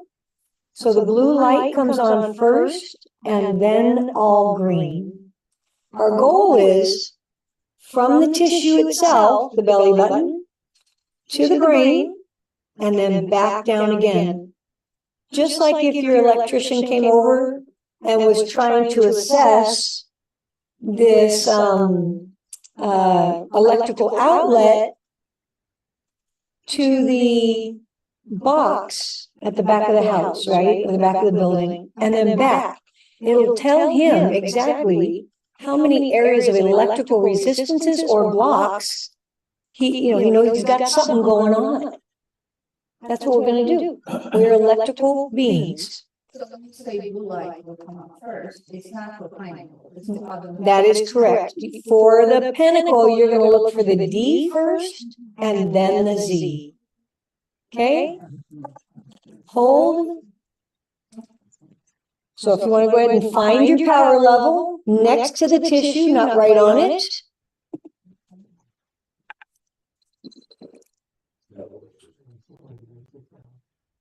And everybody's going to be at something different. Just, don't be concerned about the power level. So get it comfortable, because as we begin to open up the scar, it's going to start feeling like it got higher, but it didn't. The tissue is actually improving. The nerves are starting to become more receptive to what's going on. Correct. You do not move it. You're going to dose 0, that first spot.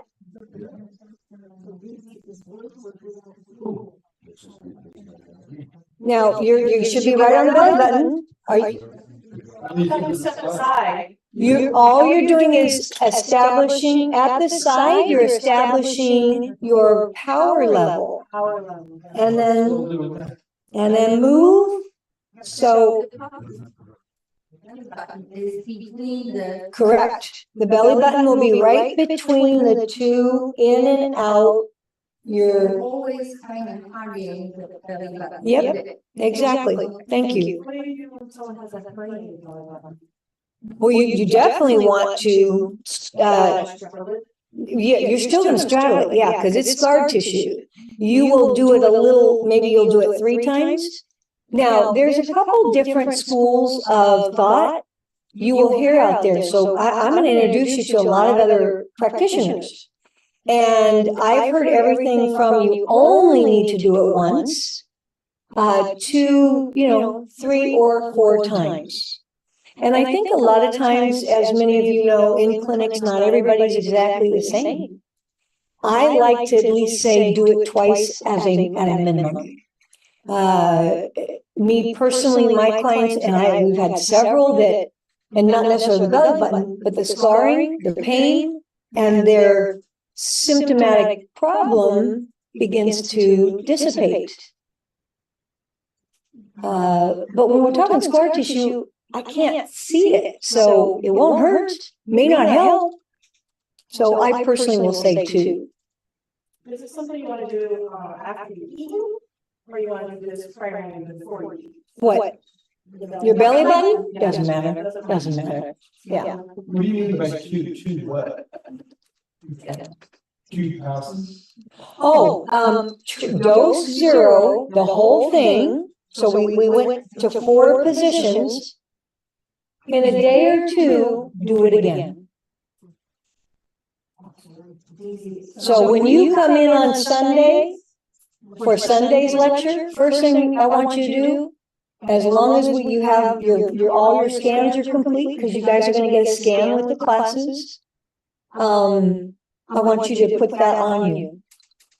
For those of you that have devices tomorrow morning, we're going to be doing our first scans. Please do not use any electrical or any type of equipment, because the scan will actually register it. And that energy, we can't decipher, is that your normal or is that the use of a tool? You mean before we come in? Before you come in. Some of the phones and like iPhones. No, you'll remove those, but yeah. Is it good not to put those on or use those before you're scanning? It's minimal, it's constant. Some would say absolutely. Yeah, because you are impacting your tissue. I don't know that that's ever been measured. Yes. So what are we doing here? We wait for these a while. Yeah. So they're dose zeroing right now. Mary, how are you doing? Yeah. And it's taking a while, right? This first of all, scar is how old? How old are you? So for the life evolution, goes there just because you don't feel like it was. No, you want to get the blue and then the green. What setting are you on, Paul? Excuse me. Yeah. I mean, I'm on 77. There is no blue. I'm confused. Yes. So when you're, oh, thank you. Please forgive me. We want to have the evolution. The dose zero for your evolution is 60 FM on your side. So go 2 minutes in each position. Okay, because we will not get a dose 0 on 77. Sorry about that. 60 now. Yeah, and now go to your next position. You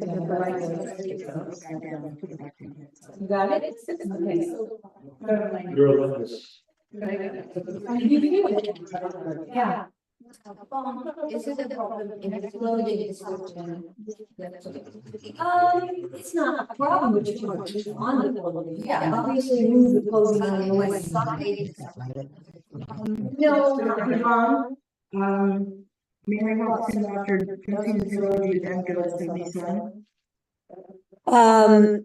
So after you dose 0, Mary, yes, go to 77 and you're going to paint.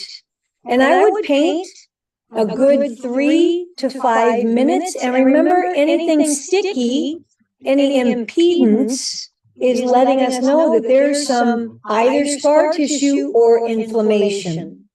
And then I would do this again, maybe just in a couple days, maybe by Sunday, do it again by Sunday. For just a repeat. Okay, but you're going to go into 4 positions. 1, 2, and then kind of like a pie, right?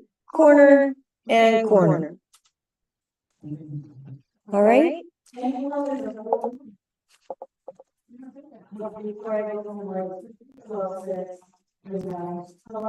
So you're holding it until you get the D and then the Z. Oh, okay. And for those of you, We did do that earlier, but let me just make sure for those of you that have, the Pinnacle, let me put this on. The first thing you want to do is take it to the left into reactions mode.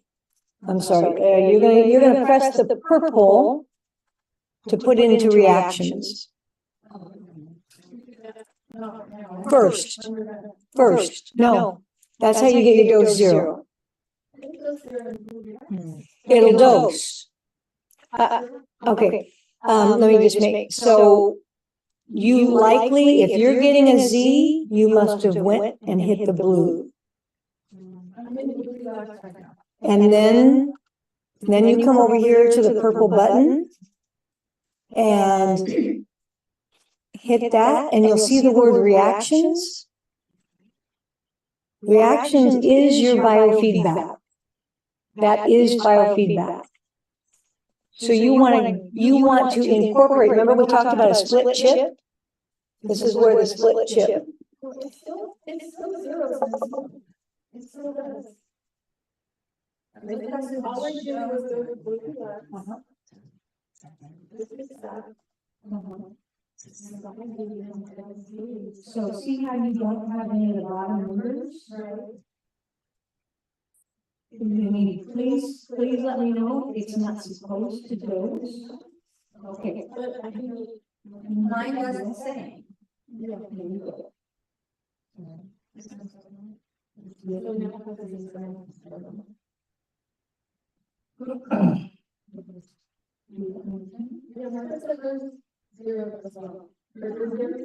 I mean, so I do see that. But we want reactions and I'll share that. I'll verify that. Okay.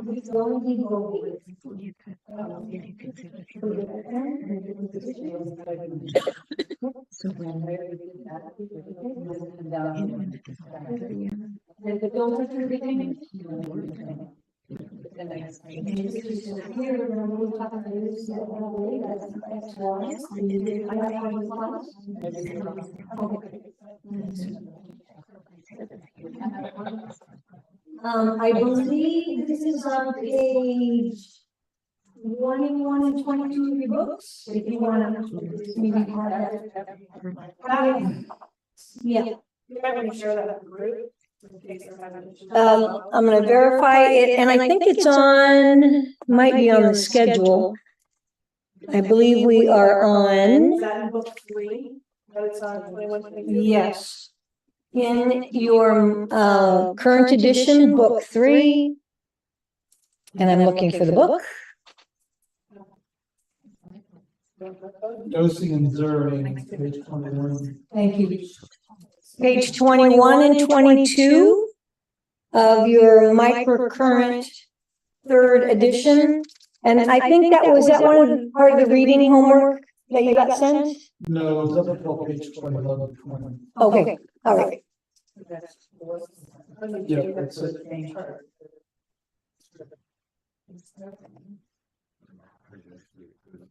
Now, when we do get into hands-on, it can be a little more tricky, so give yourself some patience. This will be part of the fun of learning, or might be a little frustration, but once you get it, it will be life-changing. Yeah, if I may, for the Pinnacle, then the basic steps, you turn it on, you fix it in 7, and then you have to press the purple arrow. You go to reactions left. That is correct. Yeah. So that is important step then, purple. And then you wait for E, Z, and 0. And 0. And then you completed that. Yes. So what was just passed was when you put your device on, you're going to go to 77 or blue relax, whichever you have. If you have the display, the pinnacle, you're then going to go arrow left, the purple button, and you'll see the biofeedback come on. It's called reactions. And with that reactions, there'll be some numbers and letters on the bottom. If you actually still see the word blue relax, you'll know you're not in that biofeedback mode. So you'll hit that purple arrow, and then you can touch the skin. And I'm just going to kind of show you using my hand, and I'm going to try to see if I can get up there while everybody else is doing their belly button.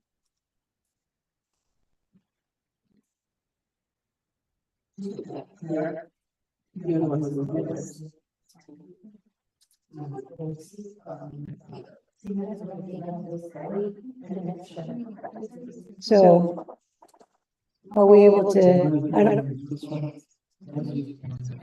It's best if you do this and put it right here.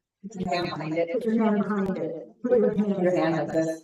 Your hand. I'm using it. Oh. Try this one. This is one. Put it in front So of your face. facing You this put it one? in front of your face. Turn it down. You turn it that way a little bit.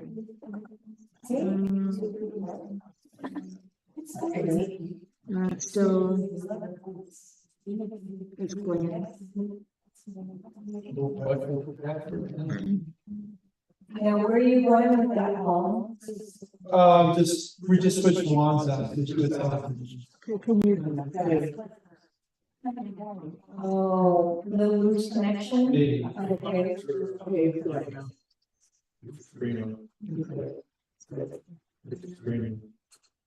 Well, I can't. Oh, because it goes? Yeah. It goes zero? No, yeah, easy. DZ 0 or 1? No, 0. Okay. What's the middle number? All right, let's see. So this right here was 1715. For those of you that have a display, what does that mean? This is the XY. X here is the bottom middle. XY cofactors. The X on mine was larger than the Y. What does that tell us? That's okay.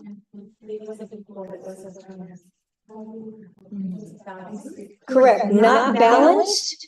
There's still some tissue issue going on. We can use the word blocked. We can use the word electrical resistance. Obviously, I can't claim anything, but I liked her word equal. The tissue is not equal. So that is an indication in a day or two, I need to come back and treat that tissue again. Check it. Let the body process. We just engage the brain to the affected tissue. Let the body process that, and I could come back and it's corrected. But in the moment, that 1750, that 17, that front number needs to be lower than the second. So the XY, and I'm going to see if I can pull up that shot again. And again, if you look at page, I think is it 21 or 22, Paul? That shows you the display. Hold on, what page is it on? Look on page 22 and you'll see the display and the XY that I'm talking about.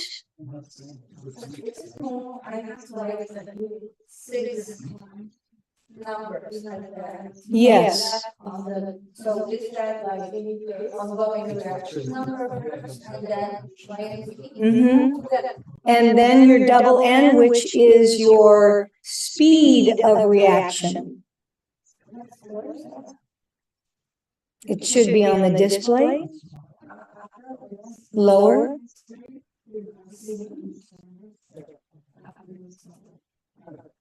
You felt like the small book made more sense?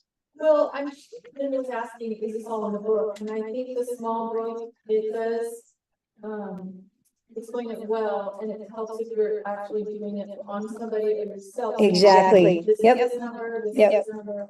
And when you do it a few times, then it kind of sinks in, but it is a little confusing. Yes, yeah. And I'm giving you way more information than is typically given because a lot of times, especially for those of you that, you know, paid for the Pinnacle, you want to know that I have tissue resolution. This will show you where things are coherent. This will show you where things are healed. And even with the evolution, the fact that you begin to learn and understand the timing of the blue button, the blue light, and all green lights, you're still getting a full dose zero. You just don't have a display. But you'll see the time go from 2 minutes that it takes, or 6 minutes, to 2 to 1 to maybe, not always is it 30 seconds, but typically you'll find it be under 1 minute. Okay? What does that mean when the time goes down? It means the tissue is getting better. So what's happening is as it's toggling back and forth and reading, it's registering faster. You have less areas of resistance. And so it's flying through. It's almost, instantaneous. But remember, when you're dose zeroing, you're going from the affected tissue to the brain and back. You know the brain picked up when you got the blue light or the D. And then as soon as that happens, you know it's traveling back down. So just like an EKG, we've got how many nurses here? Just like an EKG, you're registering from the heart out to the furthest regions and back, right? You need to know, where are those areas of concern? Yes, we got another question. And Mary, let me know if you've got a question. Rebecca, Ron? I made a note some time ago. So the X should be lower than Y. That is correct. When that happens, we succeeded. Well, It's done. Then what comes first? DZ 0. If you are in the middle of DZing, you hold until you get a dose zero all the way. Even you'll see those numbers start to change along the way. You can actually see that. Yes. So even if you started with a block, which a lot of times you will, you'll have, like I was just a 16-15. It didn't change, did it? From start to end, it didn't change. You'll be on the tissue and you'll see that 17-15 go down to 12-10, 8-10, 6-10. And you want to complete the dose zero. Make sure that zero comes, that traveling electrical from the brain to the affected tissue, make sure you get a zero. So why do these numbers matter at all if we are reading before DZ? Well, as you get into some more complex issues, you're gonna be happy that you have that information because you're gonna recognize what you're really doing for your client. So that will be serving as additional. Exactly. But now, Yes. Yeah. Some do not get this in depth because it can be a little complex. But like Nurse Kathy said, once you know it, you're like, wow, right? So, yeah, it's like, wow, I didn't realize that I have all this information available. Once you understand what it's actually telling you, you're like, and in understanding it, it's just a matter of like, maybe 15 minutes, 30 minutes, just to focus on it and visualize it. And do it on different tissue parts. For different people. And then it's just a matter of it. Once it clicks, it's like easy, and it's like, this is really good. And you know what you're doing for your client. You can say, that block is still there. I need to see you at least one more time. I have a question. Yes. One I question. can't hear. Can you hear me now? Yep, I can. That was me. Perfect. I put a question in the chat. I have two questions. One on the evolution. After you dose with the blue, does the blue stay on when the 0 or the green lights come on, or does it go off? So your dose will be blue, and then all green lights, you'll see that blue will pop off. Okay, perfect. And then I heard you earlier talk about the initial reaction and timing it with a stopwatch and things like that for the lights. What are you timing? Are you timing the green lights, the blue lights, or both? And some will time both. I suggest learn to time both, but you may not need to, and here's why. Let me just explain. So first you're going to get, let's say it took 45 seconds before you got the blue. And then it was 2 minutes before you got all green lights, which is your Z. So that's 2 minutes, 45 seconds to complete the cycle. As you're treating people, especially when you get into some of the more complex, all you do, and so you could just, like I said, measure the one. It took me 2 minutes, 45 seconds. I have no idea when the blue light came on. And then you go to treat that tissue again. They're still having some problems. You should see a shift in the pain or the symptoms. Maybe you're down to 215 or 2 or 150. You now have a measurement from your prior.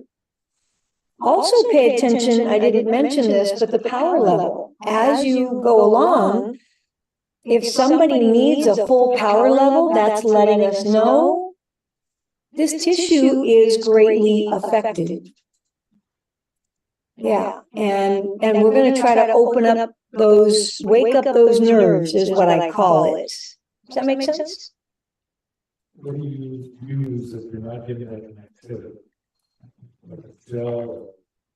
Certainly. So, good question. The question was, what if you're not, if you keep getting all green on the evolution, that means that the tissue is not able to get a complete grab of the electrical. So, check or think how much water, how much hydration have I had? What about any nutrients? The other thing is, you want to add something conductive.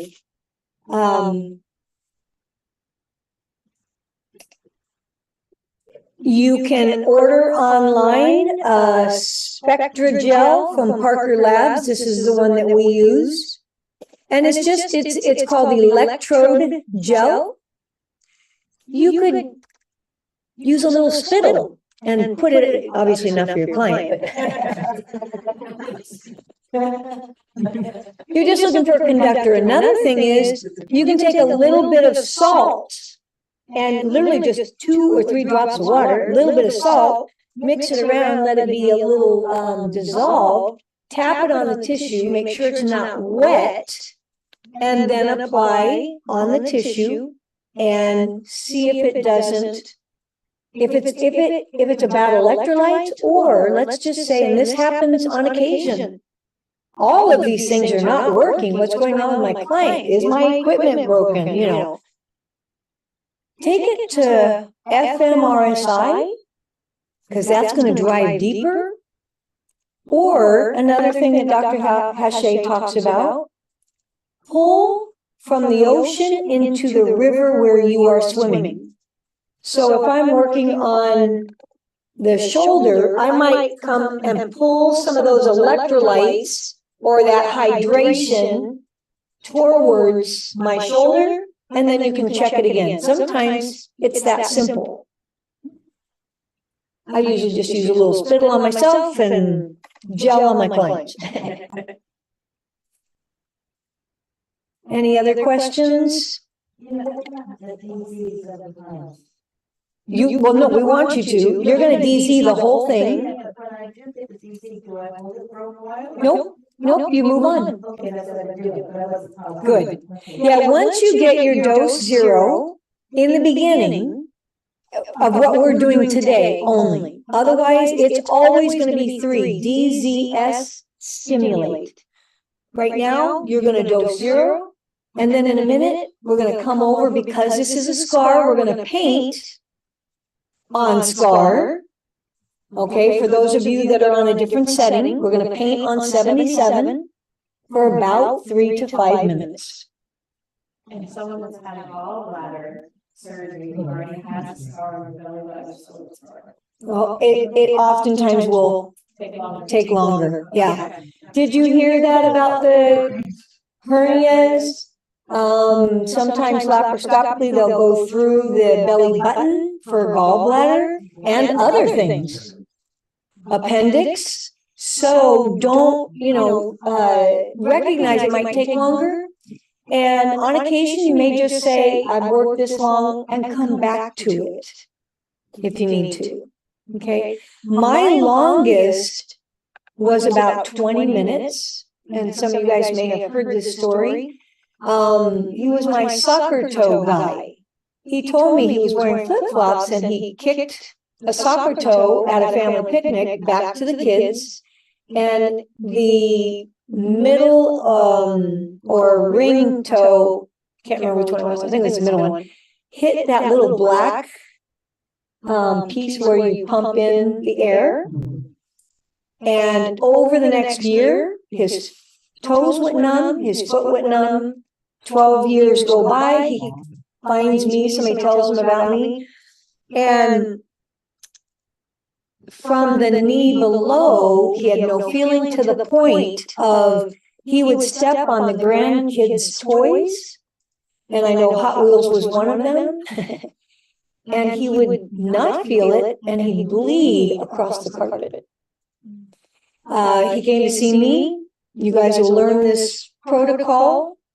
On that toe, it took us the ring toe 9 minutes, and that actual middle toe was 20 minutes.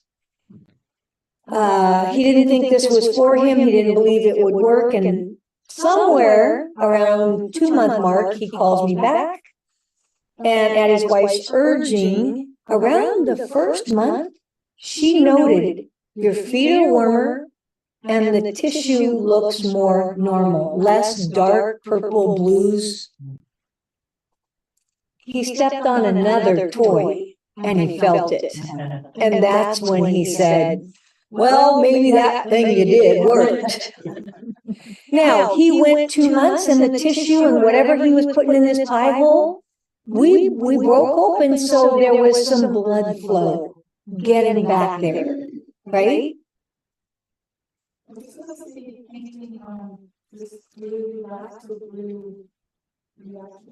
On 77, blue relax. Yeah. Yeah, and then once you dose 0 to your 4 spots, go ahead and pay attention to your timing, about 3 to 5, all different ways, diagonal, cross. Okay. And the life evolution, it says 77, right, for the painting? For the painting, yes, yeah. So you dosed on 60, paint on 77, okay? That is correct, because now we are just painting. So the question was just about on the life evolution. You're going to dose either on 60, and if you're not getting anything, you can move to fMRSI. That'll drive deeper. And then you'll go to 77 and paint. Once you dose 0'd all those positions. Painting is just, whatever. Like, Painting is you always want to paint in all directions. When you're working on a back grid, you'll hear me say at the end before you finish, if this is the spine, pull all that inflammation away. I might do this, but I will end and finish with pulling things away. And remember, we've got lymph nodes right here in the front groin, in the body cavity here and here. I'm just trying to pull things and get the body to start moving that out. We got some DZ. Did you DZ? Excellent. Very good. Very. And did you paint? Paint for about 3 to 5. And the area doesn't need to be terribly big, but if you happen to be painting, you are not 2 balls. Okay. Make sure both balls are touching on the skin. But if you are doing, an area of circumference about this big, and you come across the sticky area, go ahead, work that stickiness out. Especially for those of us, I've had a C-section. That could be, remember, they're going through like 7 layers on a C-section. On many of these abdominal surgeries, they're going deep. Each layer will have its own scar tissue. Is dosing important and is it necessary? Yes. Why? It's not 100%. It's when you long-term and you want to make sure that you address. Sometimes it's as easy as inflammation, scar tissue and inflammation. It's when you've done scar tissue and inflammation or when they don't know what caused the problem. I went to my doctor, he tried this, we don't know why. My shoulder hurts, my elbow hurts. I'll dose 0 the elbow, but I'll always start to come back up. Is the injury here or here? Remember, we talked about these nerves right here. And a lot of times people have had whiplash. They've had, somebody just told me about somebody that fell off a ladder I asked, did he hit his head? That right there would be whiplash. Okay. And if you've got anything in the upper extremities, we're likely to resolve it just by giving some love to the neck. But I would dose 0. So just to reiterate, dosing on the life evolution, like if we're working on the belly button, you just go to the side here, right? At 60 megahertz. And we get a little electrical, stimulation, and we wait for all the green lights, and then the blue light, and then that's dose 0. It's the opposite. You need blue first, and then all green. Like I'm done. Okay, green is 0. Green is your 0. That's correct. And it's milli, not mega. Yeah. What is it? I just want to make sure that No. And I hope that answered your question. Okay.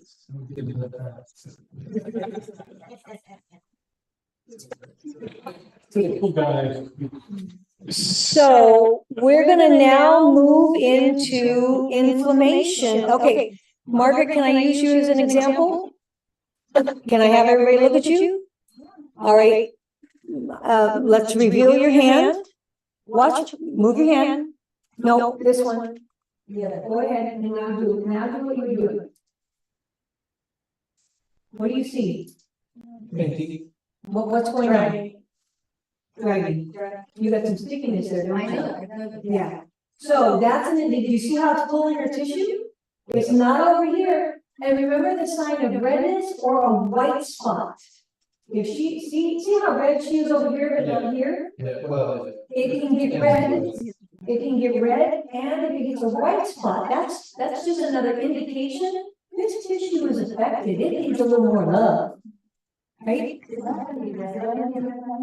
You don't? Oh, she does? Oh, okay. Yeah. Well, we wanted to dose everything to 0. Yeah. Yeah. Okay, good. And so what you do if you keep getting red, work on it for about 3 to 5 minutes and then come back to it in a day or so. Okay? Again. Guys with a lot of hair, you might have to shave. So good point. If there's a lot of hair, you can first try to come in with your scissors and clip it off and get close rather than shave. If you can't, this has to get on the skin. If you aren't getting onto the skin, yeah, you're gonna need to shave. A lot of my athletes need to shave, okay? But not everybody does. All right, our next step, we're gonna move into inflammation. And so let me get over there. Does everybody have a pain point, even if it just happens to be their feet today? Okay, find your pain point. While I'm talking, if you feel confident to, if you know it was a trauma, a former trauma, what's the first rule, general rule of microcurrent? Over 100 megahertz. Millihertz. Scar tissue. Inflammation is next. Yeah. Hidden pain, and then alignment. So we're right now we're going to move into inflammation. Find an inflammation point that you have. You're going to use scar tissue first if it's been there a long time. If it's recent, oh yeah, I was playing repetitive strain injury. Was just talking to somebody, she just recently picked up pickleball. And, you know, between a sore knee and sore elbow. So I wouldn't dose zero that because it's recent, repetitive strain. She knows when it occurred. Sometimes people don't know when things occur. That's oftentimes degradation of the tissue if there was no actual trauma. Sometimes it's something that simple. So just paint with 77 and then come in with inflammation. And I'm talking 30 seconds. Fine. For Inflammation? remember, 7. first rule of microcurrent is scar tissue and then move to inflammation. Okay. So you go like 77 to 350? You can use 350 or 121, correct. You've got a couple choices, and some modulate. Remember that machine gun? Some 350, you know, isn't a machine gun, but 121 is. You do 77 for 30 seconds, just kind of. If it's that type of an injury that I just stated, does anybody have a long-term chronic injury? She does. Yeah, I'm on it right now. Now, do you know what caused it? So she has a long-term chronic issue, motor vehicle accident. So you likely have had whiplash and then the development of scar tissue. So I would dose zero that on 77. Yeah, you're going to dose zero on 77. Good. And then you can come in and paint on 350. And we're actually later on going to move into vagus nerve and little wings, and that will be a great option to do. Okay, so when you have pain, you can do something as simple as painting, or you can hold still. Any questions? So if this is chronic pain, we do dose zero. If it's been long-term chronic pain, right, you don't typically need to, and right, and so let's say it is this recent, but she's not getting resolved, like, oh, I was at an 8 and I'm a 7. I might go, well, could there be something else going on here? If I had time, I could certainly move to maybe fMRSI. You know, you want to kind of go, is this joint, is this, but a lot of times you just start removing that scar tissue and inflammation. Whoa. You can breathe again. The tissue can breathe again. Go to 350 and then just paint. 350 is inflammation. 350 is also inflammation, yes. So I did it at 77 for the dosing. For scar tissue. Scar tissue, then I changed the mode to 350. And that could be one of many modes you can use on the pinnacle for inflammation. So I've got the Genesis 2. And hang on, I just want to let them know. So she asked to verify she dose zeroed on the 77 because this was long-term and chronic. And after she got the DZ, she's going to go to 350 and just paint the area. And, you know, you may do that, Adela, once or twice, 2 or 3 times in the next couple days. If it keeps coming back, I would dose zero again. Okay? Absolutely. This sheet comes out. So you have the Life Genesis too. So We got the Life Genesis. I don't have 350. So after 77, do I then go? Do I just continue? You have well, that's an anti-inflammatory, or I would do 121 and then jump to blue stimulation, because blue stem will have over and under, and it will actually address a little bit of scar tissue as well, and it addresses several layers of tissue in that. Okay. Thanks. 350 is the same as so. That's correct. 350 on the pinnacle is Sana Surf.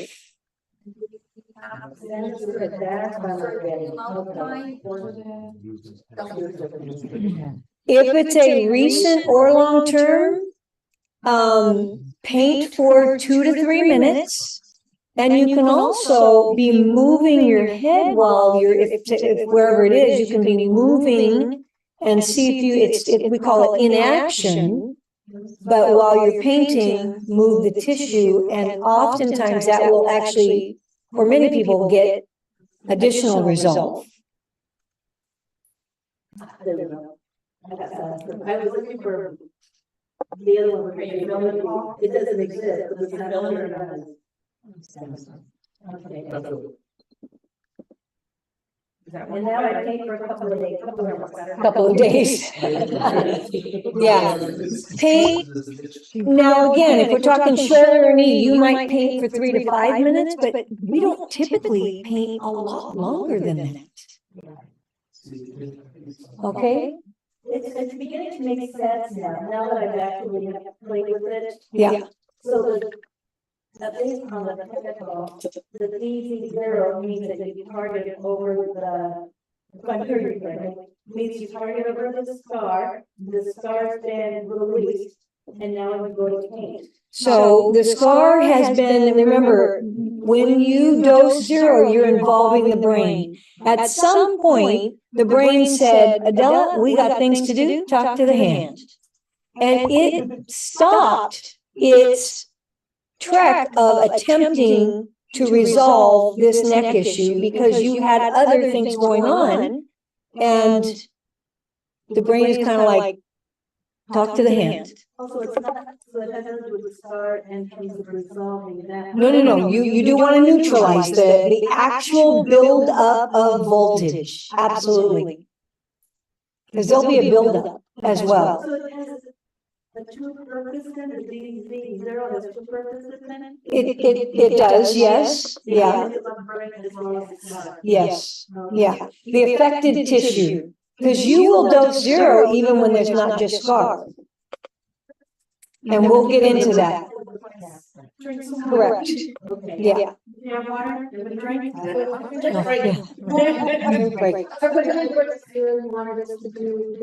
Thank you. And the 350 and treat it for the whole cycle with about 3 minutes. Are we talking about your pain point?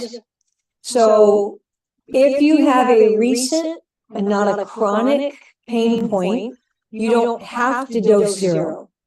You should be able to, I would just do 30 seconds to a minute of scar tissue, and then not longer than 5 minutes of one of the anti-inflammatories.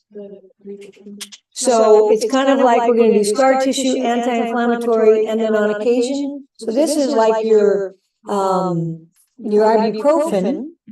And then we may, if it's a muscle or tendon, give it a little Flexerol, which would be your muscle relaxer, which is 60 hertz.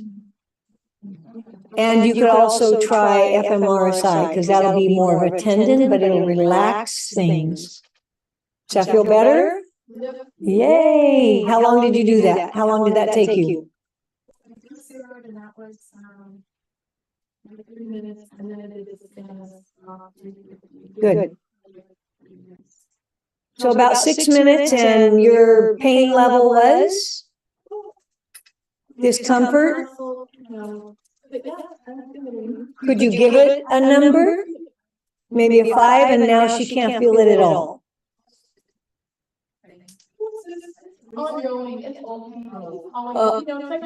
Yeah. And so, Kathy, I want you to consider this. If it keeps coming back, you need to get that dose zeroed. Danny, would you be willing to tell your wrestling injury chronic returning back that hasn't returned for how long now? Well, it's snowboarding. I ramped up and fell flat on my back, knocked the wind out of me, and then just chronic pain in my middle back for 35 years. And then we go zero.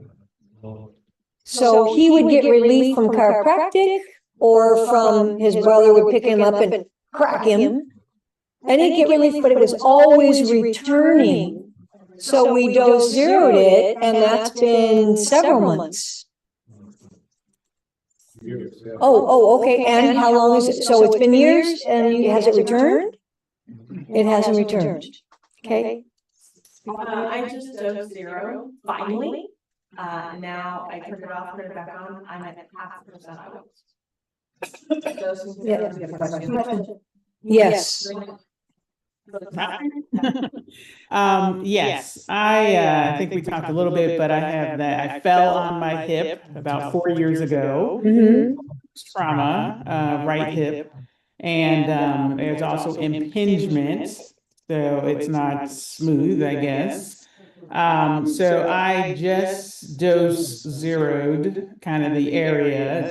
Dose was quick. Zero took a while. Probably, I don't know, 3 to 5 minutes. You all were talking, so I was waiting for the lights to come on. Then I moved to 350 to try to get some of the inflammation out, because there is pain and inflammation there. Then my thought was to move to fMRSI for regeneration. Is that what would be expected, and to continue that daily or multiple times a day to help speed the process? So fMRSI is a good choice, but you also have blue stimulate. So I might actually grab one of your pads. Okay. And so let's just say it's up here. This center line is going to divide the two pieces, put that tissue right in the middle, and then wrap it around. And now we're going to cover both sides. And you can also, since it's a hip, you can go side to side, and then you can elongate. And I would include, feel like where that hip bone is. And we may have talked about this. I would do some releasing on both sides of the pelvis. Because, and again, she and I have talked before, but I believe that there could be a little shifting, a twisted pelvis. And if you start releasing and relaxing those muscles, either from inflammation or from just the tightness and the tension, is there any way to get eyes on that right there? Yeah, I just want to give you a visual. Where can you see this? Oh, okay. Yep. Okay. So right here, see this pelvis? And now this is not the best picture, but look at all of this tissue that's wrapped around the pelvis from the bottom up, as well as your trunk. So by taking your wand, and I just follow the bone, straddling. Now the bone's actually going to come a little more like this, right back here. It's not this full dip, but you can feel it. You can feel your sacrum, okay? And then come around to the front, comes down to the pubic bone, and then back and around. By straddling that, you can use 350 and 60. 60 is going to begin to, underneath the microscope, 60, they show it lengthens those muscles. I mean, no hand can get this deep in a massage. This is a deep massage without all that ouch, ooch, each. Right?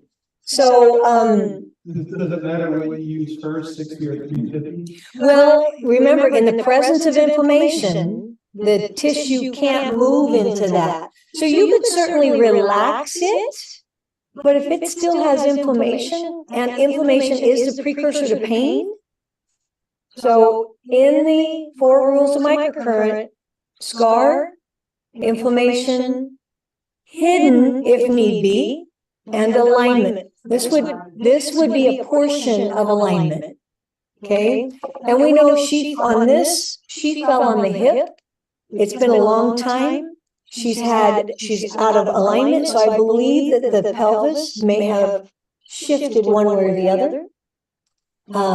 Having not had my eyes on her or in front of, I don't know with certainty, but she's shaking her head, yes. Now, massage therapist by profession, what would you?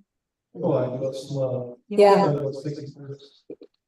Okay, but in the presence of inflammation, that 60 won't do her very good. No, I just warm it up. Yeah. Relax and warm it up. Okay. In this way, no need to. That is when there's a manual manipulation. You have speed in your favor here. You won't need to warm it up. It will be a different thought process. And maybe I can connect you with a couple other massage therapists and how they begin to work with this. So when would you use the 60? After the 350. Yeah, you got to drop the inflammation. Okay. Thank you. Like I saw Kathy after she treated herself, she moved around and stretched. What is a good habit to get into after you've treated? You know, like I know you stood up after you treated. You know, you take it off, you stretch. Good question. He's asking, what do you do after you provide yourself a treatment or your client a treatment? I always go in and will look and have the patient do some exaggerated movements. First of all, any ball joint, we want to try to open that up. And remember, there is a natural placement. If we provide the environment for it to move back into that placement, that's where we align without actually touching the bones. We will soften everything and the body will align. I do need to move into inflammation. Does everybody have an inflammation point? Because I'm just going to talk and go a moment. We hit a lot of it this morning with the inflammaging, but there's a little bit more. Are we good? Are we good with our break or time, or where am I?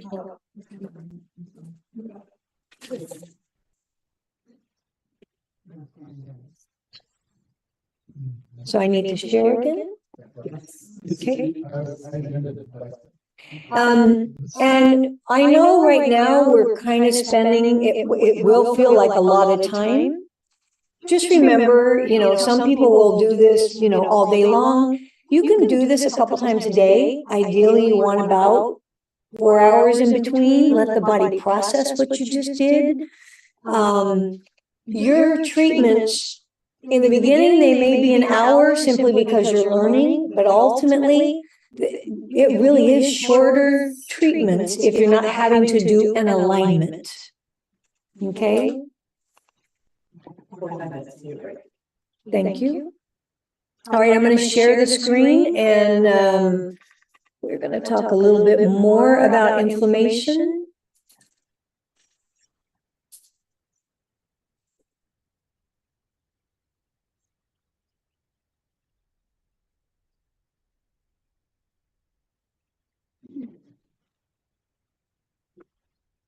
Here's a little bit we touched on scar tissue, and I'm gonna open this up so you can, oh, that's our hidden pain. That's next.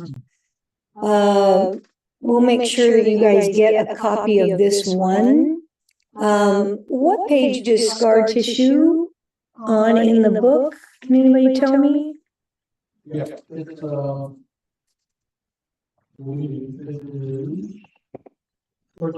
page 24. Scar tissue is addressed in page 24. So you can kind of go back there, and you'll see in this picture, we've got some of these deeper scars. Some of these, just like we dose zeroed the belly button, this one right up here, see this one on the shoulder? What you would do with that is take your wand and, because it's, very long, you can paint over it, but if you keep getting tissue issues or no pain relief, you dose zero all the way across. Okay? Remember, when they make a scar, we see what's topical. We don't see the depth, and then they pull the tissue together. Think about what's going on underneath. All of that is being overstretched. That itself creates a scar. Okay? So you're just trying to, it's not just this little bit that you see. And I typically will do, and I was, this one was taught by one of the Abasia docs. There's the end. I would do one more on the outside because we know that got pulled together, right?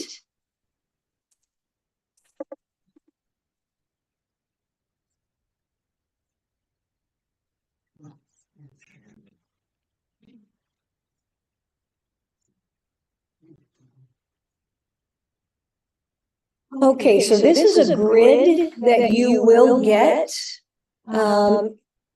It is not, it is in your book. So this grid is in your book, but it's broken up. So I put everything on the same page because when you see your client, it's kind of cool. You can come over here. What is their pre and post pain? What is their pre and post range of motion? The power level that you were on, the mode that you used, you dose zero, and you'll see the slash here. This is the dose after the initial reaction, what you zeroed out and stimulated for 2 minutes. This is giving you information for the next appointment. What did I do for them? So this is just charting. You can chart any way you want, but these are things that were developed from Abasia, Dr. Hache, and even those using the Russian devices, the skinars, the dolphins. There's many out there. I will tell you, they are not as advanced. They do not have the modes, and I did check them out. Tanya, put both balls down. She's going to wonder, why isn't this working for me? Because we're listening. Yeah. We can't all on this. Okay, let me know. If I move over here, can they see me? On the navigate? Yeah. Not so much. Oh, okay. All right. So, all right. So what we're going to do next is find that tissue issue that you have that's causing you pain. And there are a couple grids. You can use one or more of them. And it really is about finding either referred or hidden pain. So is pain inflammation? Yes. So this is rule number 3, hidden pain. This one is called a pop grid, and many people, many instructors have made up different pop grids. So I've offered you several, and Dr. Hache recommends you kind of use it for the situation. This is the most simple. This is just 6 points. And what you'll do is number one is the actual point of pain. So you're going to, for those of you that have the pinnacle, straddle that point of pain and you wait for a D. If you have the evolution, time your D, and maybe it's 18 seconds. Go to the next one. Ooh, this guy was 28 seconds. No, I'm sorry, 1, 2, 28. Maybe this guy was 18. And so you go here and here. This is your highest. I might even go out one more. And maybe he's 32. What's that telling me? That's referred pain, huh? He hurts here, but I'm getting the higher numbers outside. We see a lot of people that come in that have had injections and it didn't work.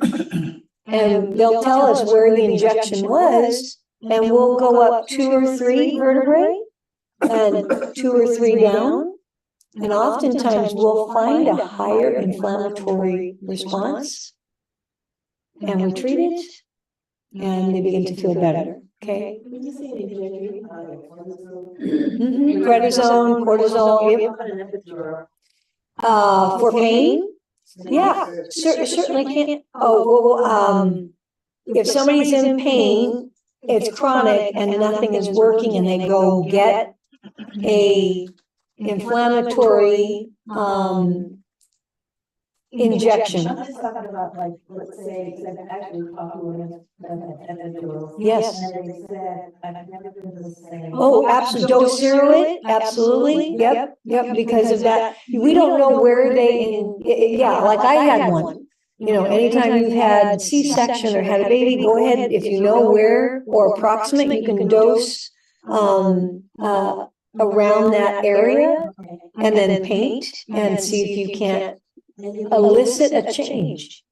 Like in here, it's loose, dim, so that's called relax. And then I would paint with the other one that had 77.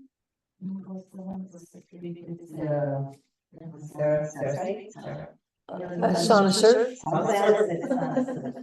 So we will talk about 77 offers you some things that Sonosurf doesn't. Well, that's right. Right now I'm on 77. So Yeah. I'm trying to do this. Yes. Once I do that, I go to the other one for the painting. Okay. So you dose 0 on SCARS, chronic pain and hidden pain? Yes. And no, sometimes the hidden pain, you'll get some numbers. I might just dose, and then I'll come and dose 0 that long-term one. But because in this instance, I'm seeing referred pain. Yeah. So, and referred pain, for those of you guys, it's like when we have a heart attack, we feel the pain in the jaw of the left arm, right? We feel it someplace, but it's coming. That's referred. Or when your dentist does his pulp test, you say it's here, and he's showing by the pulp test that this is your inflammatory marker right here. Does that make sense? Just something about referred pain. Or like with these cortisol shots.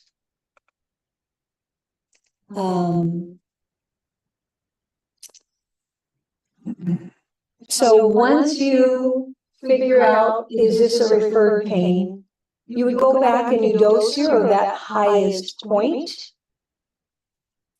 and you stimulate it. And you can stimulate with this, or you can add some pads, and look how much tissue I can cover, right? So everything's going to get a little love, right? So question, if you have, let's say, back pain, and it's on the left side, and you treat that, you also do the right side? So you're talking about something we're going to get into later, but it's called mirroring, contralateral pain, right? Another thing could be, I think that's how we were working on Gina's husband, we actually treated the unaffected tissue first. Because it's too sensitive. All the scar tissue Yeah, so we actually did the opposite of where his pain point was, but he was able to raise from, and approximately, we got pictures, approximately here to about here, in just by doing that side. And then when we did this, his pain continued to decrease, and he could get a little higher just in that one session. So yes, the body does mirror itself, and many will state you always treat the opposite side. As you get better at this, you'll be able to kind of assess. But you know what? If you're talking a quick 30 seconds, one, you don't want to leave somebody lopsided, right? So come in there and just, front and back. Yeah, well. Sorry. Getting a little heavy in here. So we had an intern that started doing little wings on one side only. She was, and I said, well, why are you doing that? Well, because I want them to feel the difference. She would release them. It was not me. No, it was not me. But it didn't dawn on her, okay, yeah, you were showing her the effectiveness of this, but you left them lopsided. So definitely little wings, you always treat both sides. But again, a lot of practitioners do believe, and I do often, I don't 100% of the time, I will give a quick little love on the other tissue. So, did that answer? Okay. So, when we're talking hidden pain, microcurrent rule number 3, with the grids, and you don't even have to make a grid. I mean, your grid could be boink, boink, boink, boink, boink, boink. And you're just looking at the numbers because you're in a hurry, you have little time, but you're trying to find that particular high point. Okay, these are just ways for you to get started. Once you know this, you may not choose to use. Now, if this is a client, if you want records, a lot of therapists don't chart. A lot of therapists, I'm doing a lot more than just musculoskeletal, so I chart from my own recollection. I don't remember. But again, just some other options. I do have for you copies of what we use in the clinic, and you're welcome to those. And you may find others, but if you choose, hey, yeah, I'm going to do, an abdominal grid or, a back grid, you'll have something that you can at least get some measurements started on. Does that make sense? These grids look vastly different, so. Yeah, so kind of cool. I mean, again, point of pain, and then this one is going at least one either side. Now, let's just say your number got bigger. Sorry. No. So here, right here, this number 1, this is the point of pain. And let's just say we went all the way around. See, now this one, Galena, he went cross, right? And then this way, and then cross. Kind of cool. Much like when you're unscrewing your lug nuts, you're supposed to, go either side. But let's just say your highest point of pain appeared to be 9, and then 7 was even higher. For interest, I would actually come down here as well. I'm going to see if that tissue is even higher than this 7 right here. I'm going to check one more. Because remember, with referred pain, it could be somewhere else. These are just simple grids. This one is circular. This one is real close to this. You'll find your number 1 pain point, and he's got you moving in a different direction. He's got you moving you outer to in. But these are just options for you to try. So the main thing is that once you start with a grid for a particular client, you stay with that grid, or it's not a have to. This is biological. So in the beginning, a lot of it will be about just finding that true source of pain. All questions for that. So let's say you start with number 1, but you find out it's actually below number 7. You just move the whole grid down. No, you've already checked it. I would, and I would then go, is it this way or this way? Because remember, now that I went a little further down and this down here was actually larger than anything in the grid. Oh, sure. I see what I apologize. Yes, you could turn around and do a whole second grid. Absolutely. Yes. Yeah. Thank you. Now in the book, it says under the dragon's tail, the electrodes must be vertical and all this. But then on the cross, they want you to do horizontal. Why is it different? Different schools of thought in the practitioner. They could be an MD, an ND, a DC, massage therapy, just depending upon where these original grids came from. Because they're looking at the body, in TCM, we're looking at the body completely different than we are in conventional medicine. We do things that they would never do, and they do things we don't understand why they do. I think a lot of it is just about understanding why. It's just a matter of conceptualizing why we're doing what we're doing. So spirit is going to be a tool for you, but if there is mind to remember what happened the last time. So whatever was true, whatever things. So there's no right or wrong. Correct. There's no right or wrong. And again, you're charting for your to be able to follow what you've done. I mean, I think the longest I ever saw a client, the scoliosis, she was about 10. The gal that got hit by the garbage truck, she was probably 20 plus, but she came in for the drop foot. That was resolved in roughly 8, I can't quite remember without looking at her chart, but within a 3-month time, because it was set and she went. But she did come back because other things were improving. And so we began to work on other things. And scoliosis was one of them for her because of that accident and what happened. My guess at this point, I might have seen her 20 times. You won't, this isn't a revolving door. That's probably the blessing and the curse of this. But you'll find, like I do, is they start referring their families. They start referring their church family. They start, you build that relationship, that trust, and you can help the community that you're in. Or you wait for them to go play pickleball. I'm definitely seeing a lot of pickleball injuries. Now, many of you are in medicine. That's where I love to be, are some of these more complex cases. It's not that I don't do sports injuries or musculoskeletal only, but there's a lot of fun when you can shift somebody's symptoms when they were told you're going to have to live with this. It's really fun, and I'm sure many of you have experienced that. Any questions before we move on to this?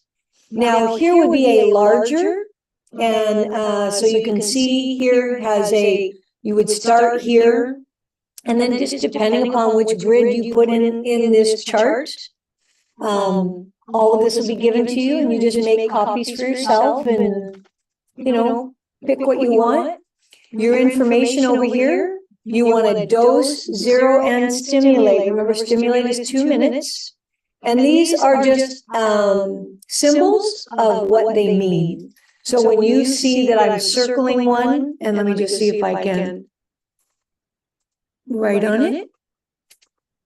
We'll do red. So let's just say we start here, see where it says start. And my dose is 32 seconds.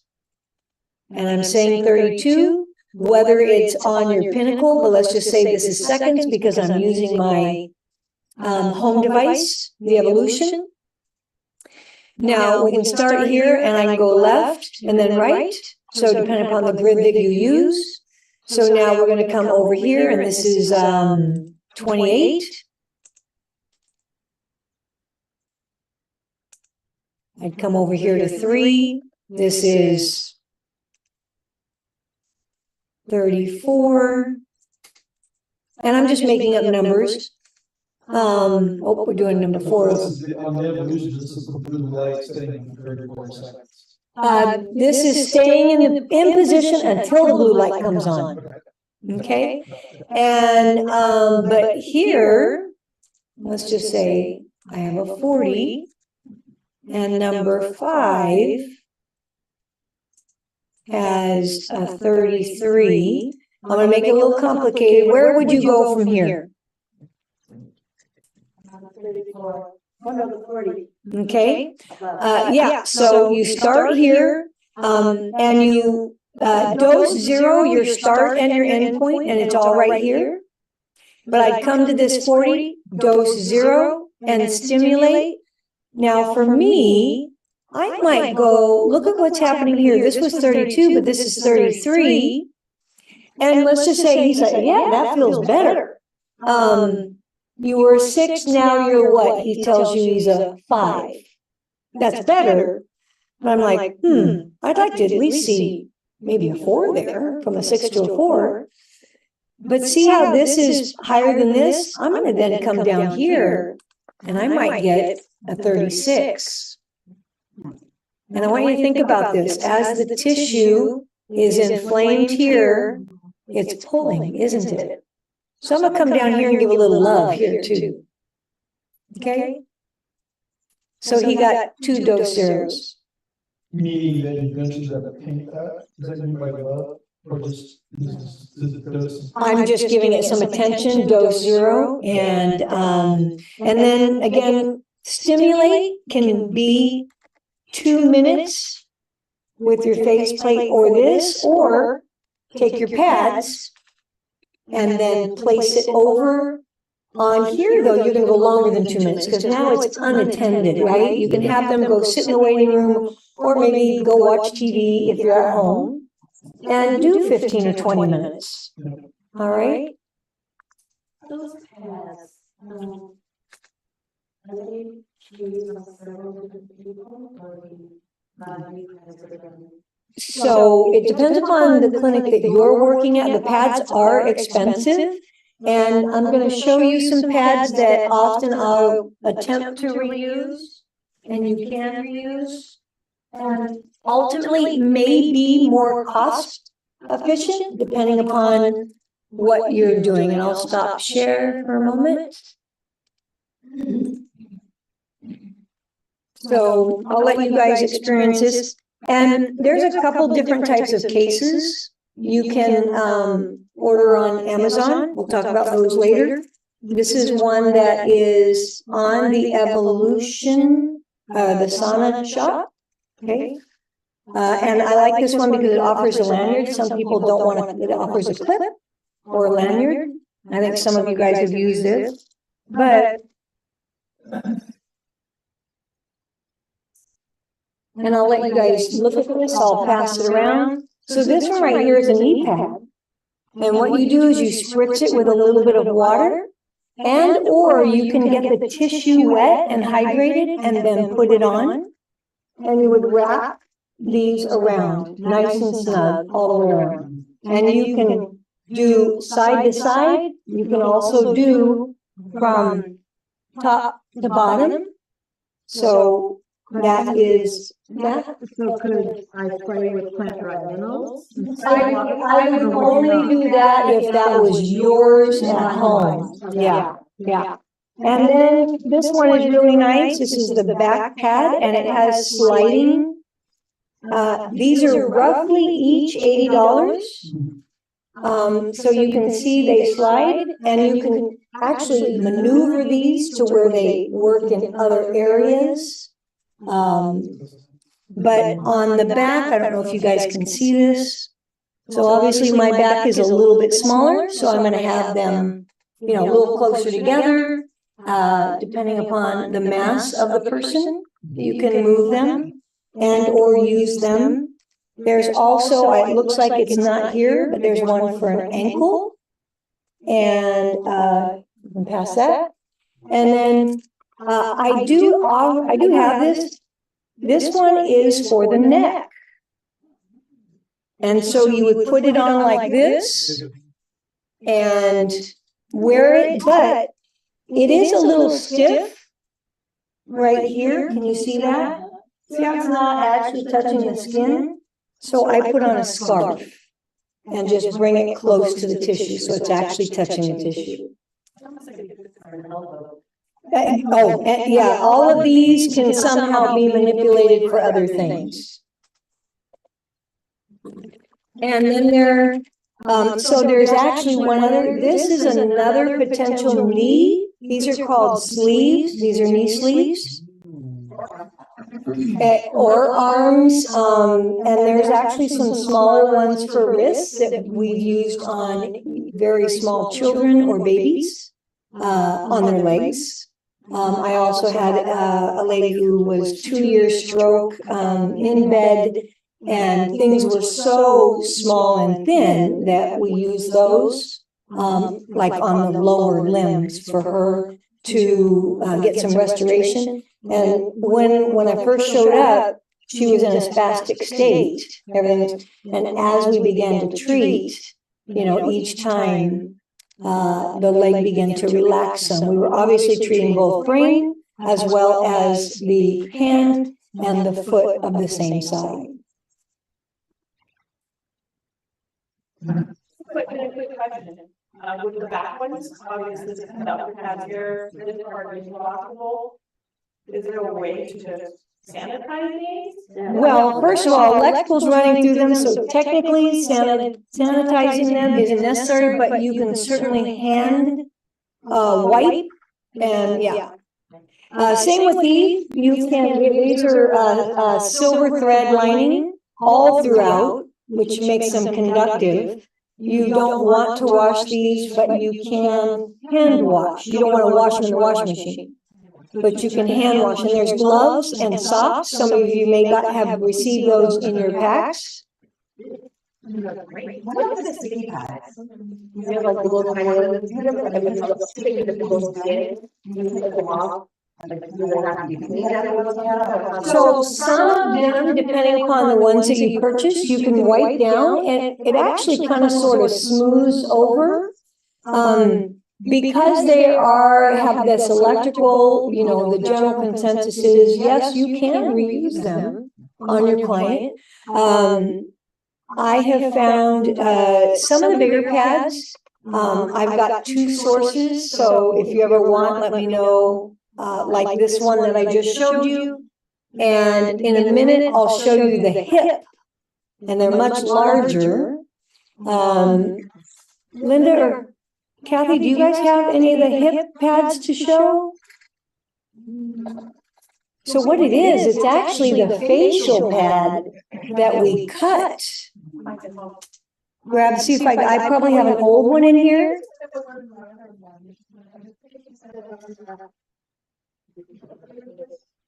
I set your case on that chair. I don't recollect what was in there.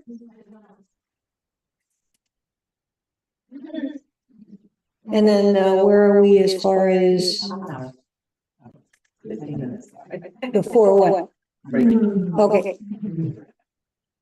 So this will be the last one, and then we're going to do body alignment. It's called 4 posts. Okay. So this right here was a face pad. This is wonderful for a hip. Okay, let me just see if I can show you that. For a hip. Now, obviously, a little bit further out, but really nice for a hip. And again, you can go sideways or, and I like to include, here's the pelvis. I'd come a little bit above the pelvis to soften these trunk muscles, and then just a little bit below.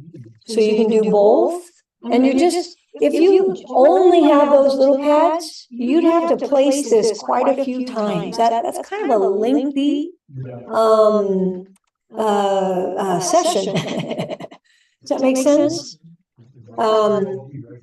So is there somebody right now that has back or hip pain? Is there somebody that knows that they are misaligned? And I just want to use you as a demo, because my hope is that we might actually get a shift. Now, and are you out of alignment?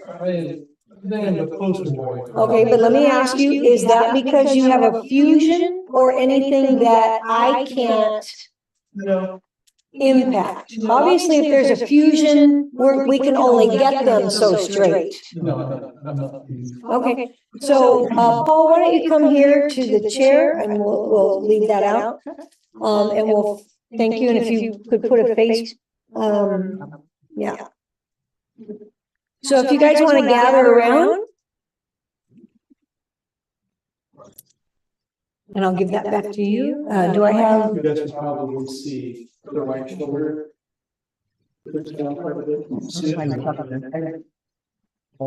Football player.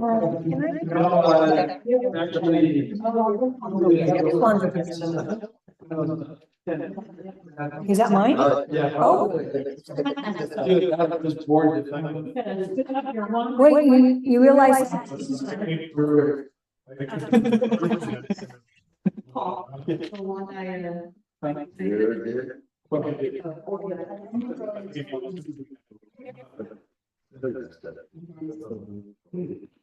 So what are we doing with the people on Zoom? I'm gonna put them on. Oh, thank you. She's gonna set up a camera. But just prior to that, I'm gonna have Paul stand up, and we're gonna kind of sort of take a look. Was this the cattywampus one? No, that's not. Thank you. All right. Does somebody have a camera? You can take a picture. Somebody have a camera? So Paul, what I want you to do, because we've got some of the vertical lines, just stand in front of this, and then there you go. Take a picture like that, come straight on. Now, by taking a picture before and after, we're likely to see a change, okay? And many times that change can be pretty dramatic.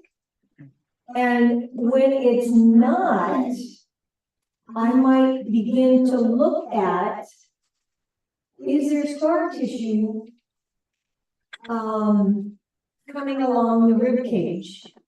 Because the body, in its own defense, will go ahead, create its own brace.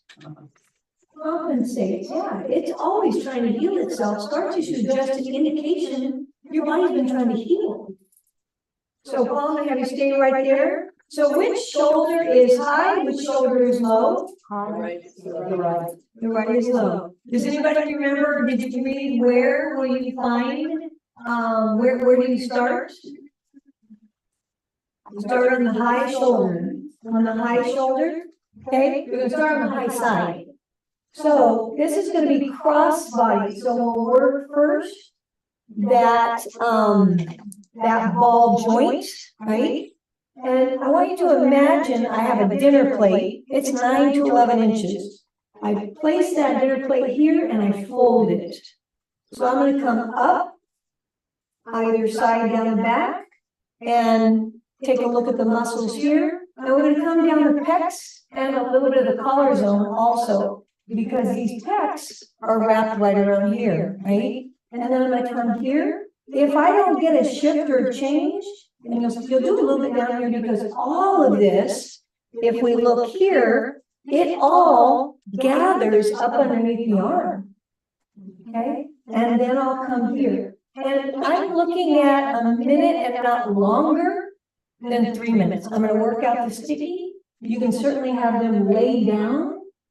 But we're not going to do that today. So Paul, let me know when you begin to feel. And I'm on 60 hertz. Why 60? Does anybody remember? If you're going on the chairs, you're going to stay upright. Oh, thank you. It doesn't make a difference. Where do you want them to be? Let's do here, unless you need to move. Thank you. Paul, let me know when you feel. So you find a comfortable power level, all right? So again, 60 because we are relaxing the muscle. Yep, we're relaxing at that ball joint. Everything right now on alignment is about that ball joint. And watch what happens. Sometimes it'll gently grab the neck.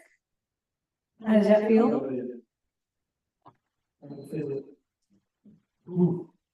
Not too high? It just feels weird. Yeah. So come down the pecs just a little bit. And then the front of the arm. And look at, I mean, I might be doing 6 to 8 swipes, right? It's not a ton coming to the back. And then across this scapula. Remember, everything here, look where it attaches right there to the spine, right? So I'm going to loosen this up. And then I did forget this. Normally, I'll have them do a range of motion check. And because they'll see it change. Next, I'm going to come to this hip. So we got a ball joint right about here. Remember your plate. So I'm going to come up.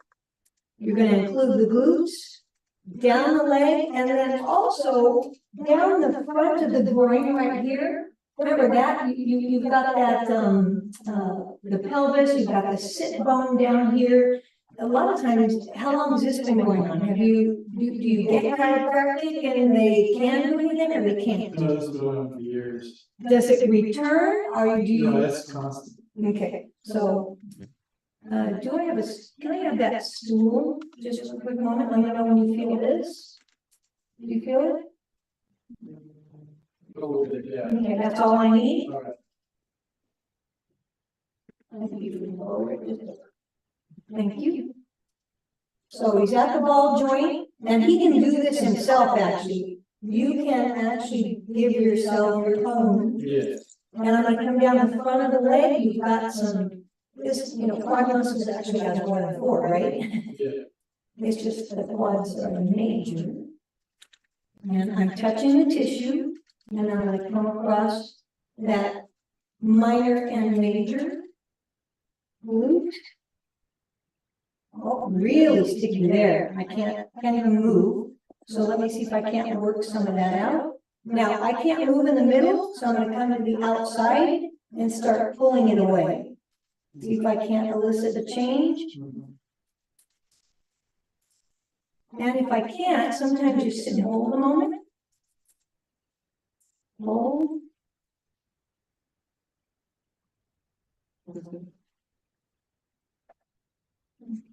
Now, can anybody hear the sound? Yes.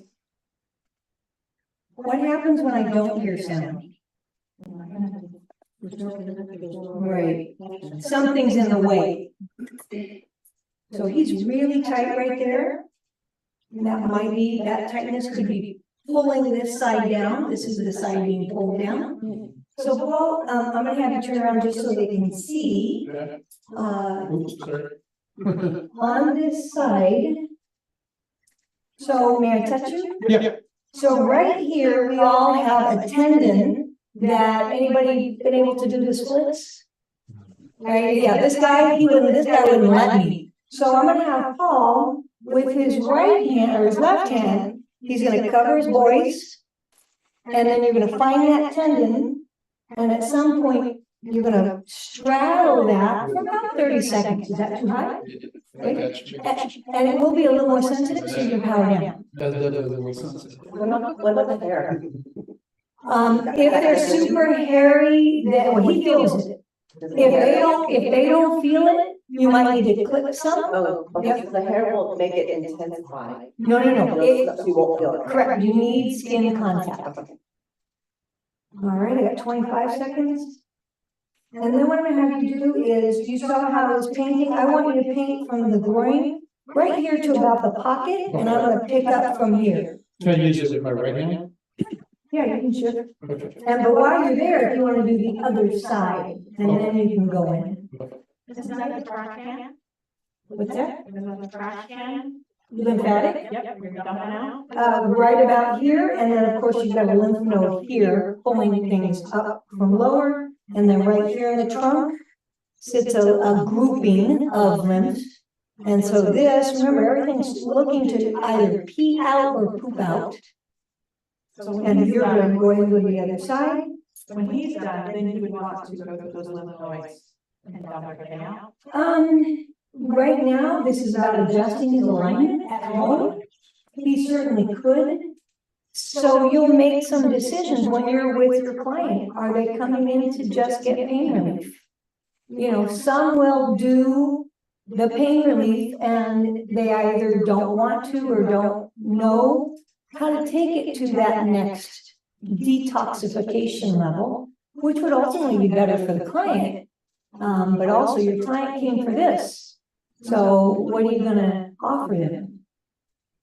All right, we're good. Now go ahead and paint from here to here. Go back.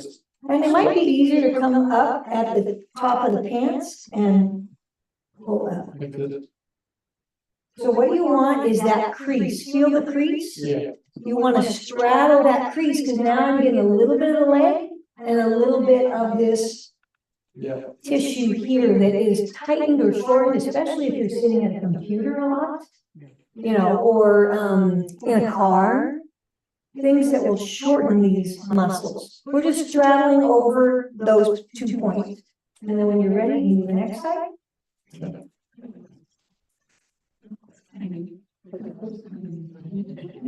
And Paul, sometimes it's easier to go up from under the throat, so from this way. Instead of trying to get a little more Yeah, get that. activity.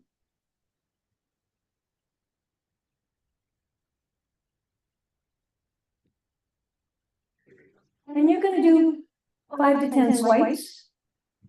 And work out any sticky, because is there a lot of sticky there? Yeah.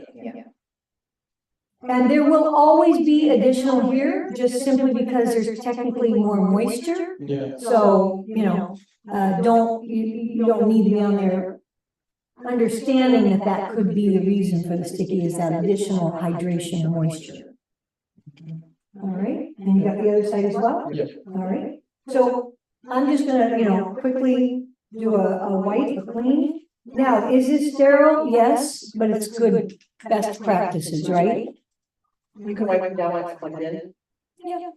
I don't. She does. You get used to the zap. So we just did, this shoulder, this hip, we just did that hip, or at least the front. I'm gonna finish the, actually Paul's gonna finish this hip, and I'm gonna show you how to finish the shoulder. But I would come in again from the top. You're gonna, cross the top of the shoulder, coming down, coming back and away, down, and start shifting. Just do a little bit of this first, Paul. How does that feel? One side feel lighter than the other? It's a little heavier. And then, I'll have you, if you want to step over here, I always do this just in case somebody's knee buckles, but bring the knee up and kick it back about 6 or 8 times. We're going to try to force that ball joint. If you let it rock away, you'll get a shift or change over the next couple of days. We will typically see 50% or greater improvement. And then now go ahead and you remember doing this, kicking it to the side? Yeah. So go ahead and do that. There you go. How soon after do they come back for, reevaluation, or if there is anything to finish? So a lot of times they'll let you know, it depends on why they initially came in. If it's been long-term chronic, my guess is I won't see him more than 4 times. I don't know why he's chronic like this. We didn't take a history right now and today. It could be something as simple as 2 or 3. How often? And then go ahead and do, so now I'm gonna give this to you. So what I'd like you to do is going underneath the shorts, do that other hip that I didn't work on. Okay. So I worked on this one, right? Yeah. And so I just want you to see how you could help yourself. I did work on this one, so if you want to come to the other hip. Oh, the other one? Yeah.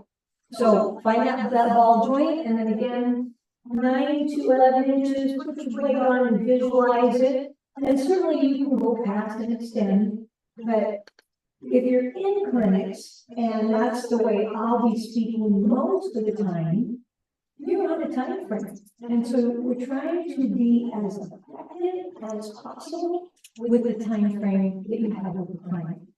Many will come in for a 15-minute session, so I'm going to try to do as much as I can. Many are like, you know, I need to do this, this, and this, and you're doing an hour. How much time do you give between setting one and setting two? If we're just doing alignments, I give 2 days. You can certainly give 3 or 4, and let the body, you know, reveal itself. I have the same questions. Now, I'm going to show something in the back here.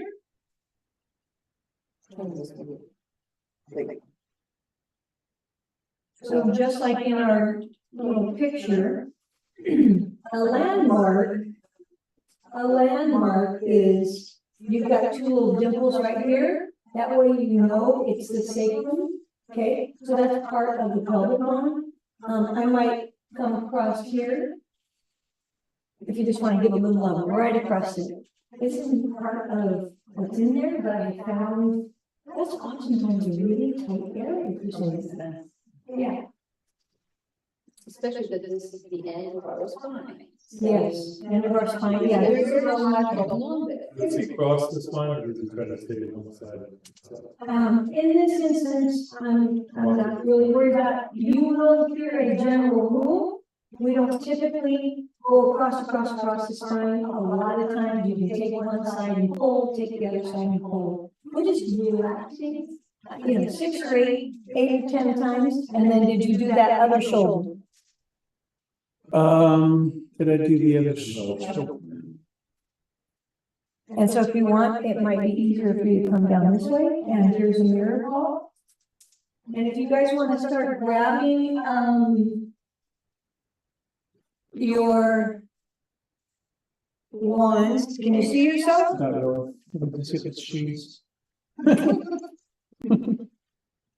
Better? Yeah. Make sure you're touching the tissue. Is he on his shirt? Okay, all right. And you always want to see how he's got it laying right here. It's going to fall. Tuck it in your pocket. Now, it's not a matter if you drop your Hache, it's just when. And when it hits. So, if it is going to hit the deck. So you'll see all of my stuff is wrapped with like a larger rubber band, or wrapped a couple times with a smaller one. One, to hold on to it, because that thing slips. Pops right under your hand. But when it does hit the ground, what is that? It picks up the absorption. How does that feel? I don't feel much of an electrical current. And you can certainly turn it up. Yeah. And so then what you'll do again is big motions forward and back. And oftentimes I'll have them kind of do this. Just feel where they are. They'll feel the tension, and then we do it again. When it's done, and now they actually will feel some pretty impressive changes.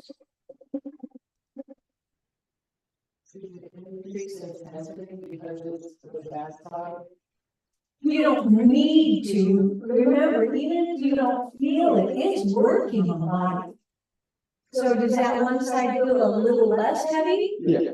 Okay. Now the other thing I'm going to have you do, Paul. And let's just do a quick round. Did you do both legs? Okay, yeah. And don't forget up and back, up and back. There you go.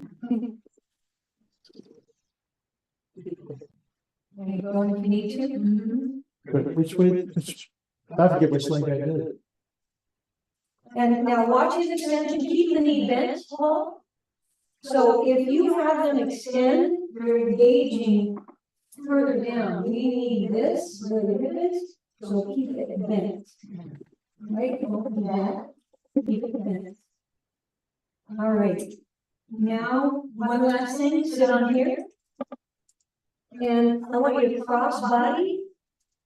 And you're gonna cross body and reach and some bounces. So we're gonna pull that tissue up and back, and try each time you try to make that stretch a little longer. How does it feel? Feeling a nice pull? You should be feeling it down here. Yes, okay. So about 6 or 8 or so, and then we're going to do the other side. So remember, we're trying to elicit change in the hip. All of these muscles down here, I didn't touch them, but I want to elongate them. But he's still uneven, and maybe this is just for the moment, right? Because he always still work on what he. Oh, yeah. So hopefully we're gonna see a change. Most of the time we do. One other thing is oftentimes I'll have them walk barefoot, and where the placement of their feet are, they'll tell you, and then they walk again, and it'll be different. That's another sign that there's a shift in the placement. It's all angles right now. So let's go ahead and have you walk around a moment before you do anything. Just walk in circles a little bit. I have a question, so what if And then I'll have you go and just look at this again like we did before. Whenever you're ready. And then for those of you who took the picture, with your cameras, let's see if we made a difference. Same, better, or different is the question you want to ask yourself. Is this same, better, or different?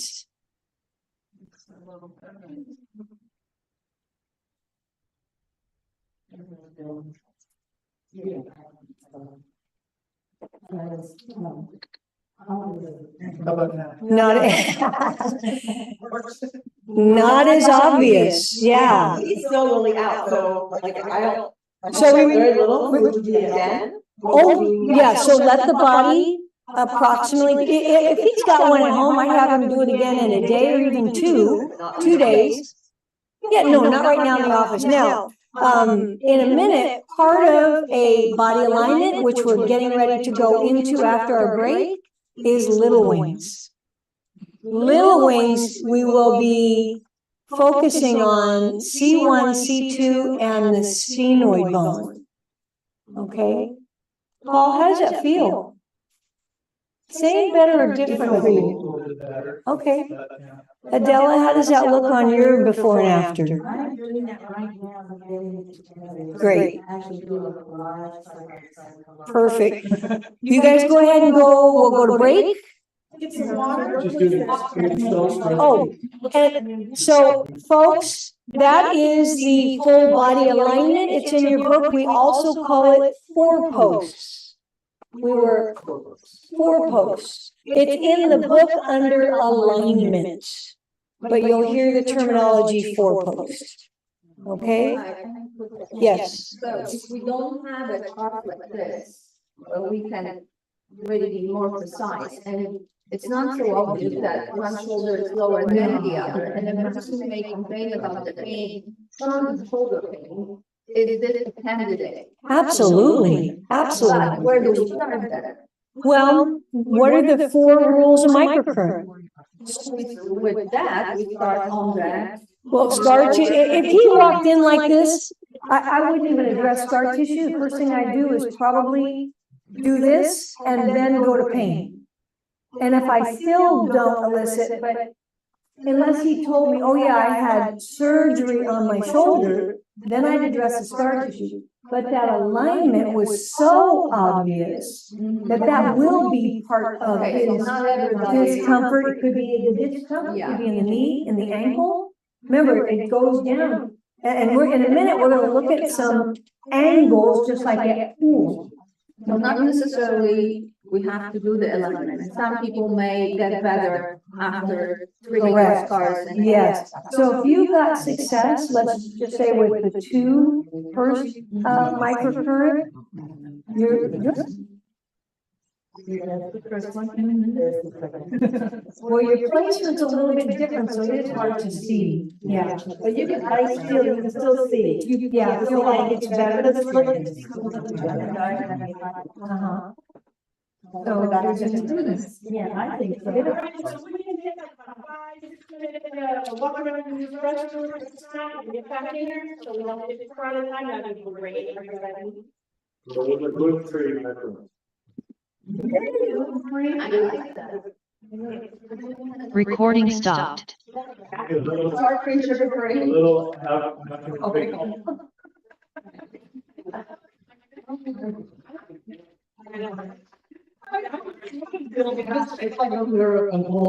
Good, good, napkins, I guess. Free and everything free, right?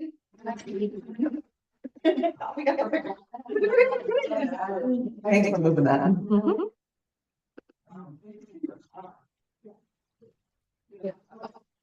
Where's your clips? Put them on.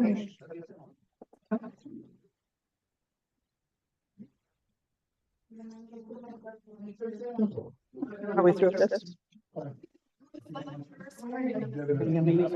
No, we're done. And I can put this away? Yeah. And do we have any more?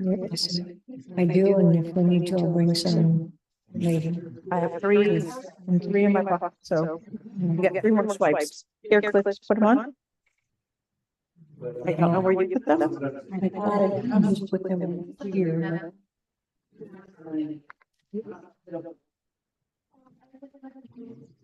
All days. Now, Paul, do you have any pain with that misalignment? Well, no, nothing constant, but every so often my back used to like completely, my right side of my back used to completely go out. And then I could barely even walk. That's been a long time since we've done that. They used to use some techniques to help improve that. So, but I've just been misaligned. I mean, I heard guys in high school would go, "Hey, Paul, how's it going?" So it's been that long. Yeah. And but I played basketball once. But you weren't prior to that? Was there an injury that I had that really bad bow card accident when I was 10. you think that was part of? I don't know. So ultimately, we can work the entire spine and see, loosen it and get blood flowing back to the areas and see if you. X-rays have consistently shown with different chiropractors, L5 defect, like spondylolisthesis. Okay. Yeah. I've had I've had sciatic issues with that. So your vertebrae has, did it fall forward and to the side? Well, I'm not entirely sure, but yeah, I just know there's something wrong with L5, and I've had. It's not I've had fused. sciatic- Okay. Well, not by surgery. Right, well, but the body can fuse Yeah, itself, they but never said that to me. good. Good, then we have opportunity to get a shift. Yeah. And Okay. I'm doing myofascial stuff every Yep. day on it, and I roll it out every Yep. day. And we've done some I will, yeah, just too much sugar is, yeah. decompression, we've done some of that. So. Mm-hmm. Very good. So I don't think- Do you have an inversion table? That's an inexpensive decompression. Yeah, we may have to go that route, because I know those decompression chairs are like $14,000-$15,000. Yeah. But we know a chiropractor for rock, and I can do for about $70 a session. At, name starts with an R, Synergy. Better health. Who said it? That's not Scott. Yeah, Scott. What's better? What's Scott? Better? Scott. Yeah, okay, yeah, I know him. We've had some training together. Yeah, nice guy. With standard process and a few other things. Yes. Yeah, I like how you explore other ways of getting people to feel. Good. Yep, that's the kind of person you want to be working with. Yeah, a lot of the chiropractors you'll find, they have the 1990s microcurrent. So, oh, yeah, I know that, but they don't. I have not found one. No, yeah, I haven't found one that knows about this. And again, that was early 2000s. Night and day. Night and day. They don't have biofeedback. They don't.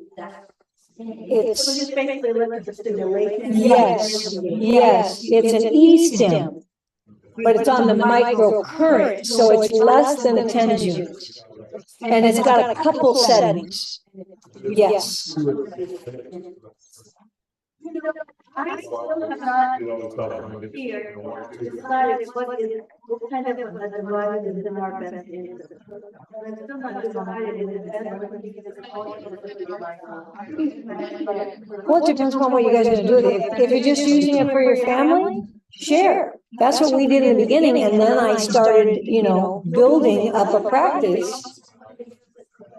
Yeah, and we did that. We did start with the smaller unit, and then, but you two were already in that profession in a manner. So it just depends upon how swiftly you want to, begin seeing. Yeah. Okay, thank you. I'll be back.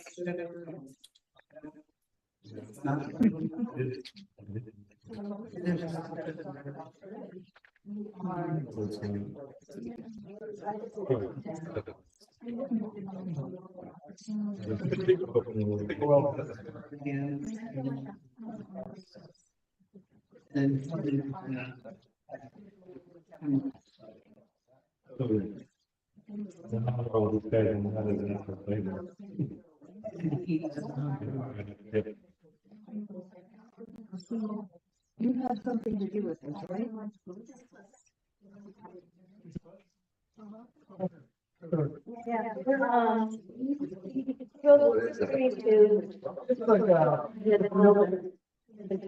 Yeah, for this on their own farms, and then they dehydrate and they concentrate.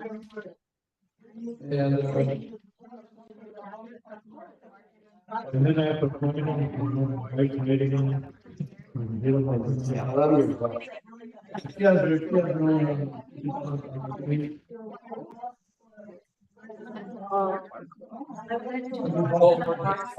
were at the level of the line. Like you get the same thing you can do in a powder form, but you can put it on the wall.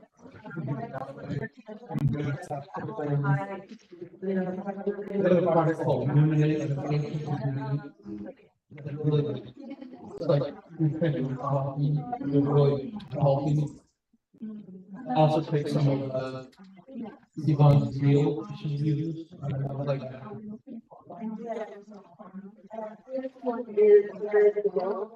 Just the snare, right?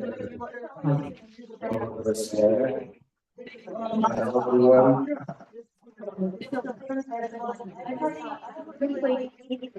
We have I usually do and I put it into the first in the morning. And then Just juicy. we have and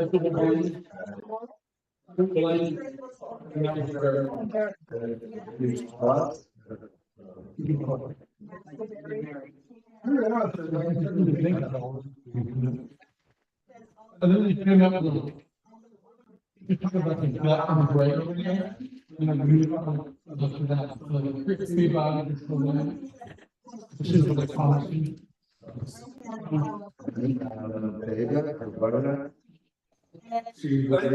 Operation drug, I think they're pretty good fit for them.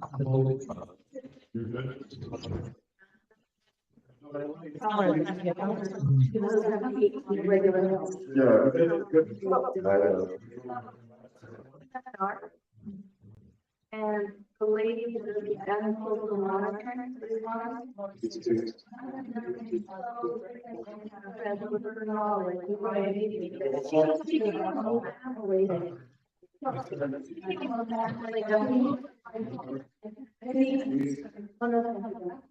He's got the one anyway.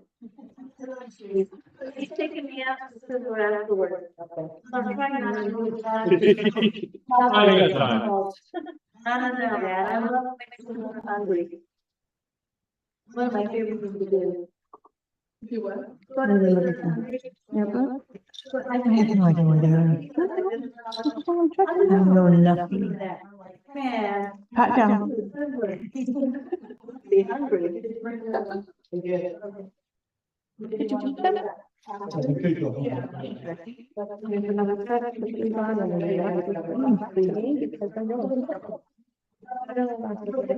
Oh, I gave him, there. I gave him to, what's her name? They're right there. What's her name? MB. No, you have. Okay, I'm putting them on her. Yeah. All right. Thank you. All right. Should we turn that off? Yeah. Okay. Recording in progress. Caught me eating. Put that on.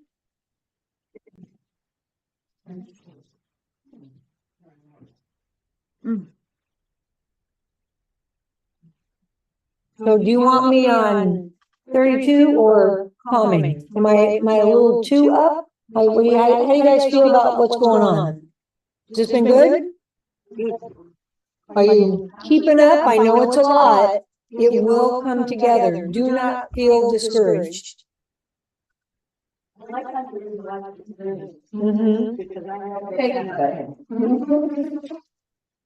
And, you know, again, I encourage you to open your book. Sometimes, I mean, I'm that kinesthetic. Touch it, hear it, see it. How do you feel, Paul? A little bit better? Yeah. Let you walk around a little more? Yeah.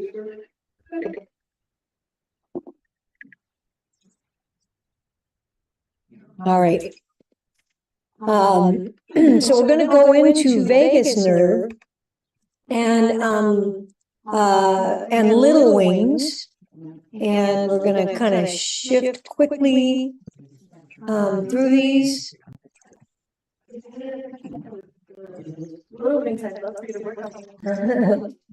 That's everybody's favorite. I'm not missing. Let's see, I forgot. What happens in Vegas? I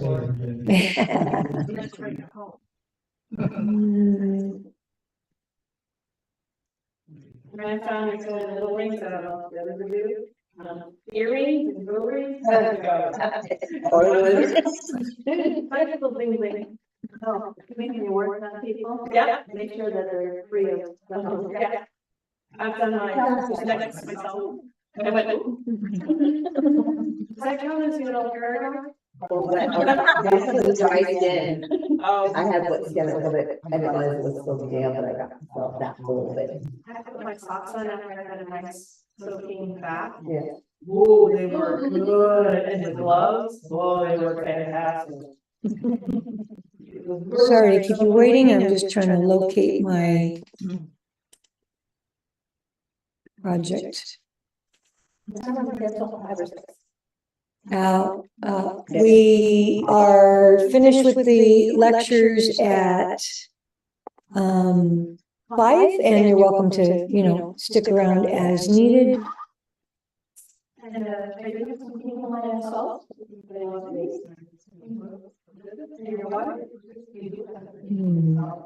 All right. It is. Yes. I think it's around 40, 39, 40.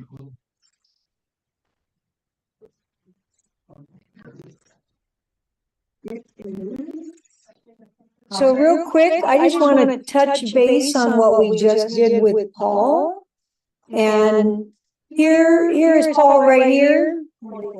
And we're looking at the whole chain in the system.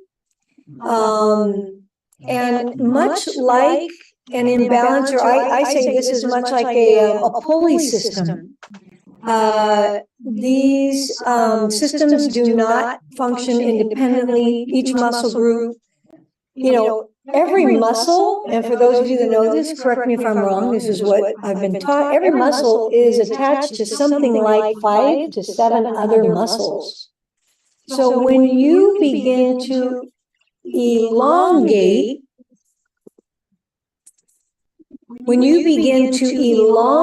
a muscle, the guy that's attached to it, what happens to him? If I start pulling on one, I can affect the guy next to me, right? Both positively or negatively. So again, we've got a shoulder that's dropped, that pulls the hip, that can affect the knee, and then look at what happens to the ankle. So anytime you're working with somebody, it may not go down this far. It might only be, that's why I was asking Paul, where was his source of discomfort? But somebody may come in and present to you an ankle. And if it's not a nerve, again, remember the 4 rules: scar, inflammation, hidden pain, which is still a source of inflammation, and then alignment. If we can get them correct, you go directly to the knee after the alignment, and you'll find a lot of times that knee pain will begin to have already reduced and you haven't even touched the knee. Now, with Paul, this has been repetitive for him. He alluded to a crash when he was 10. And so, we're going to look at his x-rays.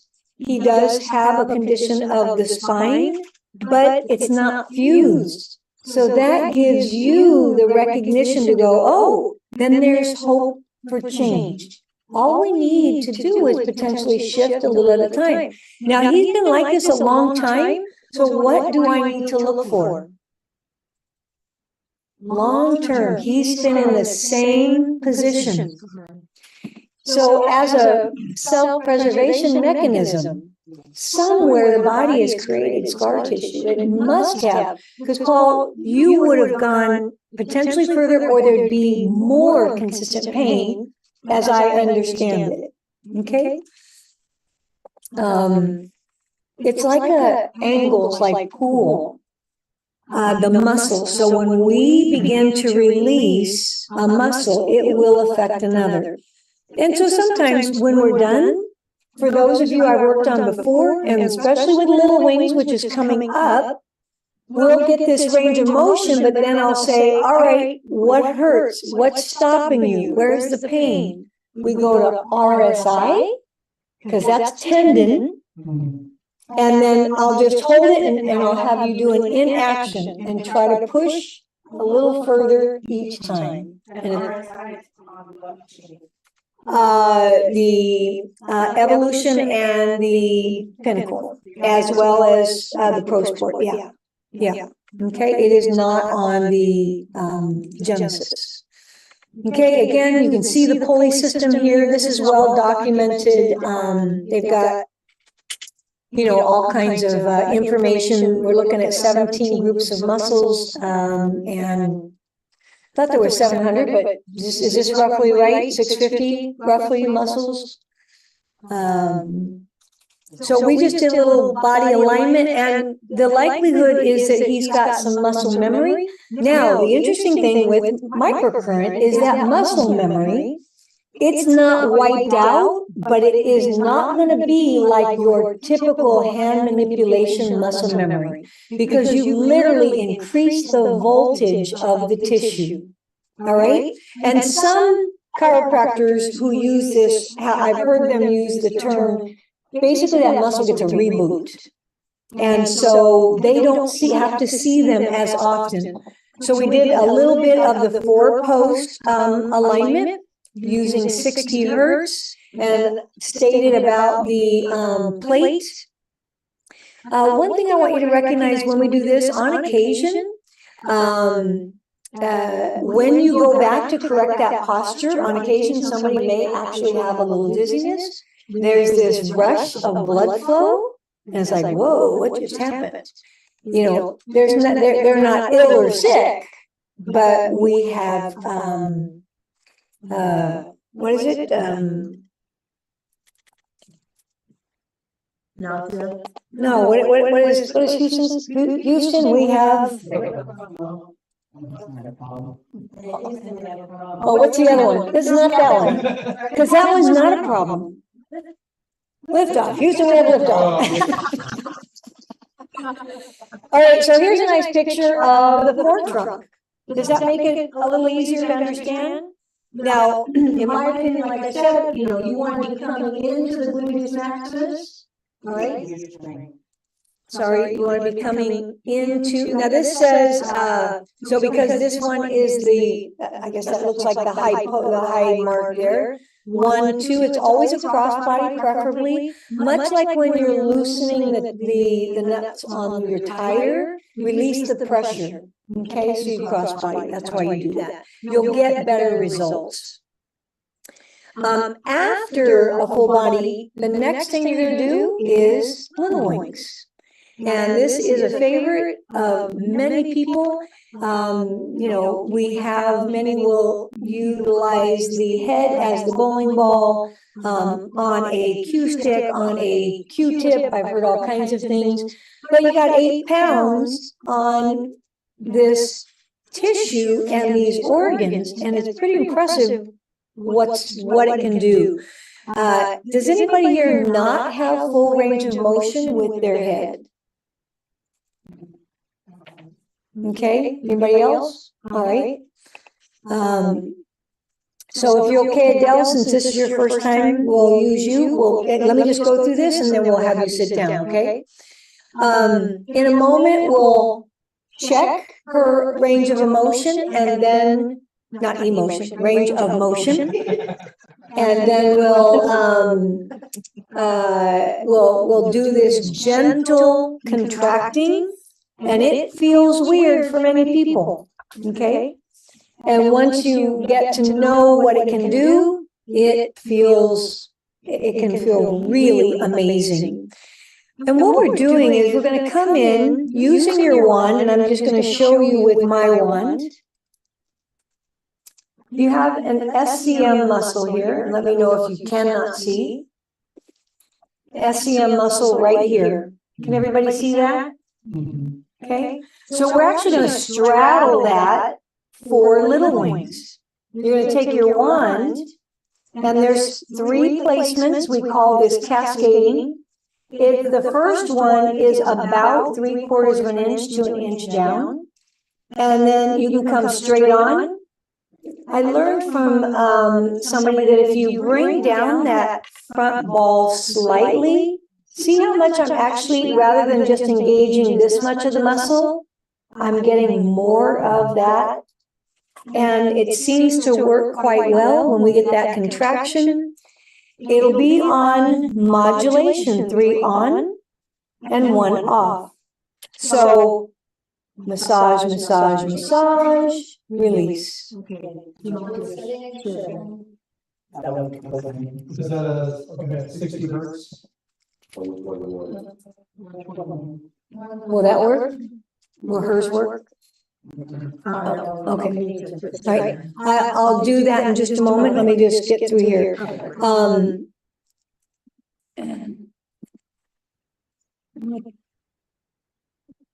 You still do what you're doing. You can see it from there, but you want me to get tight on it and then look over. Okay. So again, we are causing a muscle contraction by stimulating reflex points. Now, here's what's really interesting. We're going to see in a moment. There is a lot of tendon work in the head. And in this tendon work, anything that's white, this is hard to relax, this tendon work. You're going to be able, as this releases, it can actually come all the way up and release the sphenoid bone. That sphenoid bone is a singular bone that all the other skull plates are attached to. It kind of looks, some call it like a butterfly, a bat, but it goes from one side to the other, the temple to the temple. And then those tendons are attached.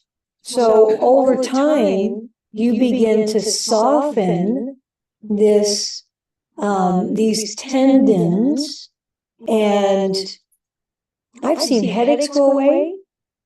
I have an 82-year-old that she takes her glasses off. I just happened to be filming, and she said, Yvonne, I can see clear across the room. Remember we talked about all of those nerves originate in the skull, and then they come down the spine. Well, you have hundreds, if not thousands, coming throughout the skull and the face. So if somebody is tight, it can impact those skull plates, that sphenoid bone. I've had people smell better, see better, and taste better because these nerves, these facial nerves, there's facial nerves and then there's trigeminal nerves. Somewhere in that reduction of inflammation, in that release of tension, there's this change. And the other thing is, on occasion, you'll have an emotional change. And I'm going to tell you about two. Had I not experienced it, these two may have given me a little angst because they were over the top. I had heard about them, but I had not experienced them to this degree. On occasion, you'll have people giggle, you know, or they actually get a little teary-eyed. I mean, the emotion shifts. So first one, I had a gentleman tell me that his wife never cried, and now she's crying all the time, even at commercials. You broke her. And so I asked her, how do you feel about what's going on? She said, I never had a reason to not cry. It just wasn't there. And she knew it, but she didn't know why. She wasn't trying to stop herself from crying. It just was. This was an emotional shift, and remember, you have all those nerves in the brain. So who knows what got released? Many people know, I don't. So then there was this other two. One was an 18-year-old that had epilepsy, and we started with the little wings, and I can't quite remember if I maybe got to the second side, and he started laughing. And I went to go back again. I'd pull off just for a moment, and then as soon as I touched him again, he'd start laughing. So, you know, let him laugh, went in again.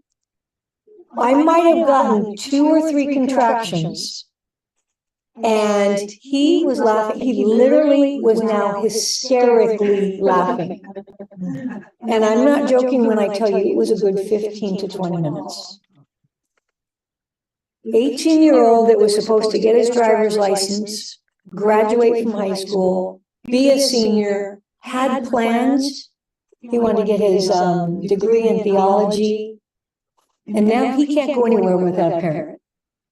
Do you think there was some pent emotion because of his epilepsy? Yeah. So had a mom who had numerous kids, 6, several of them had had serious health challenges from bone cancer to other autoimmune. And when I started doing this on her, and I've seen people get teary-eyed, fog up, male and female. She wept, I mean heaving, for probably a good 10 or 15 minutes. So this is something that can happen. And I think that that's a huge thing that we can give to them. And we don't know it. You have no idea. But when you're feeling tension, also eye tension. Oh my gosh. There's been eye pressure glaucoma changes. With little wings. Yep. It depends upon what's the causation of the pressure. Sometimes it's something as simple as whatever's going on between here and here.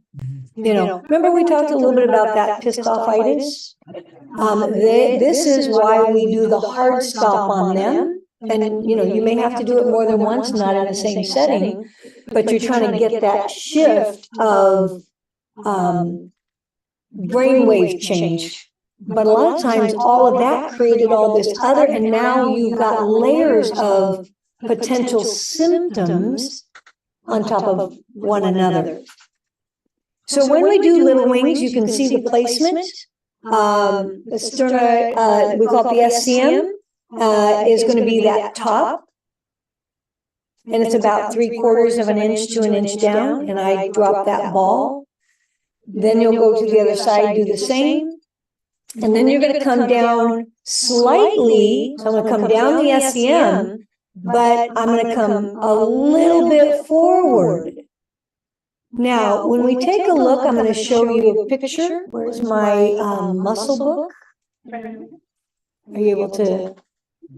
So look at all these muscles, layers of muscles in the neck.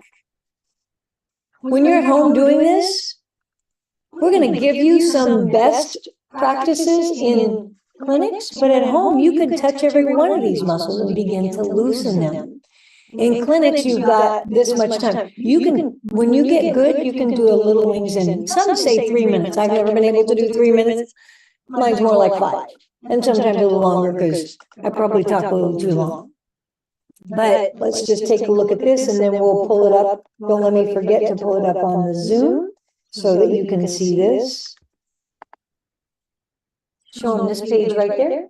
And look at the layers of muscles. We can't. No, I'm just, yeah, pass it around and we'll bring it up on the Zoom in a moment. Okay, so we're going to come now to that collar zone area, relaxing what's pulling here. You've got layers, these are called scalenes. They're neck muscles, but we're going to relax. And then also right here at the base of the skull, Margaret does cranial sacral. You could do a little cranial sacral and not even know it. Okay, just by loosening and helping that tissue. And then the third spot, we're going to come and we're going to work this trap right down here. So right around this area, I'm going to come in. I'll slide down. You'll see, tell me if you can see this tendon right there. Can you see it? So I'm going to straddle that and follow it down. Now, if I can't engage it coming down this way, I will roll up real slowly and sneak up on it, and I mean, it's pretty fun. You'll begin to see something contract.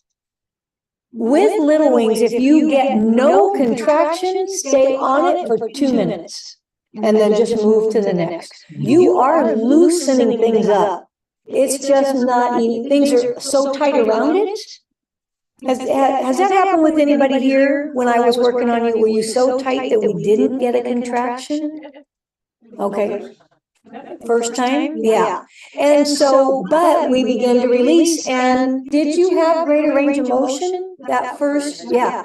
So even though I didn't get a contraction, they still got that release. And again, under a microscope, we can see the lengthening of that muscle tissue.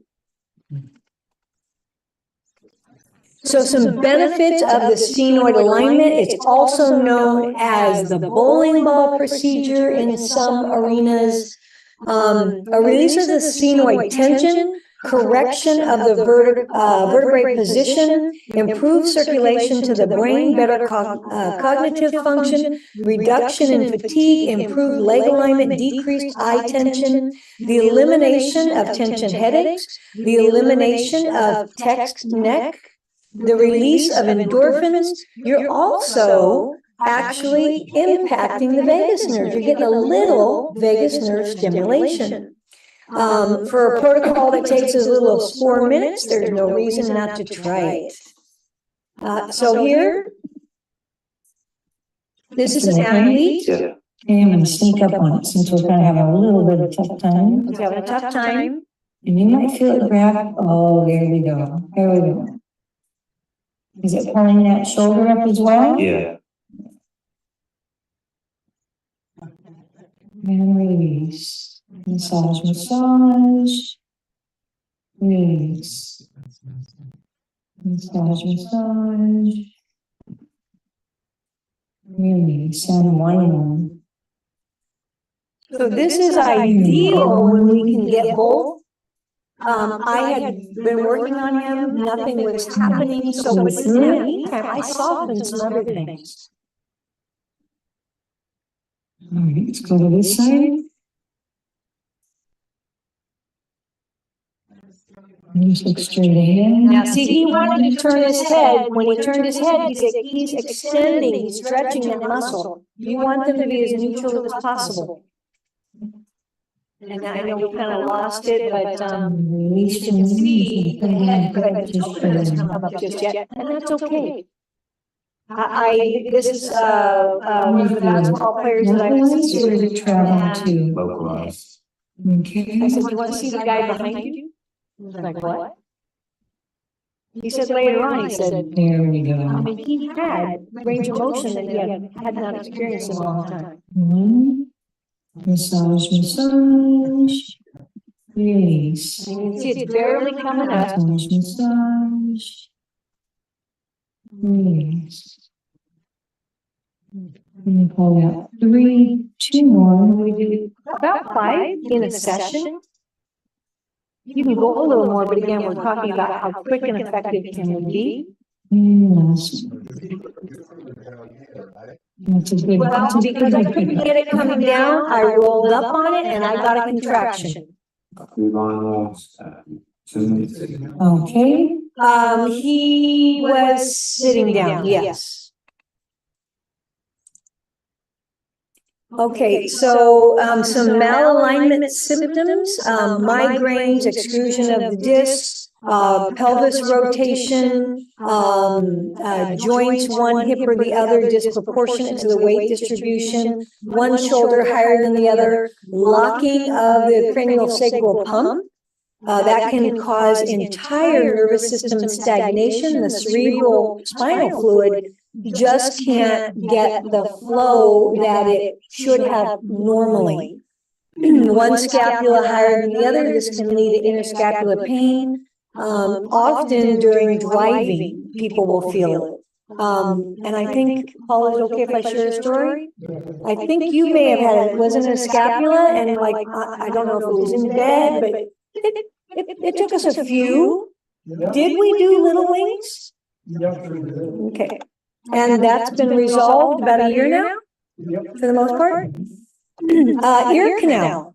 So there you can see some obstruction with the ear canal, ocular, eustachian tube, sinus, nasal obstruction, snoring. And when we talk about organs, snoring sometimes can be right here. We begin to increase the function of the organ, tighten them up, take them to the gym. You know, you will find, and people have had a reduction in either the amount of snoring, how often or how loud, eyelid droop. So these are some things that this misalignment can impact. Here's your sphenoid bone. It's one singular bone. But these other 8 skull plates are attached to them.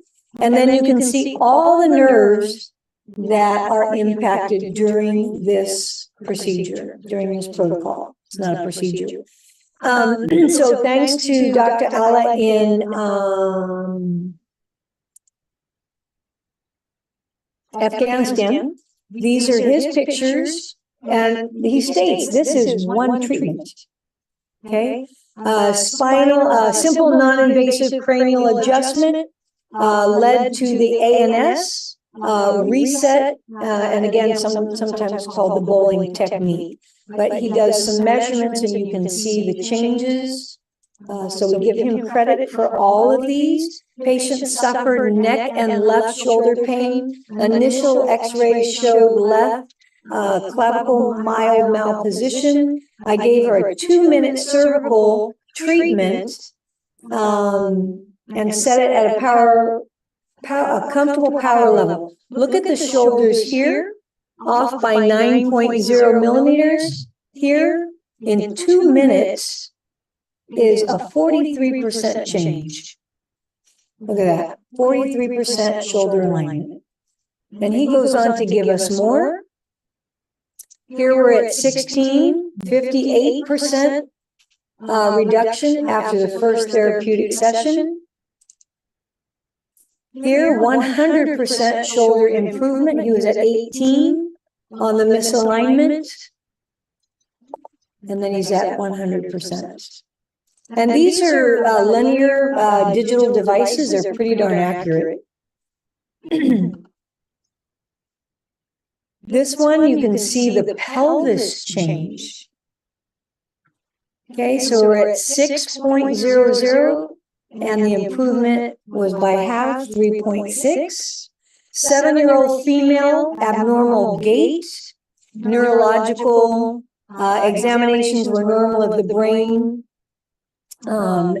Before her treatment, the whole spine, her whole spine was shifted to the right. During the Little Wings treatment, her neck corrected her whole spinal alignment.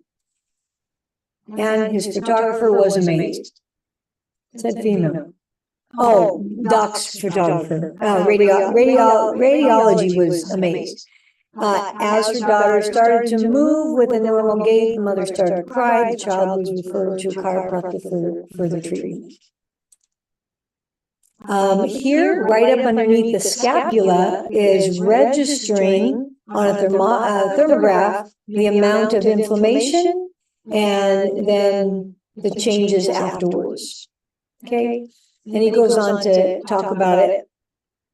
Right here, inflammation was reduced, and this is using a technique called the power Doppler, which indicates the power of blood perfusion to the area. And then here is, I think we missed the video. Can impact changes of ocular, visual, dental, sinuses, and more. Several blood vessels, arteries, nerves run through the sphenoid bone, trigeminal nerves, facial nerves, optic nerves, again, maxilla and mandibular. I think we already saw this one. Oh, this was different.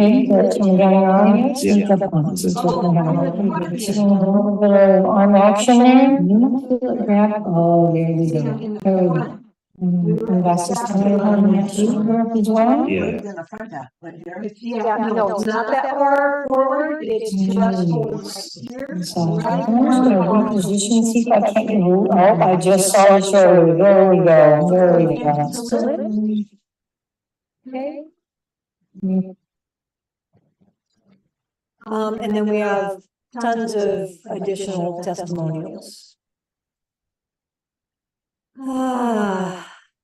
Here it says uses different neural paths, different waveforms.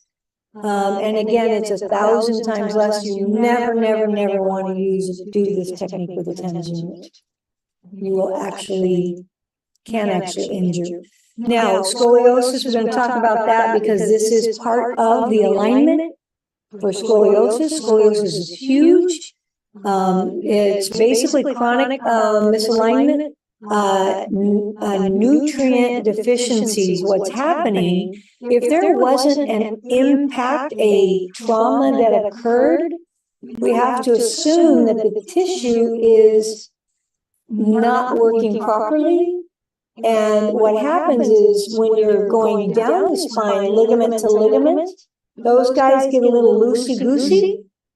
And then coming along the sides, the tendons transversing in the muscle, they also begin to get a loosey-goosey. And then you've got one side pulling. This guy is loose, this guy is aggravated and pulling, and now you're crossing the spine. Okay? We use 2 settings for this on the back. Can you see this right up here? Can you see the degree of change? So I am relaxing this side that's hyper and pulling. Can you see it? Muscles, side of the sheet is kind of like, that side is a little weaker, and so it's being This right here This was her original. So she's kind of strengthening it back up. This was the next one. And then you can see it's starting to straighten a little bit more. There we go. Starting to loosen up some, huh? Yeah, so we just kind of need to come around. There you go. So section off the area where the scoliosis is, and you're going to use 350 and fMRSI. One side is to relax the pulling, the other side is to stimulate the muscle to get it to engage. Okay. So one of the devices is 350 and the other one is. And I was doing this with the intern, so we were able to move quickly. We might have done about 3 to 5 minutes on this, but with her, because she was 60-something, she had formed, again, a brace interstitial of the rib cage. She had a bunch of scar tissue. So we also had to address that. So she was a little bit longer than your typical scoliosis. Dr. President, he was asking, is on the right side, fMRSI, the right side is. I'm going to show you. It's the side that's doing the pulling. Okay, so the question was, how do I know when you go right or left? The side that's doing the pulling.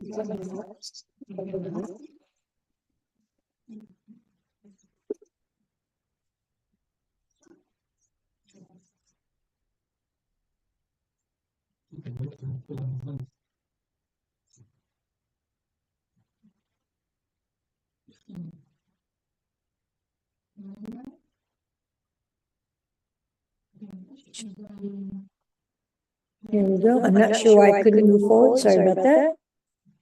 Here we were. Here is a enlarged picture of the one that we just saw.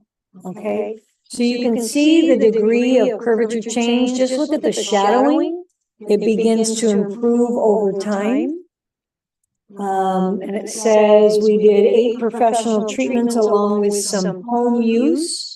And her home use was, that scar tissue can take a long time. So if you have a device that you can send, a rental, let them do some things at home.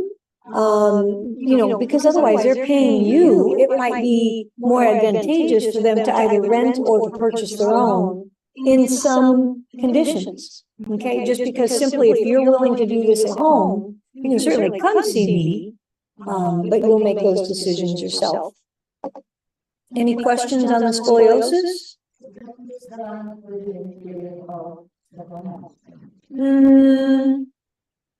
Well, it was because the first time she was very skeptical, so it seems like it might have been a month before I saw her the second time. And it was at the urging of her boyfriend, who said, "You're not using your walker as much, you're not complaining about this, that, or the other as much." So he immediately saw something. And I think his background was also massage therapy. So he was acutely aware, where actually her father was a surgeon. She was part of the UC Davis scoliosis, and they wouldn't do surgery on her.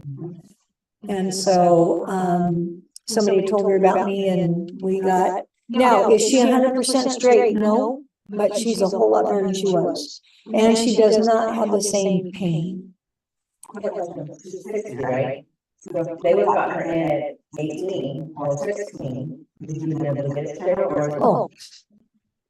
If this were available then, absolutely, if we knew it. Remember, a lot of these, all of the techniques that we're using with the Hache protocol, he was using with the cosmonauts, using the Russian devices. He was working with them.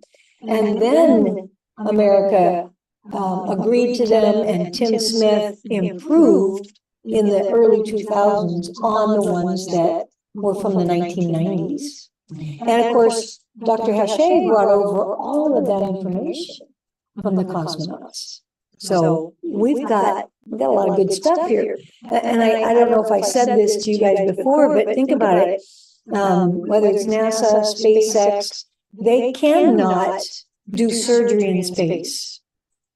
So they had to have what other ways can, this is like a tricorder. I mean, they can't even put an IV in space. Remember the tricorder? Star Trek, exactly. Some call this Star Trek medicine. Okay.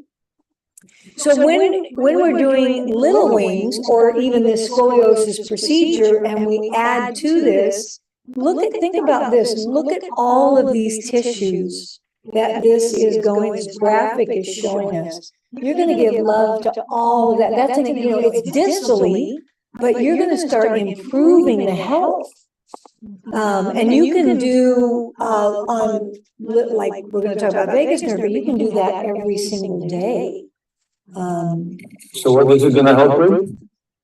So we have a small curvature and the spine, the little scoliosis is very slight. Okay, where the marking is. Yeah, where the marking is. And, when the muscle is pulling so tight and taut, so they're not, the muscle that's doing the pulling is going to be your anti-inflammatory 350. That's the convex, and then the concave. So we'll see an actual picture. All right. Yes.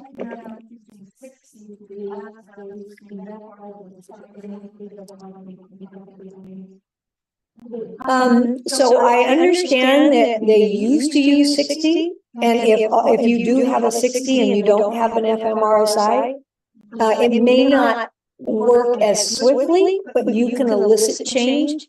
fMRSI actually goes deeper. It's more powerful. Because remember, it's actually it's not muscle only, it's tendons. Okay? Tendons they're more taut and there's less blood flow. So fMRSI, vaso, and blue stim are 3 settings for those of you that have the pinnacle that are part of that increased blood flow and ATP. Those are 3 settings you have to really flood that area. And the side that's doing the pulling is 350, is fMRSI. And so if you don't have fMRSI, you could use 60. Again, not quite as powerful. This is more, but you will begin to get this shift moving across the spine. Okay. No, we want to calm it. So 350, it is angry and inflamed. So 350, we use on that one. And the other one we're stimulating. Yes. Yes.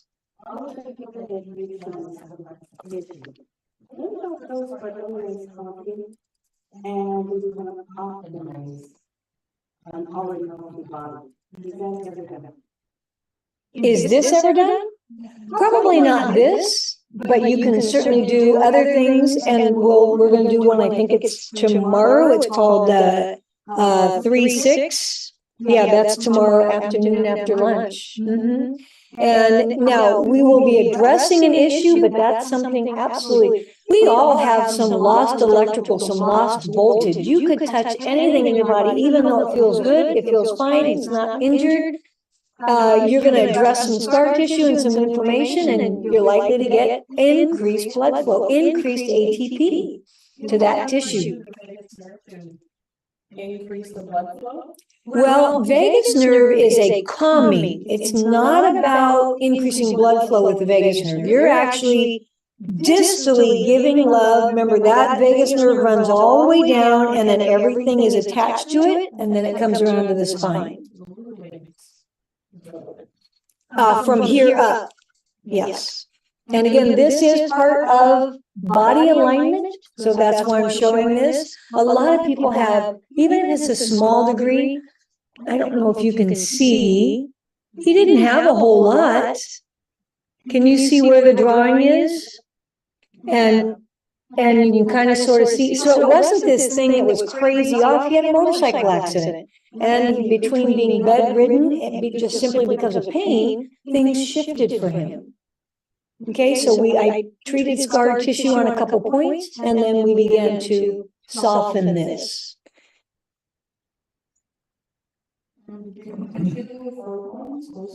Yes. This gal right here, let's see. So you can see how she's slightly ajar. And so with her, ultimately what happened, she came back a couple different times because it would come back. It wasn't until, you'll see a shift here, or I think, I can't remember if this is a shift or we're showing. She was having difficulty walking, sitting, maintaining her job. We did a full pelvic and she was shifted. I can't remember if it was forward or back, but again, just releasing. And here we've got a 54, 57 degree curvature. We had 75% change. 32 years old, scoliosis since 5th grade. Here's what she wanted. She said, I just want to hold my kids. She had 3 kids and her husband would have to bring them and put them on her lap. Because she just couldn't do it. Real estate gal. And anyway, we did 2 treatments and it's like, hey, Felicia, can you come back? Tell us what's going on. She's like, I'm fine. Okay. But you can certainly see the degree of change. And this was probably 2017. And, you know, until she moved away, we attended the same church and, you know, she felt better than she had. And then, of course, to rebuild the spinal, it has to be, if you've got a calcium absorption problem, collagen tendons, proteins, and then sometimes there is an emotional root that can cause redevelopment. I don't do a whole lot of the emotional. Some of you will get to experience that when we talk about the scan, simply because it is part of the scan. But you know, doctors say, scientists show 80 to 100% of all chronic conditions have an emotional component. Remember we talked earlier about the authority and the dominion and how we can think ourselves well or we can think ourselves ill. We can keep ourselves in a state of perpetual illness. So what happens after a spinal correction treatment? There's often still some imbalances, muscle vitality, and so it's just working along with the person, what they're willing to do, what they're willing to receive, both from treatment as well as nutrition. To aid in corrected, you can have exercise, swim, strength training. You know, these muscles are they're softened actually with these large pads that we talked about. And you would run for 350, 10 to 15 minutes, followed by a cycle of Sonobio 10 if you have it, or fMRSI. And these are just some of the folks that I work with. And all of you that have a device, do you have a support coordinator? Have you heard from your coordinators? You'll get a coordinator. You don't just get me, you get me and a whole team behind me. Okay? This is really impressive. We've got a Facebook group. Does everybody know about that? I think we address that tomorrow morning. But, you know, jump on there, see other people's stories.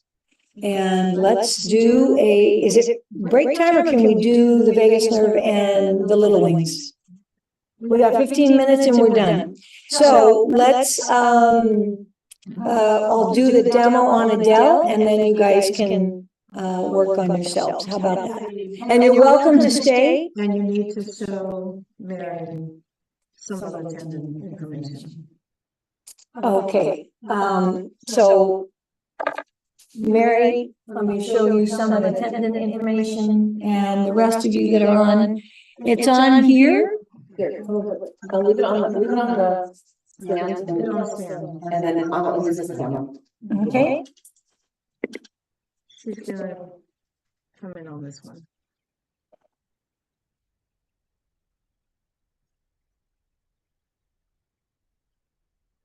So when we were talking, right here you can see the pelvis, you can feel the pelvis right up here. Okay, so I straddle it because you have the trunk muscles that will come wrap around it, as well as the muscles from the lower limbs. And it'll wrap, and especially like down here, the sit muscles, the sit bones, you can take your wand and come up underneath the glutes and start loosening those, all right? But as this wraps around from back to front, it's going to come down to this pubic bone. Same thing, straddle the pubic bone, don't just come off and follow that bone all the way around. You could do this every single day. It will not hurt. In the meantime, though, you do want to do some, stretching and also cross body. Start getting these muscles to shift sooner. Is that helpful? Excellent. And then can I have the book to show her the tendons on the head? And then we have, so when we're doing little wings,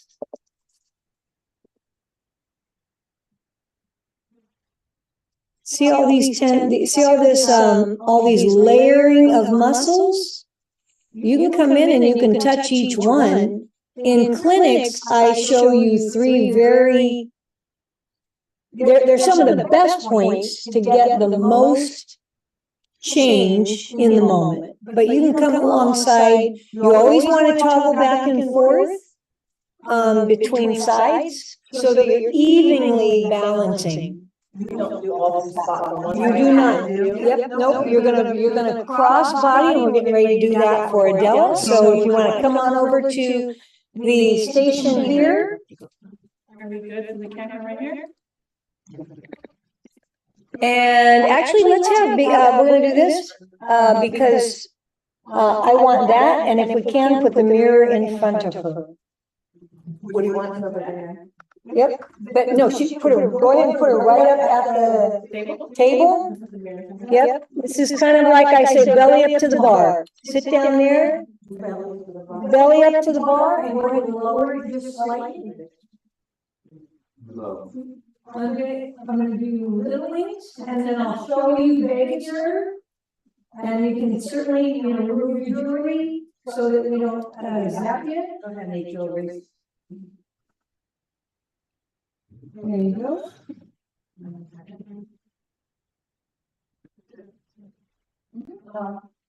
Easy? Yeah, I can see that. Okay, and what we'll do is we'll have them sit up nice and tall with their chin in a neutral position. Okay, turn your head to one side or the other. Now you see, and turn the other way. Look what happens, see how she's actually stretching those muscles. If I'm trying to relax them, am I gonna get a contraction on a stretch muscle? No. So you want to try to get her a nice neutral alignment, okay? Now real quick, with camera, somebody get her captured at the right and left. Let's see where her range of motion is. All right, I got it too. All right. And you don't need to overstretch, but go ahead and turn right and then turn left. Okay, now let's see what we do. Right, you feel how that feels, the tightness? So, not directly on the neck, but you're near the tissue we're gonna work on. You're gonna find a power level that's comfortable, okay? So let me know when you begin to feel the tingling. And I'll go hold for count of 3 or 4. Stop. Okay, now we do not ever want to push past comfort, except we might need to on this one, because if I can't elicit a change, I'll ask her, would you like to come back again, or are you okay if we push past comfort? It kind of feels a little like bee stings. But I'm only going to do about 5. on each side in 3 different spots. Okay? So here's the earlobe. Remember I said, there's that SCM muscle right here. I'm gonna straddle that, and I'm gonna come down about 3/4 to an inch. Some people have a longer neck, some a little shorter, and then I'm gonna drop that front ball. Do you feel that? I can feel the ball, but I mean, like electric. Yes, no electrical? Very minimal. Okay, I'm gonna go ahead and power up. Let me know when it's high. So she's had a chronic issue here, so high I think is gonna be medium. Do you feel it in your jaw or your ear? I can just feel it in the neck. Okay. I'm gonna reposition. What we're looking for is that she'll begin to feel it in the jaw or the ear. And look straight. Yeah, make sure that, there you go, thank you, I didn't notice that from here. Where do you feel it? Still in the neck. Okay. And if you don't get any shift, I'm gonna power up a little bit more. I'm actually not that high.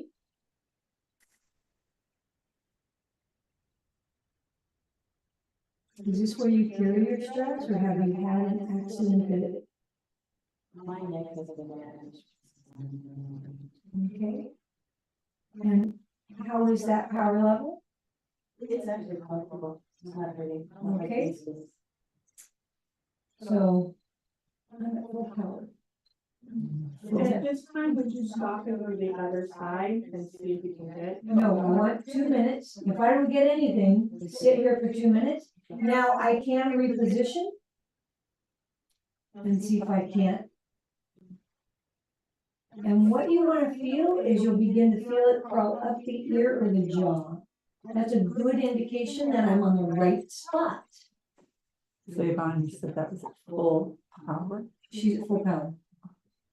So this is an indication that there's some tissue that's affected in one way. Tell me what you feel. At the side only, or is it starting to crawl up the ear or the jaw? You're saying what up high was scar tissue? Could be. Mm-hmm. I know I have bones here for one reason. On that side? Are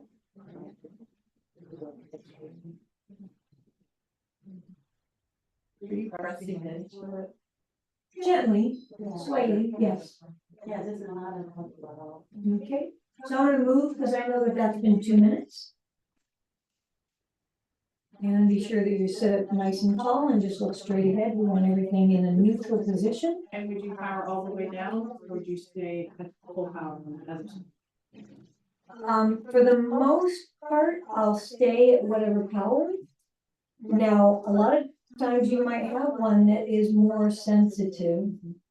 Given a little bit of her history, I'm not suspecting. Where are you feeling it? So not moving to the jaw or the, okay? So I'll reposition at least once.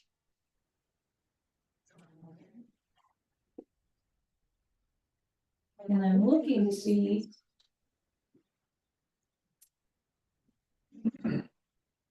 You feel it come on for a count of 3 and off for 1? The neck is on right now. And you feel it go off for a second? Oh, no, I did. Okay. It's on. You got to count of 3 and then off, and then it comes back on. Okay, so you're feeling it. Okay. So she's that, we know that we're getting that, okay? And you're in the right spot. Yeah.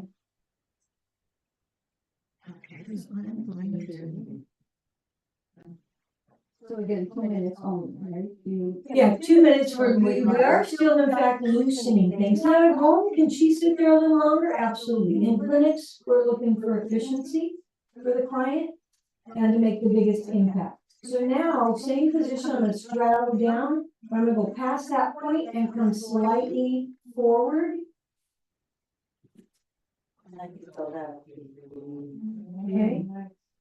Are you touching the collarbone at this point? I am not touching the collarbone, no. If you wanna come take a look. Yeah, that's what I want my babies. Like in the soft tissue area. And now I can see there's probably some the lymphatics right here. They're a little bit puffy. But no contraction, and I'm still at full power. And this is not bothersome. That's what I sound like, keep doing it. Yeah, now at some point, she'll begin to feel it, maybe tomorrow, she can do this, you can do little ones every day. Okay? You do it by yourself? Oh, yeah, I'll show you. Okay. Yep.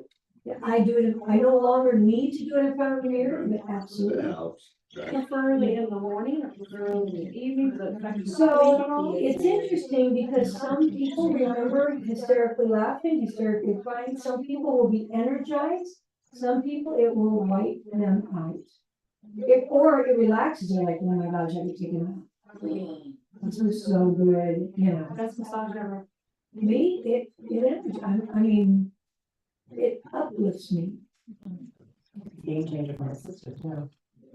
Oh, yeah, do you want to tell your story for your sister? Yeah, for my sister, she, all of a sudden out of nowhere, gained like 40 pounds in 40 days, something like 30 days. Started having heart problems, couldn't catch her breath, could not walk, from her job to the parking lot without having to stop and take deep breaths. We got to the ER twice, and on the third time they said, don't even come back, there's nothing we can do for you. She had done all of the, heart was fine, she'd done all the different steps, which took months to do. And it was in a recommendation, I told Yvonne, I don't even know what you can do, but we don't have any other option, I don't know where else to go. She was so bad that I was a little bit worried about her dying. Yeah. And after her first treatment, my sister no longer had the pain. I can't even tell you how significant it was. The little wings was one of them, and the same thing in her chest. We have no idea what was going on, but it was significant that she is able to go upstairs and do everything she was supposed to do. She went back to work after. Like 3 weeks, I think. 2 or 3 weeks. And the doctors, Did she have any accident, like serious fall or anything in her life? nope. What do you think possible? Well, we're still working together to figure that out. There definitely was some lymphatic issue and some lung challenges, inflammation, scar tissue, and so those are some of the things we work on. And then I was having her work on the meridians, because by working on the meridians, you can distally also improve those lungs. And there were some things she didn't feel she could do at home.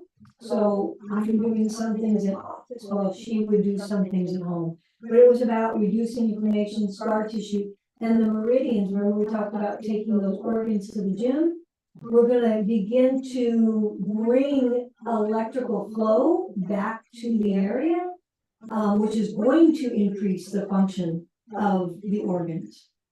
So the main problem was in the lungs. It appeared to be, but her lymphatics were full, and so I don't have a diagnosis. I'm working on the symptoms and addressing it again, following first the 4 points of microcurrent, and you guys are going to get the extended of the 4 points. Okay, moving forward. So now what I'm going to do is, we're actually 1, 2, 3. Okay, so this is number 4, right? So again, I'm going to straddle that SEM, but instead of coming straight down, I'm going to come slightly forward. Did I already do this? No, okay. We got a little movement on the other side, and it's just, I'm just a gentle pressure. And because I'm getting nothing, if I was getting her already, I would back off that pressure and I could just sit here like this. Okay, I'm sorry, are you at the same spot as you were previously? No, I was right up here. I know, but the second time. Yeah. Yeah. Because you did that. You did call us, find a call. So I did, probably did. So now I'm gonna come back, thank you. Got myself lost. So, this muscle back here, it's that tendon, and attaches right here to the base of the skull, and actually then attaches to the top of the scapula. Okay, so in the video, we saw the basketball player, eventually, I couldn't get his shoulder to move. I just happened to be videotaping in that second round. We release, and that's, we should see hopefully some changes. Now I'm just gonna kind of come in, do a little gentle massage, and look, wait, there it is. Did you feel that? Yep, she positioned her head straight and. Thank you. Am I in the right spot? Did you feel it? Is it contracting? No. Okay. I'm gonna move, slow down. Yeah, there we go. I need to.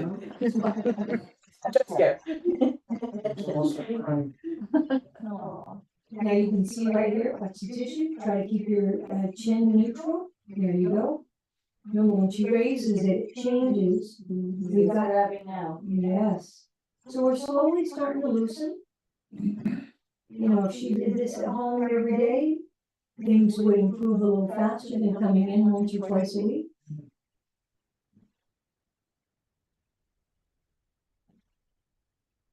Okay, so that's 5. We typically do about 5. About 5 what? The whole. Oh, okay. Yeah. And again, when you don't see something that sit there for 2 minutes, you might be, the pulls may begin after the 2 minutes. Okay, now this time, remember before, like on that ball player, I couldn't find anything coming down this way. We did on her, but I just want to show you sometimes. So this muscle comes and attaches at the scapula, but then remember, everything's attached, right? So as I'm slowly rolling up this way, I'm actually beginning to relax this muscle. Somebody is real slow.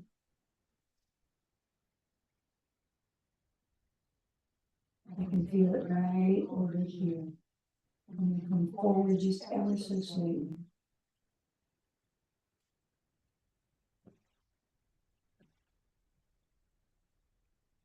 I missed it.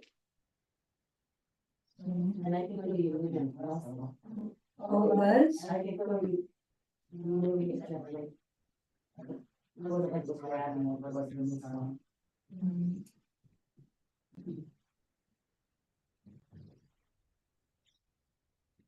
And so while we have the same muscle, sometimes the placement's a little different. Oh, yes. You guys see it? It's ever so slight.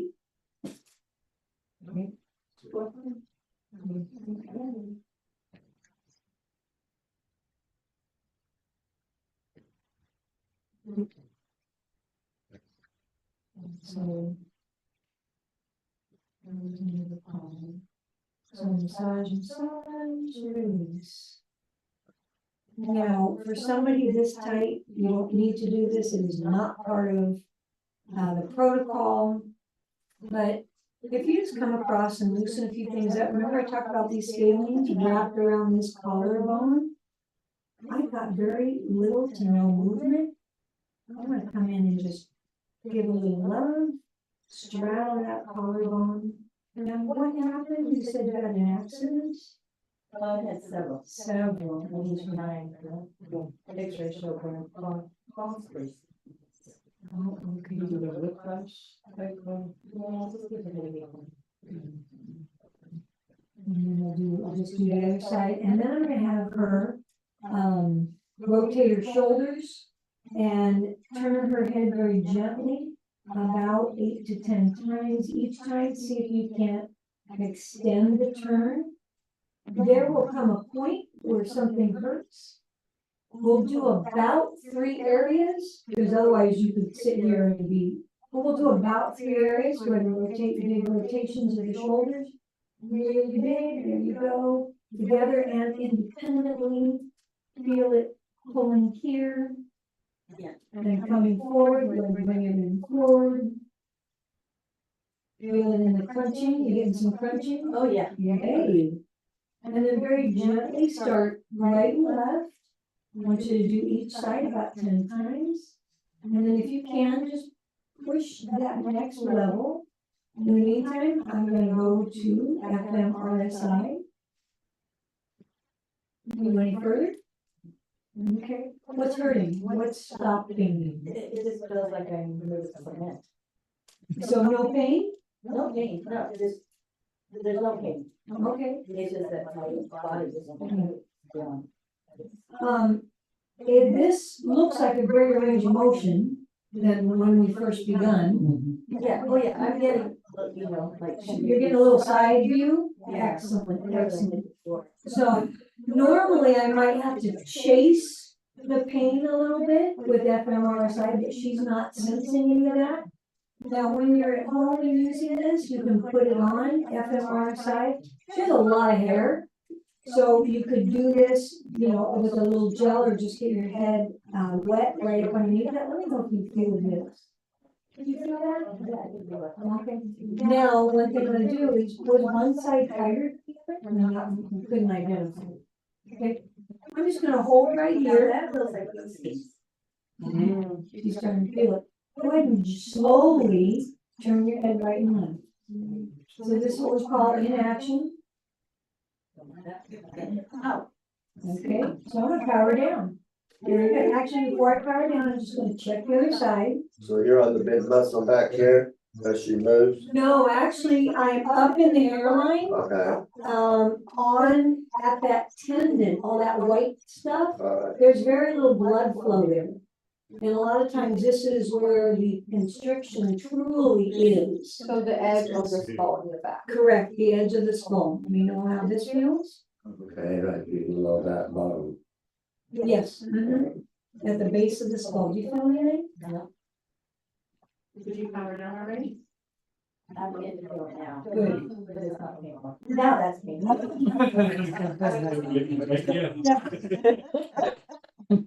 So, obviously, you know, you can take an extra 2 or 3 minutes, start massaging a thing or two. You could go all the way around the ear. I've had tinnitus, Meniere's disease.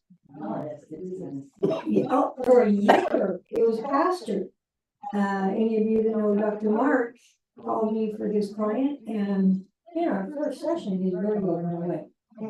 We did, and there's a protocol for it. And we, you know, he got him on some supplementation, and he hasn't been back. That's been over a year. So go ahead now, let's see if we can move to the right and left. Is that sure looks like it's going more. Is that going more? Yeah. Yeah. So now what I want you to do is do your own. Okay? So if you want to, you know, I know we're getting close, we got 15 minutes. This is a really great protocol. If you want to, I can do it for you, or why don't you partner up first, and then I can help assist. Okay? And hang on, let's get a picture before, let me use my camera because I know I gotta record. And then go ahead and start turning your head left and right, trying to extend with each pass. Oh, okay. Is that your best? Give me your best shot, all right? And then next way. Really. Excellent, I'll send that to you. Okay? You guys wanna partner up with somebody? You wanna try it on your own? You ready to get yours? You wanna help you get yours? I did. Stand ready? Yeah, torture. There you go, there you go, all right. Torture. And on that change. I feel already. Hey, Paul, the trick is that you hold the machine while she holds the wires, right? You control the power. There is the secret. Go and check away from where you're gonna go. So check like about right here and see how, and I would bring it around. No, you're gonna stand to the side, not to the back. Oh, to the side. Yeah, yeah, because of how, if you're like this, you're actually not going to be making impact. So we're gonna come down, straddle. How is that? Yeah. Okay. Come right to the side. That's me. And wait, Paul, let's get a quick right and left for you. Sit up nice and square, there you go, and go ahead, and other side, okay, there we go.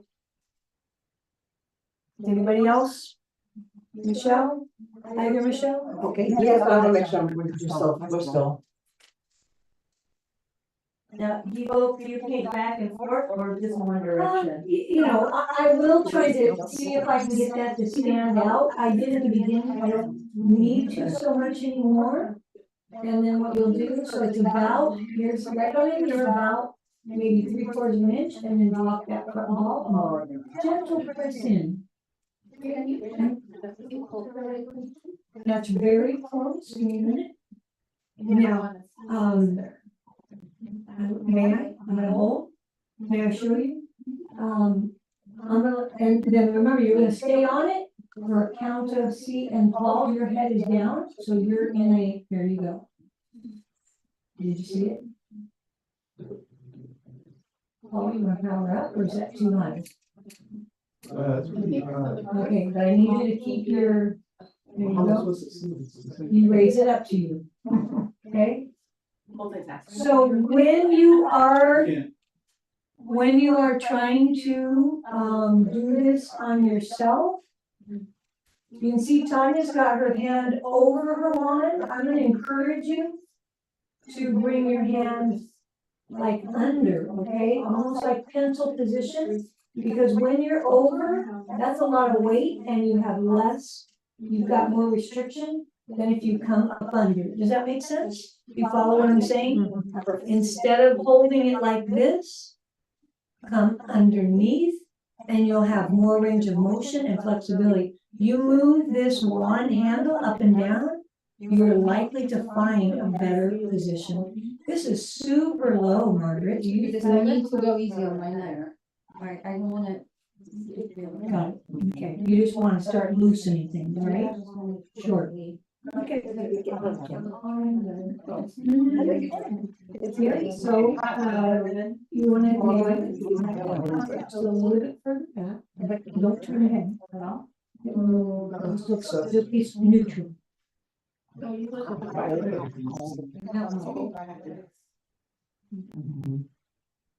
And you should begin to feel it in the jaw or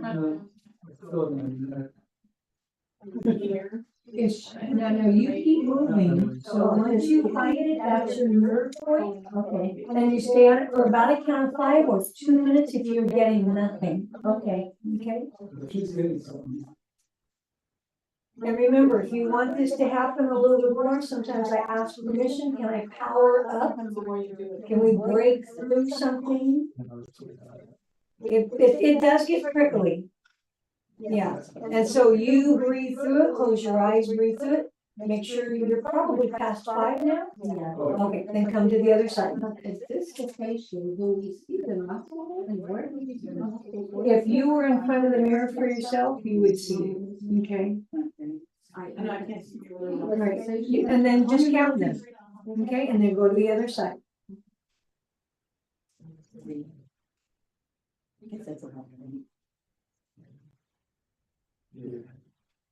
But there is no. Absolutely. Wait, no, hold on. Oh, and tomorrow, be sure, you know, when you wear clothing, anything that we can get full access, we're doing that tomorrow is called zone. It'll be easier than having you disrobe. No, I'm not getting a full. Right, yeah, because if she's doing this, she's pulling. So, it comes out right here, it's something that, this is all. By moving it out. So, twitch it and lower it out. You can stay there. Oh,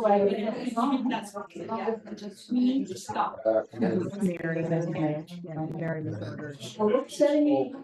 So it's been So, no idea when you're advice for that, like it's 121.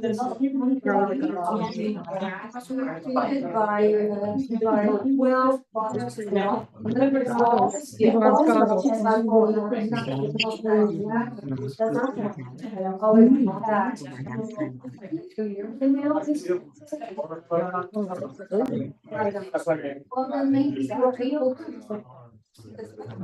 Check. Look at the 3D screen, so I can look at.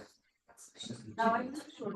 We go down on the same side, or we have to switch sides? We go, do we go lower on the same side, or we have to switch?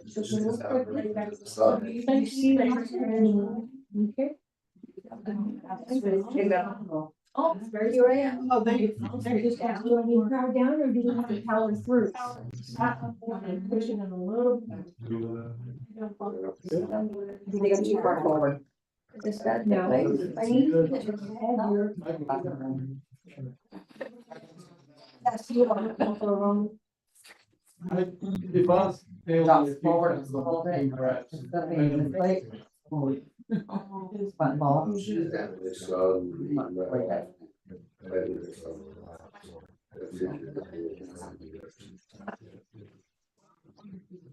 be able to myself.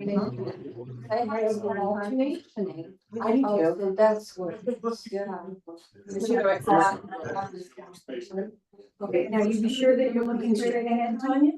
You were looking over. Trying to look at. Well, Again.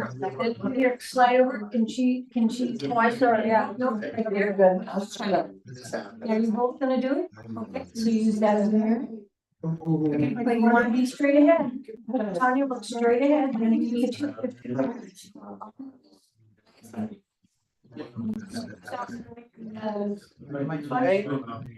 I go straight. Can you see yourself right there? Okay, look at your chin. Because I'm done. Now you're straight. Half the time.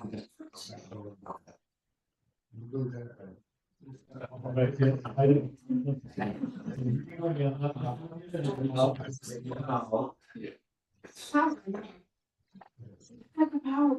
It's really. You're wearing a product. There's not getting much on this side. Down. Now, Tanya, are you doing little wings or you're just painting? I'm doing little. Okay. Can I help? Okay. So, I want you to be straight square on. Can you see what's going on? Yep. You can see the monitor? Okay. So, about right here, feel that? What power we have? You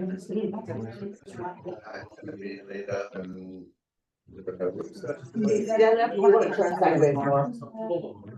Just a little tingle? There. Okay, I'm gonna drop that front ball slightly. I'm not seeing anything. Do you wanna kind of break I through feel some? all Okay. vibrating. Do you wanna power it up a little bit and kind of break through some? There we go. I feel the crowd. This is number. There we go. Can you see it happening right here? See a little bit of contraction. And so we'll do about 5.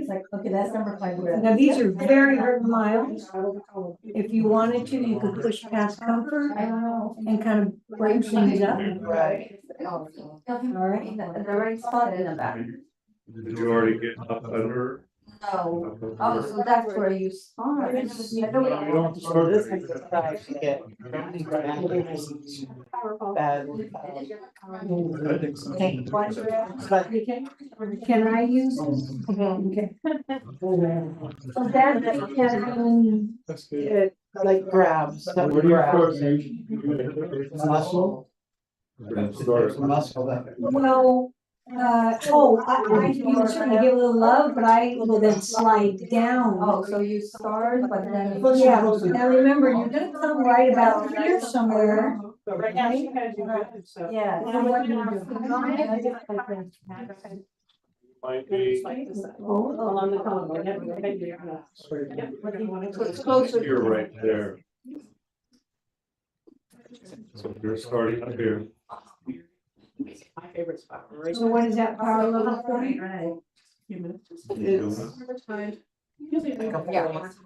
So you're lending, there is a tension between the neck and the shoulder, right? So that shoulder. As you. See a little bit of the contraction. right? Did you notice when you were dragging? Can I tell it?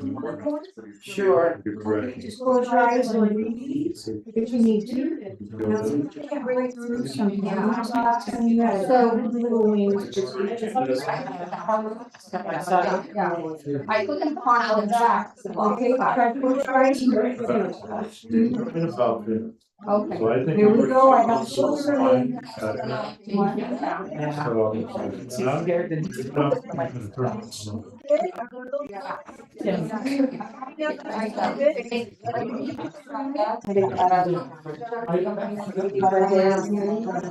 Yeah, there we go. Getting some contraction. Deep breath in.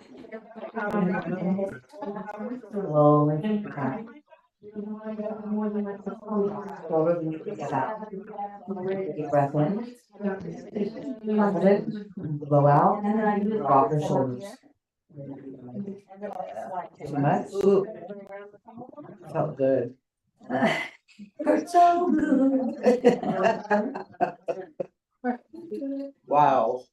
A little bit different. Okay, turn sideways a little bit. I'm gonna give the other side. Try to face me. Keep going. Keep going. There you go. That's the collarbone? Sorry. Looks like the- collarbone's a little, it's a collarbone. We need a Colorado. We're gonna do that next. Oh. All right, so this is, again, this is gonna be a little bitey. You've had that surfing accident, so I'm gonna come in and just rub you a little bit and That's amazing. see if I can get some balance.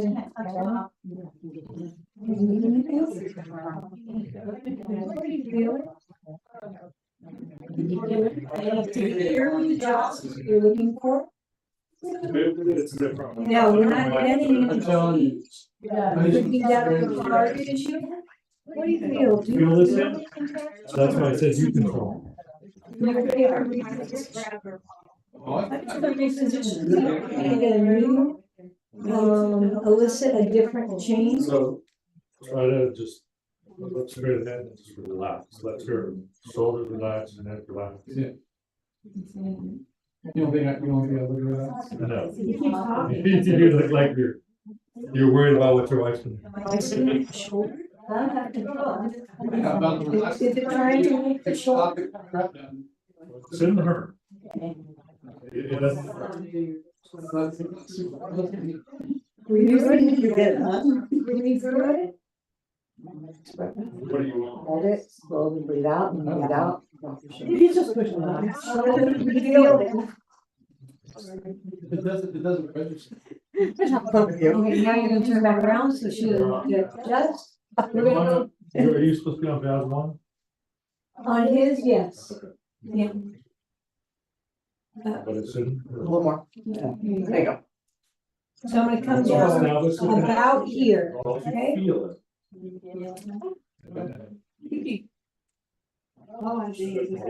Now, when you get that reaction, do you go down lower or do you keep it? Well, no, this one, we're now going to that second point. This side of the body. Tell me what you're feeling, Tony. A lot of. Okay, are you straight? Are you looking straight ahead? There you go. I'm still seeing nothing. You feel that, huh? Is it trying to lift the shoulder or what do you think? I think it's fine. Are you feeling it in the arm, shoulder? Okay. So again, when we don't get any pulls, you can sit here for 2 minutes. And it's just gonna start relaxing those skating. So you had a lot of work done to you today. Well, the painting is, That's when you have to get back. Tell me what's going on. Oh, because you know, It's in my job. I'm gonna, just try one thing with you. So like you said, you've done a few things for you, please make sure you do your foot. I can give her some clothes stuff so she can see it. 20 minutes of warm water. I like warm water, sometimes I get it too hot. Like the time of the one that falls here, all she was gonna do Yes. Yeah. That's what you need to do. We'll give it a little bit more like that. It should be a 2 and 7. Nothing, so I'm gonna wheel up on it, roll up on it like this and see if I can't elicit. Yeah, well, I can hold it up. So you gotta work like a, so it's not like a necklace at a 2 and 7. Okay. That's all I want. Is that better? That's it. It's dropping down, it's a 2 and 7. Yeah, thank you.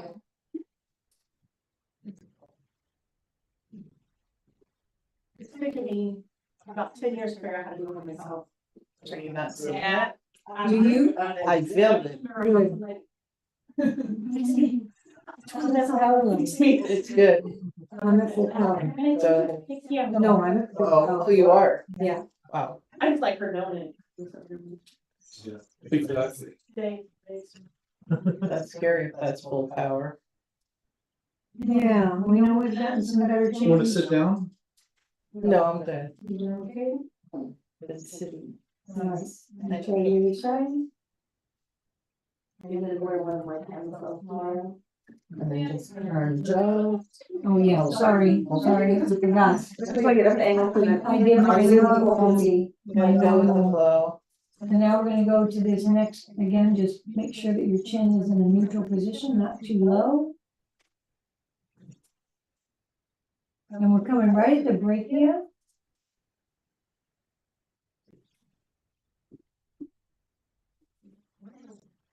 What do you feel? A little tickle. A little tickle on full power. Wow. No.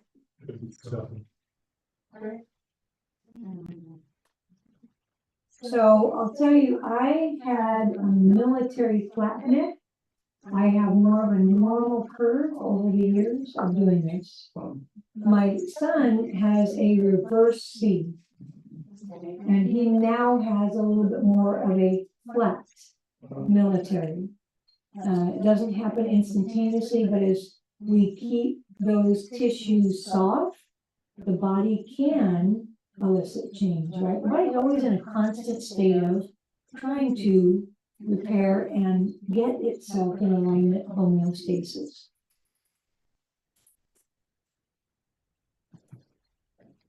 So I didn't get anything there. We turn you this way.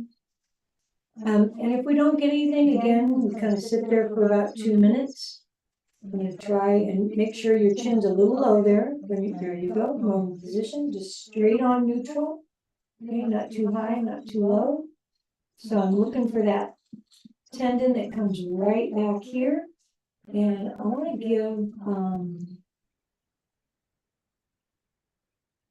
I really like to show, what was that?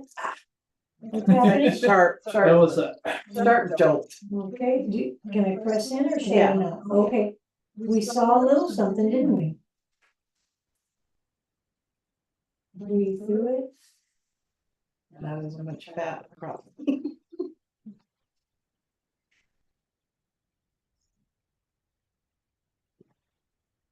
For the first MB, for the second.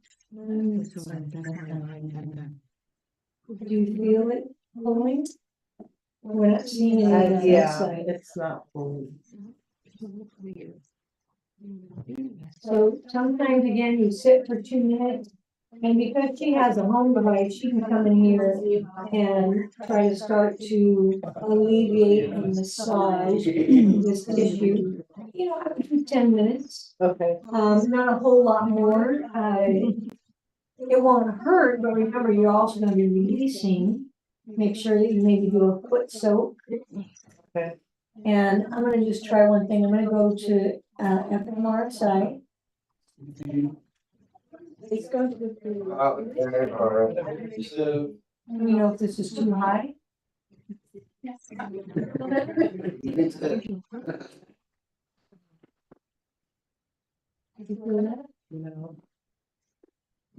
Okay, I know our time has come to an end, time to say goodbye. If you want to stick around and have any questions, I'm happy to answer some questions. Get up in there. And hopefully we'll have t-shirts for you. Just start giving that some love up there. Okay, doing okay? Yeah. Good. Did you like this portion? Yeah. Hands on those. Yeah. I know. The hands-on is really where you start learning. Yes, yeah, that's more fun for sure. Not everybody thinks on the stage where there's new people. We're gonna wrap it up. We are gonna wrap it up. I hope that you took advantage and maybe worked on yourself or a family member. If you didn't, bring a family member tomorrow. Look at the schedule and see what the timing is and maybe what you'd like to do with them or for them, or maybe they could even do for you, especially when we get to the 3 fixed pathways. We're gonna go down the spine, and once they see what we're doing, maybe they can do that for you. For those of you that are here, I will encourage you, if you have a button down tomorrow, it's easier, you could take it, shift it around, and then we have access without you disrobing. And we have full access to your back. For those of you that are wearing a bra, we'll just gently clip it, but you're still covered, and now we have full access, okay? So that's a good thing to wear. Take a look at your schedule for the 3-6. And I know that there's a lot more happening tomorrow, but thank you for being here. And leave us something in the chat. We'll leave the chat open for a little bit longer as people kind of mingle and move about. And then we'll see you. The Zoom should be up by 8:45 in the morning tomorrow, and then we'll start promptly at 9. Thank you. Bye. Recording stopped. So 3-6. It's in your book, but it's a pass down the spine and then paraspine, so that's 3, and then we'll include 6 points on the facial. You know, if you've got something going on,